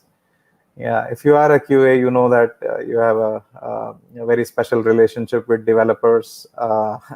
you need to file bugs, developers need to fix them, and that keeps the salary running for you as well as for the developer. So it's an interesting ecosystem. And then obviously there are new roles which have come up in this ecosystem in the last few years as well. So a little bit about me, and my usual introduction is I'm the oldest person in the room, and I think given that all of you are very young, I think that might still be true. In fact, some of you might not even have been born by the time I graduated. So, but that's a different story. So I passed out long back from BITS Pilani. I'm a Pluralsight author. Pluralsight is like Udemy or Coursera, where I've published some courses on mobile development and e-commerce. A little bit more, which I do want to share. I'm an enterprise architect. I work a lot on Salesforce, GCP, and AWS platforms. I've done a lot of work on Salesforce. About 15 years out of my 22 years career has been on Salesforce, and they have an MVP program similar to Microsoft, similar to other companies like Google, and it's probably been the highlight of my career. I work as Chief Learning Officer at MTX Group. I was previously working as the Chief Technical Officer or as a CTO. I took on this role, which is not very common in the industry, because I myself am a lifelong learner. I believe that there is no age for learning and there are no constraints for learning. And again, this pandemic has taught us that if you want to learn, there are only excuses that prevent you from learning. Otherwise, everything is available to you. There are resources. You have plenty of time. Thanks to the pandemic, you are not going out. So in that sense, the only mental blocks that we have towards learning are in our minds, and if we get past them, then there is lots to learn. And with that philosophy in mind, I took on this new role of Chief Learning Officer, where I drive a lot of learning and development initiatives in my organization. I am invested in the technology ecosystem in Jaipur since a very long time. Jaipur is my hometown. I was born here. I lead the Jaipur Salesforce Developer Group, which is a very old group. We formed this group in 2012, and in the pre-COVID times, we used to do a lot of events, and I'm hoping that some of you have attended those as students. And we've actually been hosting a lot of other events as well at our company in other locations as well. And a couple of years back, we also started a GDG Cloud, which is a Jaipur Google Developer Group Cloud meetup group for Jaipur. So this is focused on the GCP platform. And again, it was really great when I saw the announcement on the AWS user group come up in Jaipur. Abhineet posted it on LinkedIn, and I immediately reached out and I attended the first session. And just the way the Jaipur ecosystem is blossoming, I think it's a good sign for the future, and a lot of more career opportunities coming to our pink city. With that, I know it's been a long day for all of you. If you have been around yesterday as well, then it's been 2 long days. And this is the last session of the conference, and it's a Sunday afternoon, so I don't mind if you take a nap, but do stay attentive. As Seema mentioned, there will be one more quiz, and I think that is the last quiz of this conference, and you have a good chance to win some goodies. So pay attention. This is a fairly lightweight session. I'll keep the session fairly generic, and I'll not go into jargon, as I said. A lot of content has already been covered in the earlier sessions, but I'll just share my learnings, and I'm hoping that is something that will help you in your respective projects as well. So the first question is, why open source? And I think the earlier session from the speaker from GitHub did a really good job in terms of explaining what is the open source ecosystem, how do you contribute to the open source ecosystem, and if I were to kind of draw some metrics around why you should pick open source software for your organization, or even if you are a student, then obviously cost reduction, quality improvement, just the collaborative aspect of the open source ecosystem. You don't need to build everything from scratch. You can basically pick solutions that are available, so it leads to quick time to market. You have full ownership and control. Obviously, a lot of it depends on what kind of license you are using, but the idea is that we are not in the 80s or the 90s where if you need to build something, you need to build the authentication module, you need to build the microservices architecture, you need to build the container piece of it yourself. There are solutions available, and that's how you build your own technology stack. And then there are some obvious advantages, like there is a collaborative approach and you have a community support as well. While that's all great, there is a very common misconception about open source, that open source is free. Can you tell me if that statement is correct in chat? Is open source really free, or is it not free? I just look forward to the answers in the chat. Is open source free? That's the question.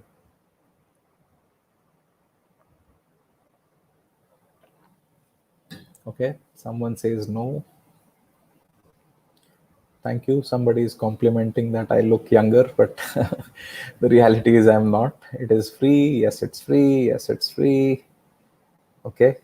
So the answer is open source may not always be free. And that's, again, a very popular misconception. And I'm not surprised that a lot of you actually believe it is free.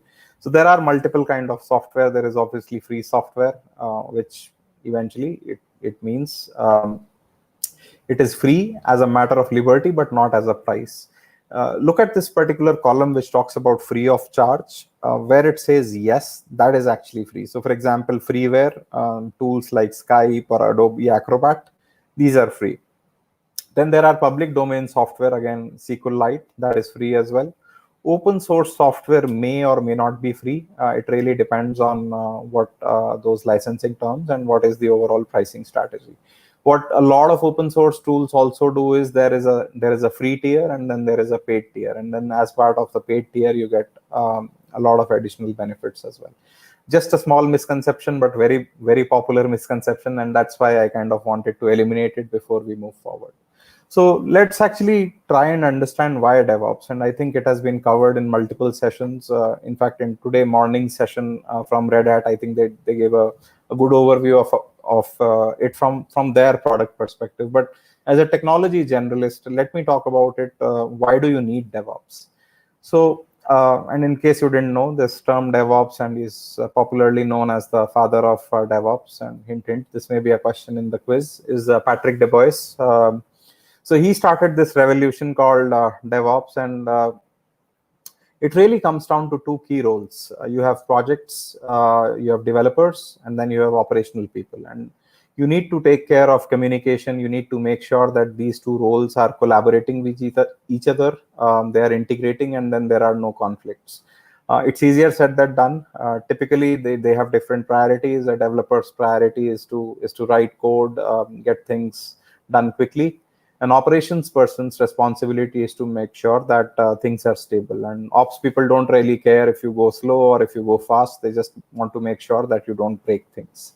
So why DevOps? As I said, it's a case of typical conflicting priorities. On one side, you have developers who want change, who want to write code and want to build features. On the other side, you have the operations team, which always say, no matter whatever you build, don't just break it. They want stability. And that's what we typically call as the wall of confusion. So the way the industry tackled this is they came up with this role which is kind of DevOps, which is kind of middle ground of both developers and operations, so that developers and operations people don't operate in their own silos. They are one team with one goal. The developers are writing out code, they are churning out new features, and the IT operations people are making sure that they are able to keep things stable. So you kind of remove that wall of confusion and you introduce a new layer called DevOps, which is basically helping both the roles, developers and operations. Let's actually understand it a little bit more in terms of software developer lifecycle. So as I said, when I started off long back, there was no term called DevOps. We used to, in fact, there was no term called Agile then. We used to follow waterfall model. We got requirements. We built features on those requirements. It went into testing. Whatever was certified, shipped to the customer, and then we went through that cycle again. That was good. That was good for simple projects, but it was not effective. Then came Agile, then came Scrum, and then came this whole new notion of roles like DevOps. And the whole development life cycle changed in a way. So it was not this just getting requirements, writing code, testing, boom, deploy. There were new phases which were introduced. You did planning, you did coding, you did build, you did test, you did release, you did deploy, you did operate.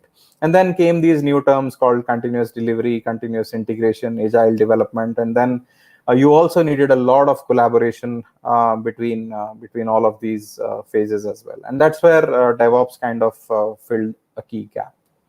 So how open source DevOps? I think, again, as I said, 25 years back, when you talked about open source, Linux was the one which started the open source revolution or the open source movement of sorts. And then a lot of companies actually pitched in with their support. And Linux grew quickly. And now I think it's fair to say that open source is kind of future. Microsoft, I know that when I was growing up, I kind of hated Microsoft because all their tools were proprietary, closed source, very closed ecosystem. The same reason I always hated Apple. But if you see their recent advancements, Microsoft now loves open source. They have so many open source projects. Same for Apple as well. And again, that's why it's kind of the future. So, and again, there are a lot of enterprise tools which are available for DevOps, which can actually help you with building out your own DevOps stack. But they are not open source. The advantage of open source is the collaboration, is the community that you get. And again, that was emphasized in the earlier session on open source as well. So as I said, the typical life cycle, the same life cycle that we covered. And then the best thing is, for each of these phases in the life cycle, there are tools available which are completely open source. Again, they may or may not be free, but the key is that they are open source, and that means they are constantly being updated by the community. So whether that's code and build, whether that's an IDE that you want to work on, an IDE like VS Code, which is now open sourced by Microsoft, or whether it's one of the latter phases of the software development life cycle, which is packaging, release, configuration management, CI/CD, things like that. So again, the key is that all the stages within the modern software DevOps lifecycle, it's all available as open source. This is an image which I took from the Gartner blog, where they actually talked about how much open source DevOps has matured. And again, as I said, it doesn't really matter what kind of a tool you're looking at. So for example, if you want to host your code on GitHub, Bitbucket, and when in the earlier days, there used to be CVS, SVN. And again, if there is anybody in the audience who's from that era, you'll kind of realize it was a pain to get an account on CVS or an SVN. You had to actually host it on your server. Now life is much simpler with all these open source solutions. And again, with IDEs, we are spoiled for choice. There are so many IDEs. When it comes to build or integration solutions, Jenkins was probably the early mover in that space. But now you have Gradle, you have Maven, you have Travis CI, and several others who are actually open source as well. And similarly, when it comes to testing, again, a huge array of open source solutions like JMeter, Protector, Selenium, Appium, and so on and so forth. Security, not the most commonly talked about open source DevOps solutions, but very, very important. And again, I have worked in the enterprise space for over 20 years. And let me tell you that this is where most of the projects fail. If you have kind of been following the trend, something called ransomware is really on the rise in the software industry, where a group of hackers would basically take your application down. They would demand a ransom, and you can actually protect that by using a lot of these state-of-the-art open source security DevOps tools as well. And then it's fair to say that Docker, Kubernetes, these are popularly now the popular flag bearers of the open source DevOps movement. And there have been plenty of sessions. I think these two terms have been covered in almost every session over the last 2 days. So I'll not spend more time on this. Again, task management, behavior-driven development, test-driven development, release, continuous integration, automation, and then a bunch of other aspects like analytics, log management. There are open source solutions And what I'll do is I'll actually walk you through some of the solutions that we use. I obviously cannot share the full details because of IP sensitivities, but that will kind of give you the idea of where to look for in terms of when you are building or when you are picking your own open source DevOps stack. So how does an open source DevOps stack typically work? Everything starts from the source of truth, which is your version control. And the idea is that you version your, so actually, and we have plenty of time. Can anyone tell me in the chat, why do we typically use version control? We can always do everything locally. We can store the code locally. Why do we need version control or source control, as we call it? Please put in your answers in the chat.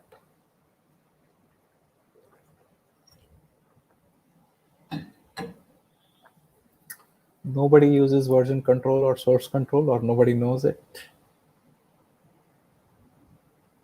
See the history of the code as the bug sucker for a new feature update. Excellent. Collaborate and throw back. Excellent. Roll back to the older version. Very good. Because of changes, to launch a new update, to track the changes. Roll back, maintain different versions. Excellent. Those are all great answers. So the idea is that you are tracking multiple versions, and as you rightly said, when you are creating a new feature, you can create a new branch. God forbid, if something goes wrong in production, you can always roll back, and that's why we call it also as the source of truth. And yeah, some more answers coming in, all correct answers. The idea is that the developer would pull a code from the repository. They would build something in a specific feature branch. They would create a pull request. That pull request would be reviewed by your peers or by your leads, and then they would typically check for things like whether there is a bug, whether it's secure, whether it's passing the overall build. And once it's done, you typically merge it back into source control. Then comes your QA lifecycle, where your QA tests the specific feature or the solution. They file bugs. They also do a security analysis. If anything goes wrong, it comes back to the developer. They fix the bugs, and that whole cycle kind of repeats. And then there are different environments. You can call them pre-prod, you can call them staging. But the idea is that before actually pushing it out to production, and once your QA is done, you want to validate the solution. In some cases, you want to get that validation from the customer. It's typically called UAT. So you have a UAT environment. Can anyone tell me what's a UAT environment in the chat?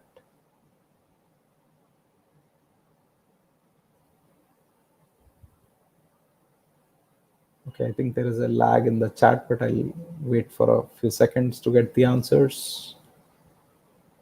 UAT, does it ring a bell?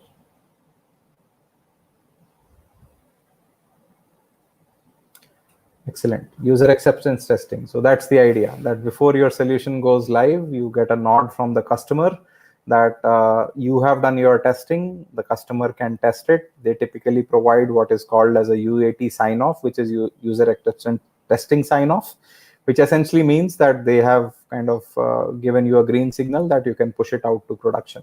And then in production, depending on the architecture you are using, whether it's GCP, AWS, you could be using different load balancing solutions, you could be using proxies, and then a bunch of different services from that corresponding stack. So that's the overall life cycle. And then how do you typically end up using open source solutions? So even if I leave everything else, even if I leave some of the newer components of the modern software development life cycle, then what you definitely need is version control. And again, as I told you, there are multiple open source solutions available. You can use GitHub, you can use GitLab, you can use Bitbucket, you use build and packaging. Again, this may depend on the kind of solution. You can use Maven, you can actually trigger builds through Jenkins. And then the beauty of the ecosystem is that since Jenkins was open source, a lot of companies like Sauce Labs, and then there are several others, what they have done is they've taken the baseline Jenkins package and created their own solutions. And some people are not very comfortable with the CLI. So what they've also done is, if you don't want to write CLI commands, or if you don't want to use a cryptic CLI interface, you can actually do everything through the GUI as well. So you don't really need to be a programmer in that sense to do the packaging, or even if you are a release engineer, you can actually do everything through the GUI. And then the third thing is distribution. So We've all kind of used that phrase in our lives, that whenever we build some feature or whenever we build an application, and then we give it out to somebody to test, and they say it's not working, our usual response is, hey, it works on my machine.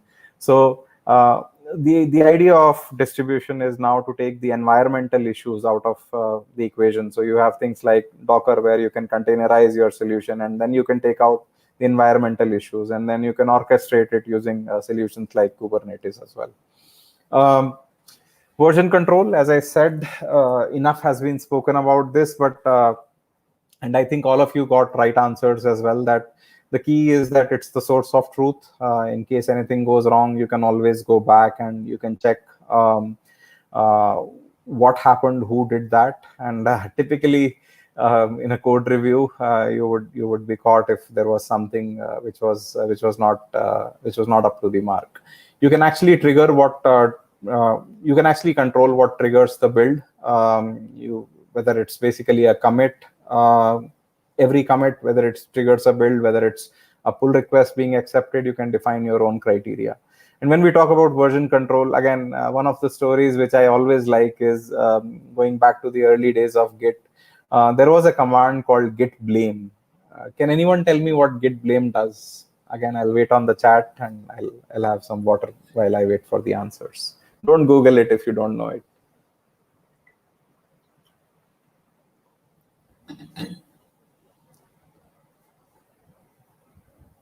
Git blame. So let's see if we get any answers.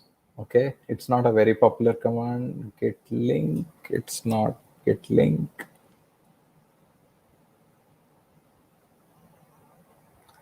Okay, the idea of git blame was if you wanted to know who the author is for a specific commit and what did they change between specific commits, and if that led to a bug, it was commonly used to kind of identify who in the team kind of wrote that piece of code.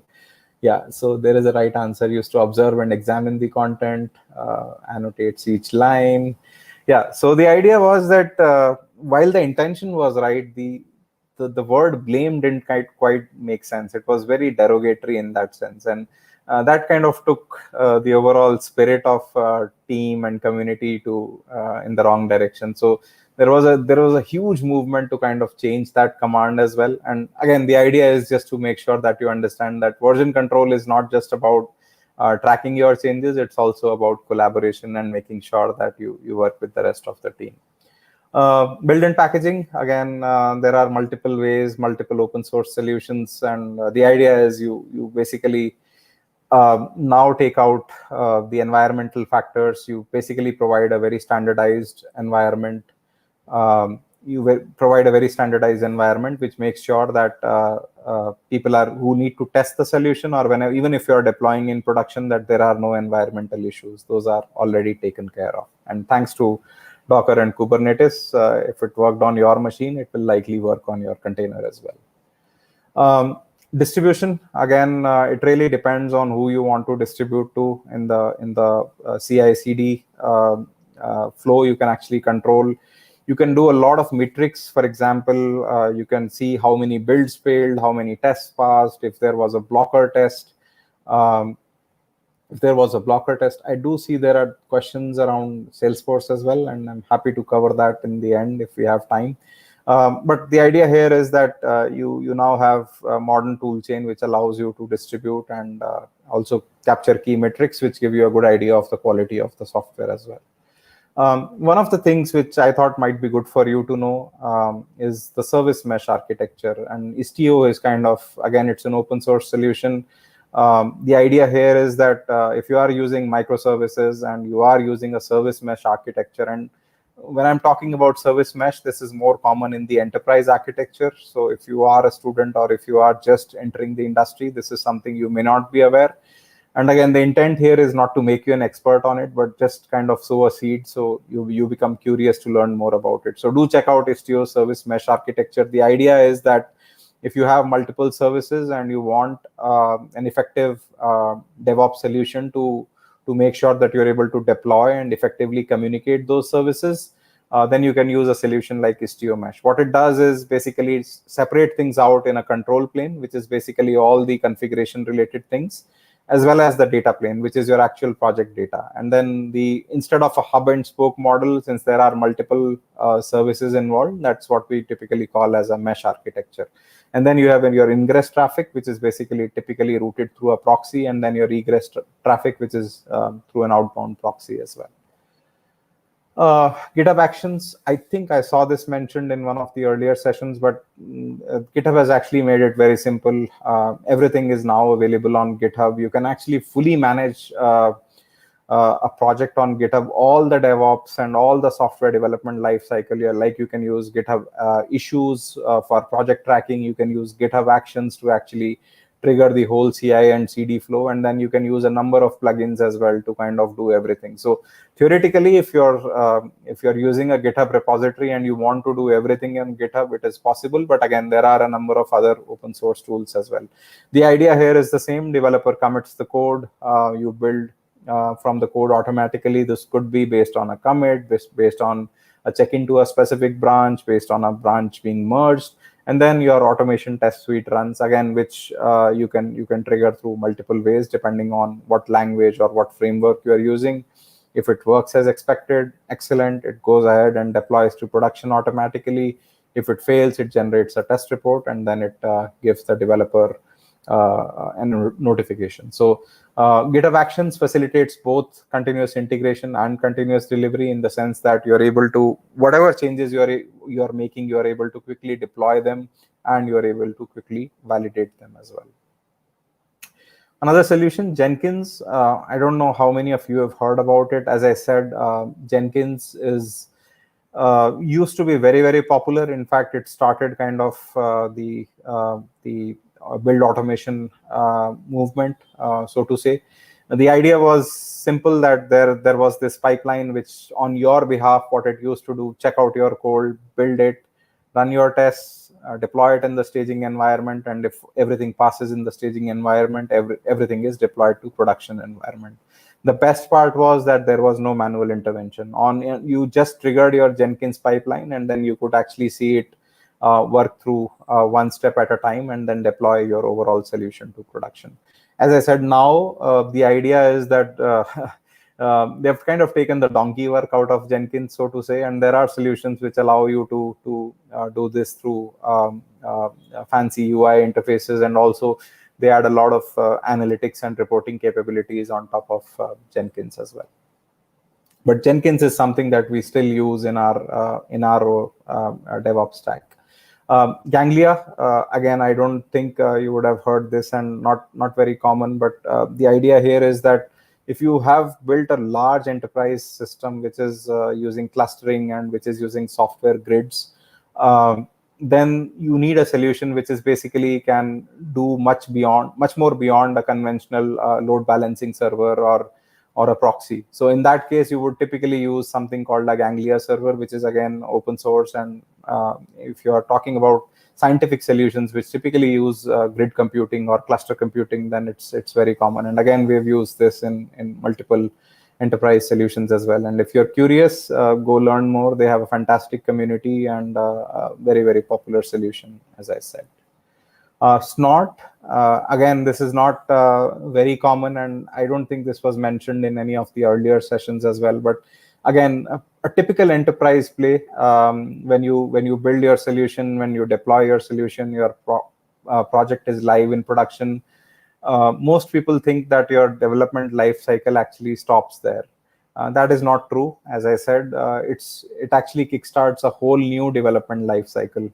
Your users will be trying to use your solution in production, but there will be a lot of people other than your users who would be trying to break your solution, who would actually be trying to either hack into your solution or either trying to introduce bugs or at least find bugs. There may be competitors trying to do that. And typically, you need to run some penetration tests and security tests to kind of overcome those things.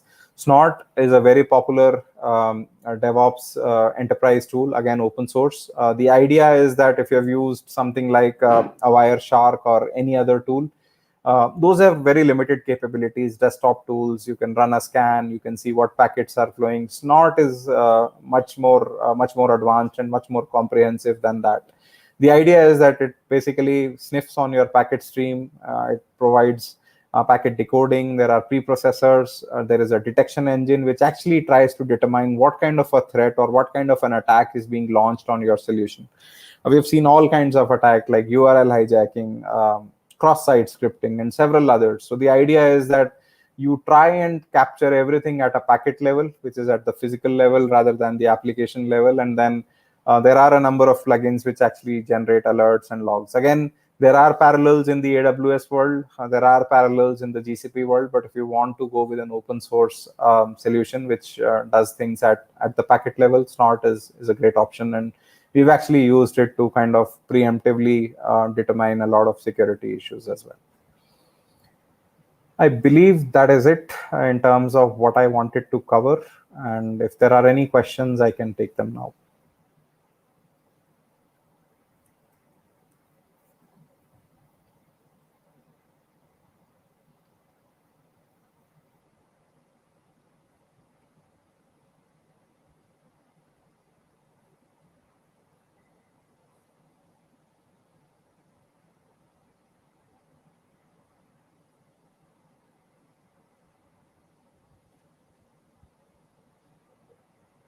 Okay, I see a number of questions. I don't see anybody from the organizing team, so I will just start with the questions. Snort is a DevOps tool. Yes, sort of. It's as I said, it's not a conventional DevOps tool like a Docker or a Kubernetes, but it's basically something that you use for penetration testing, and you would typically use it for ensuring that your solution is free from any sort of security attacks. Yeah, thanks a lot, Gaurav sir, for the great session. And we were preparing for the next, that is closing ceremony. So that's why we were busy on that meeting. Yeah. So yeah, I think we have no more questions because your presentation was so smooth and you were asking questions in between. So I think that's a good thing. And as I can see some comments like nice meme explanation. So you have included some memes also, and that question at the first, like whoever is single or I can say not married, they are only joining. So yeah, people have interest, different kind of set interest. If they are single or married, still they are in the conference. So that's a good thing to check. And yeah, so there is a question, I think. Yeah, so any of the SRE rule, like, can you discuss something on that? Yeah, so Salesforce, again, there are roles around. I didn't quite understand the SRE, but I'm hoping it's a release engineer or the Salesforce ecosystem. Yeah, please. Site reliability engineer, I think he must be talking about the well. Yeah. So site reliability engineer, those roles are there. It's not very common in the Indian Salesforce ecosystem, but definitely there is demand. There are different solutions when you talk about Salesforce DevOps. What has been really done well in the Salesforce ecosystem is you have solutions, and I'll actually type it out on the chat as well, that solutions like Copado, GearSet, Flossom, what they've done is rather than you going into a Jenkins or rather than you building your own containers, they've provided a level of abstraction. So you actually use their tools, and under the hood, they are using all these tools. So again, definitely, it's a booming ecosystem. Salesforce ecosystem is booming, and then within the Salesforce ecosystem, lots of demands as far as lots of jobs as far as DevOps ecosystem is concerned.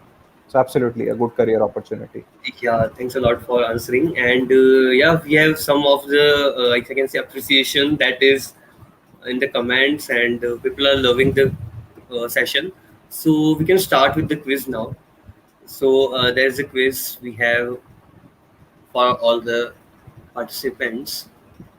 Yeah, so people, all the participants, you can start to join in. I am dropping the link in comment section. Yeah, so here's the link. You can just join in, or you can just copy from the comment section and then just join it. This is the last quiz. Give it your best shot. Good luck, everyone. Yeah. If you missed it, then I think there is no further chances. Even conference also ends, and our contests that started 2 weeks before that also ends. So I think there is no more chances. And we will be working for the winners, like how to reach out to them and what are the next steps.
Yeah, so people are answering the quiz, and we can check the leaderboard also.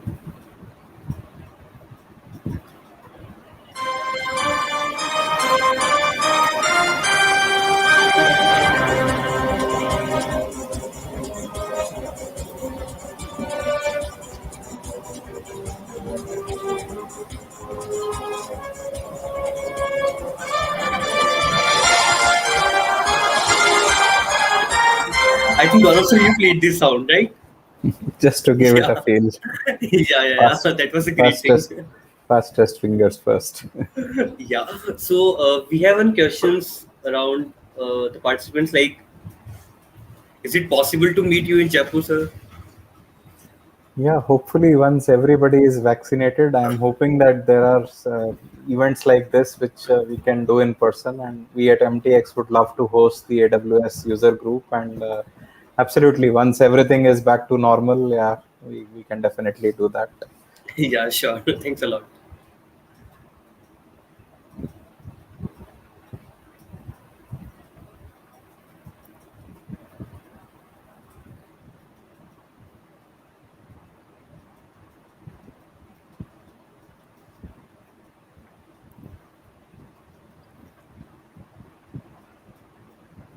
Okay, so anyone is done with quiz? I think no one.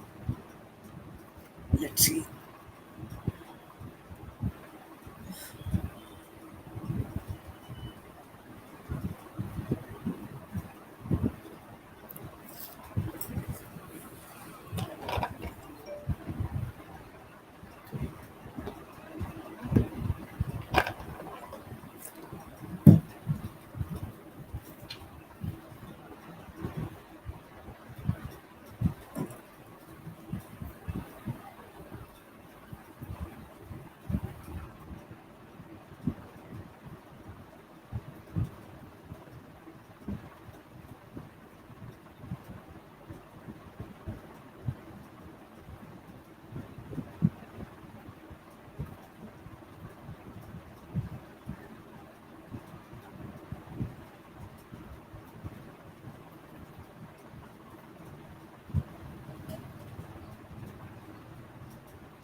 Yeah, I think people have already completed the quiz.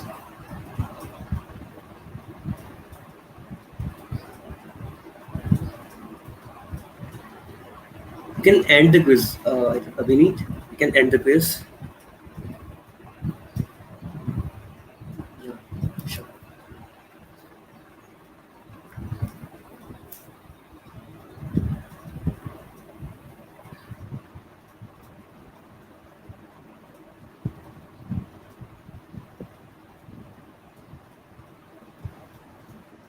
This was one of the tougher quizzes, it seems. Yeah, looks so. Okay. So yeah, we have quiz winner with us. So we will be sharing everything in, I can say, the closing ceremony. Thanks a lot, Gaurav sir, for joining in and for the session. We enjoyed it a lot. Well, thank you for having me, and thank you once again for this fantastic event. Thank you. Yeah, Bye-bye. thanks. Yeah, bye. Yeah, so the finally the wait is end. Seema, you are on mute. So I'm not speaking.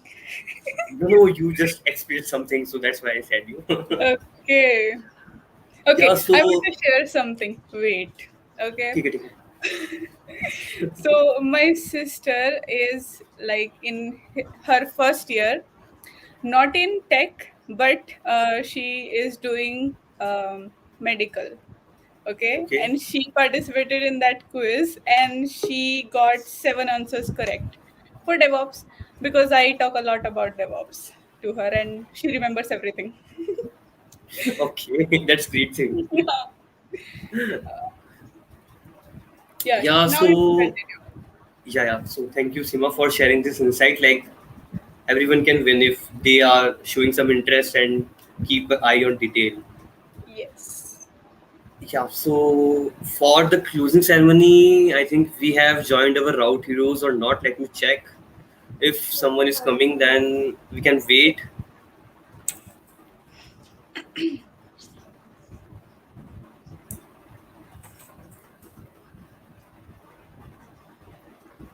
Harsh, you can just search for Seema Saran. I think you will find many links where you can connect with me.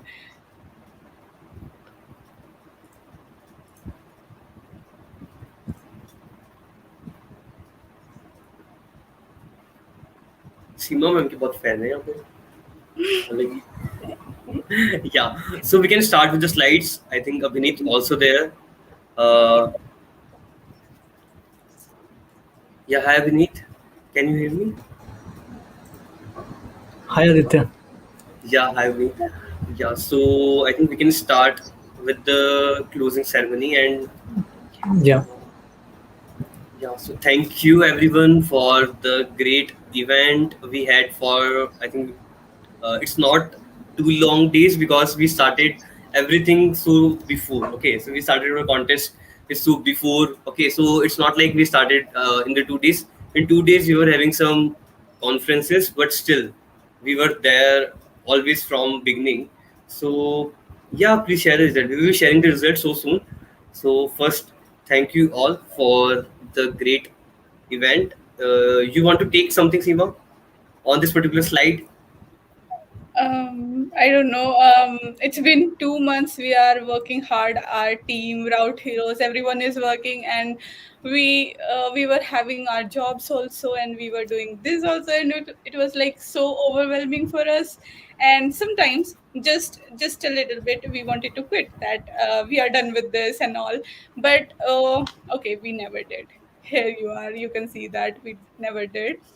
And yeah, thank you so much for all for supporting us and making this conference success. And I hope you have gained a lot from this, and it helped you in any way. I don't know.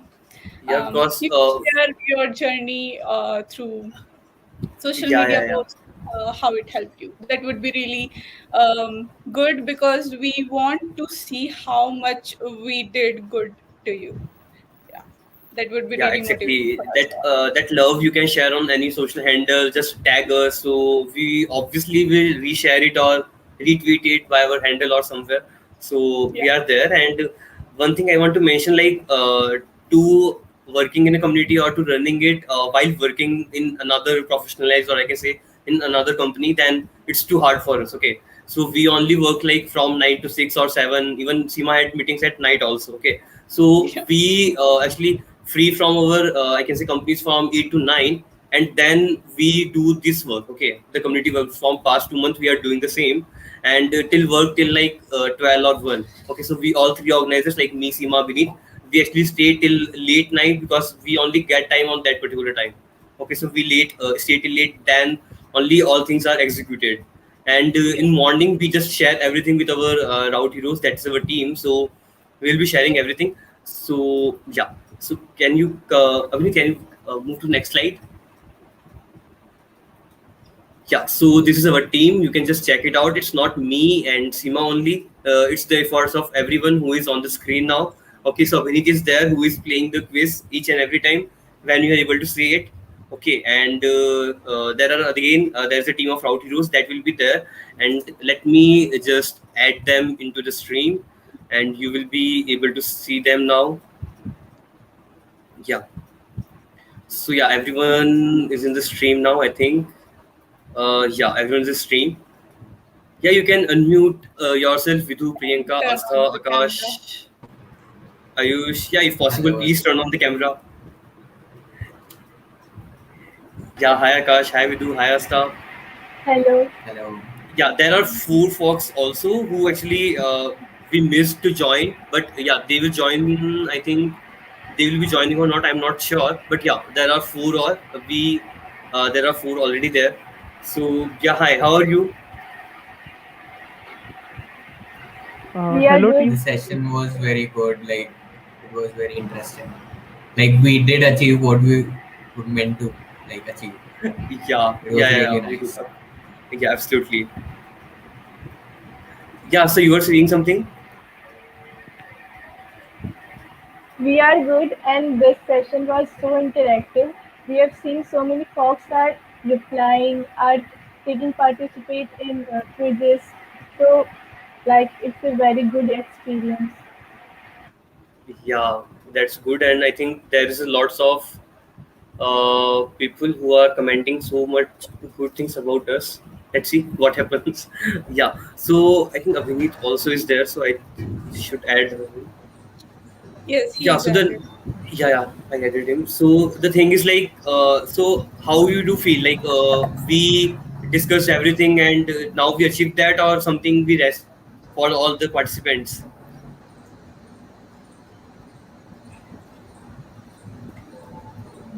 Anyone?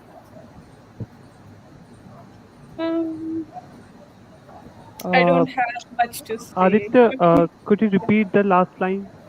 Yeah, I'm asking like what we have think of, like we will do this thing in conference, we will do this thing. So we have covered it all, or we just missed something? Okay. I think we have done so great. I couldn't participate in it because of some reason, but I'm so grateful to be part of this team, and we have done awesome. Yeah. Thank you, Akash. Even joining today also, I thought you will not come, but still you are there. Yeah. So we can move to, I think, the next slide, Abhinit. Yeah, sure. But before that, I would just say at this moment, Yeah, like please. all the route heroes are a backbone of this community. So they have really played a very important role to building all of these things. Yeah, obviously. It's not possible without them because Yeah. we only are free and we don't get much time. But still, yeah, there's a thing like we have to tell them like do this, and it's still the same. Like they are also so responsive. This will I mention because they take all the responsibility and do the work, whatever we assign them, or they do by them on them. Okay, so it's not like that. And yeah, we can go to the next slide. Yeah, so we have quiz winners for the day 1, that is 24 July. So we are mentioning all of them in this particular session. So anyone can just go to it. So you can check the name on the list. Yeah, this is the second session. This is the third, and there will be another. Yeah, this was the last fourth session for the day. And yeah, there was a Map My India quiz. That is one quiz we announced so surprisingly. So these are the 4 winners from that contest also. Yeah, then day 2 opens, and in day 2 we have these winners. You can check on the screen.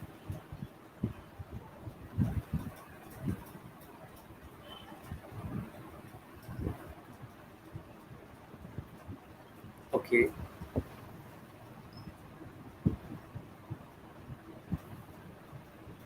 Yeah, these all are the quiz winners we showed previously, and what these quiz winners have to do, just mail us on our mail ID. Okay, we will drop in our we have already dropped.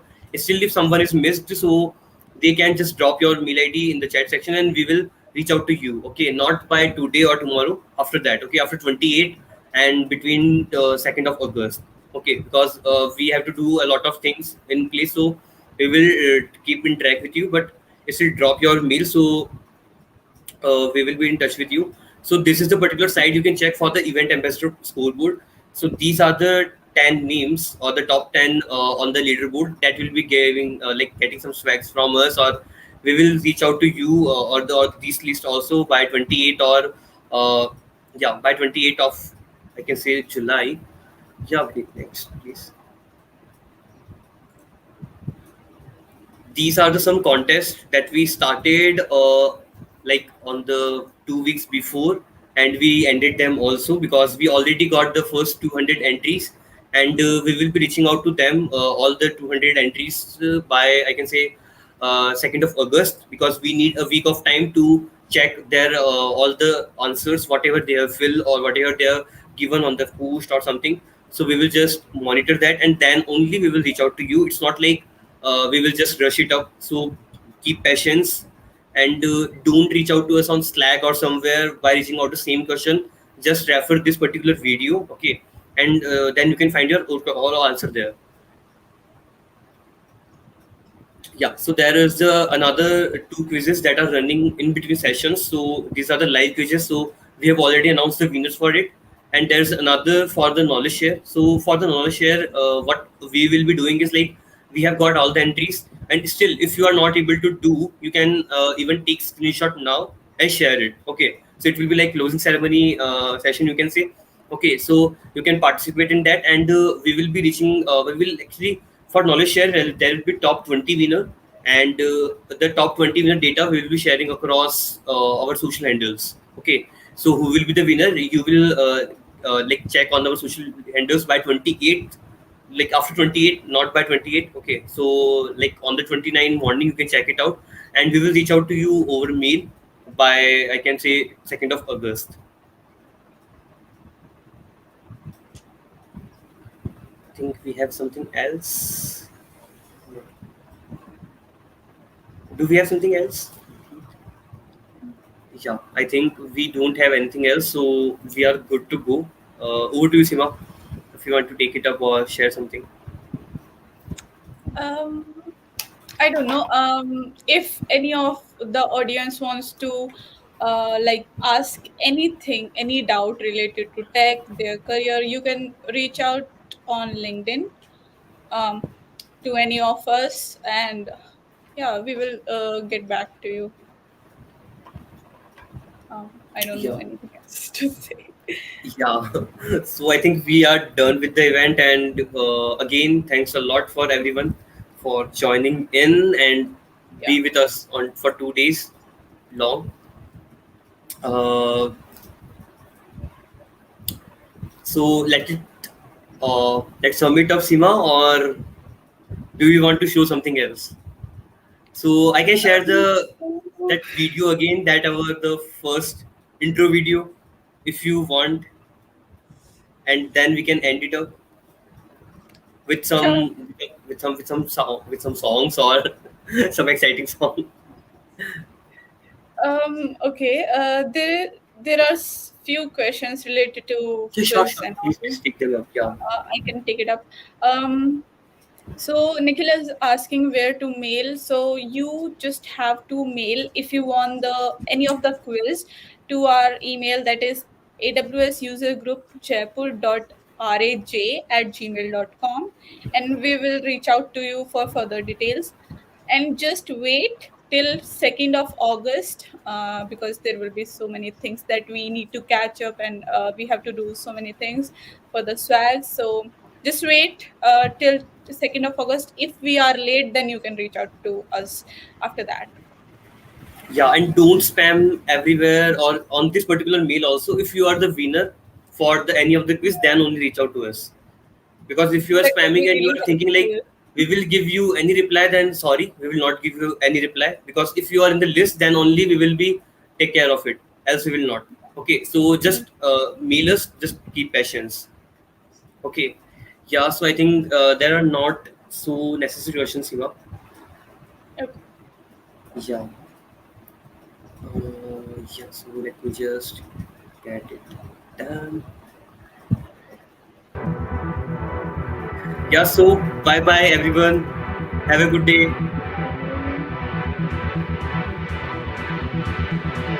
Bye, Vineet. Yeah, he's on the chat. Yeah.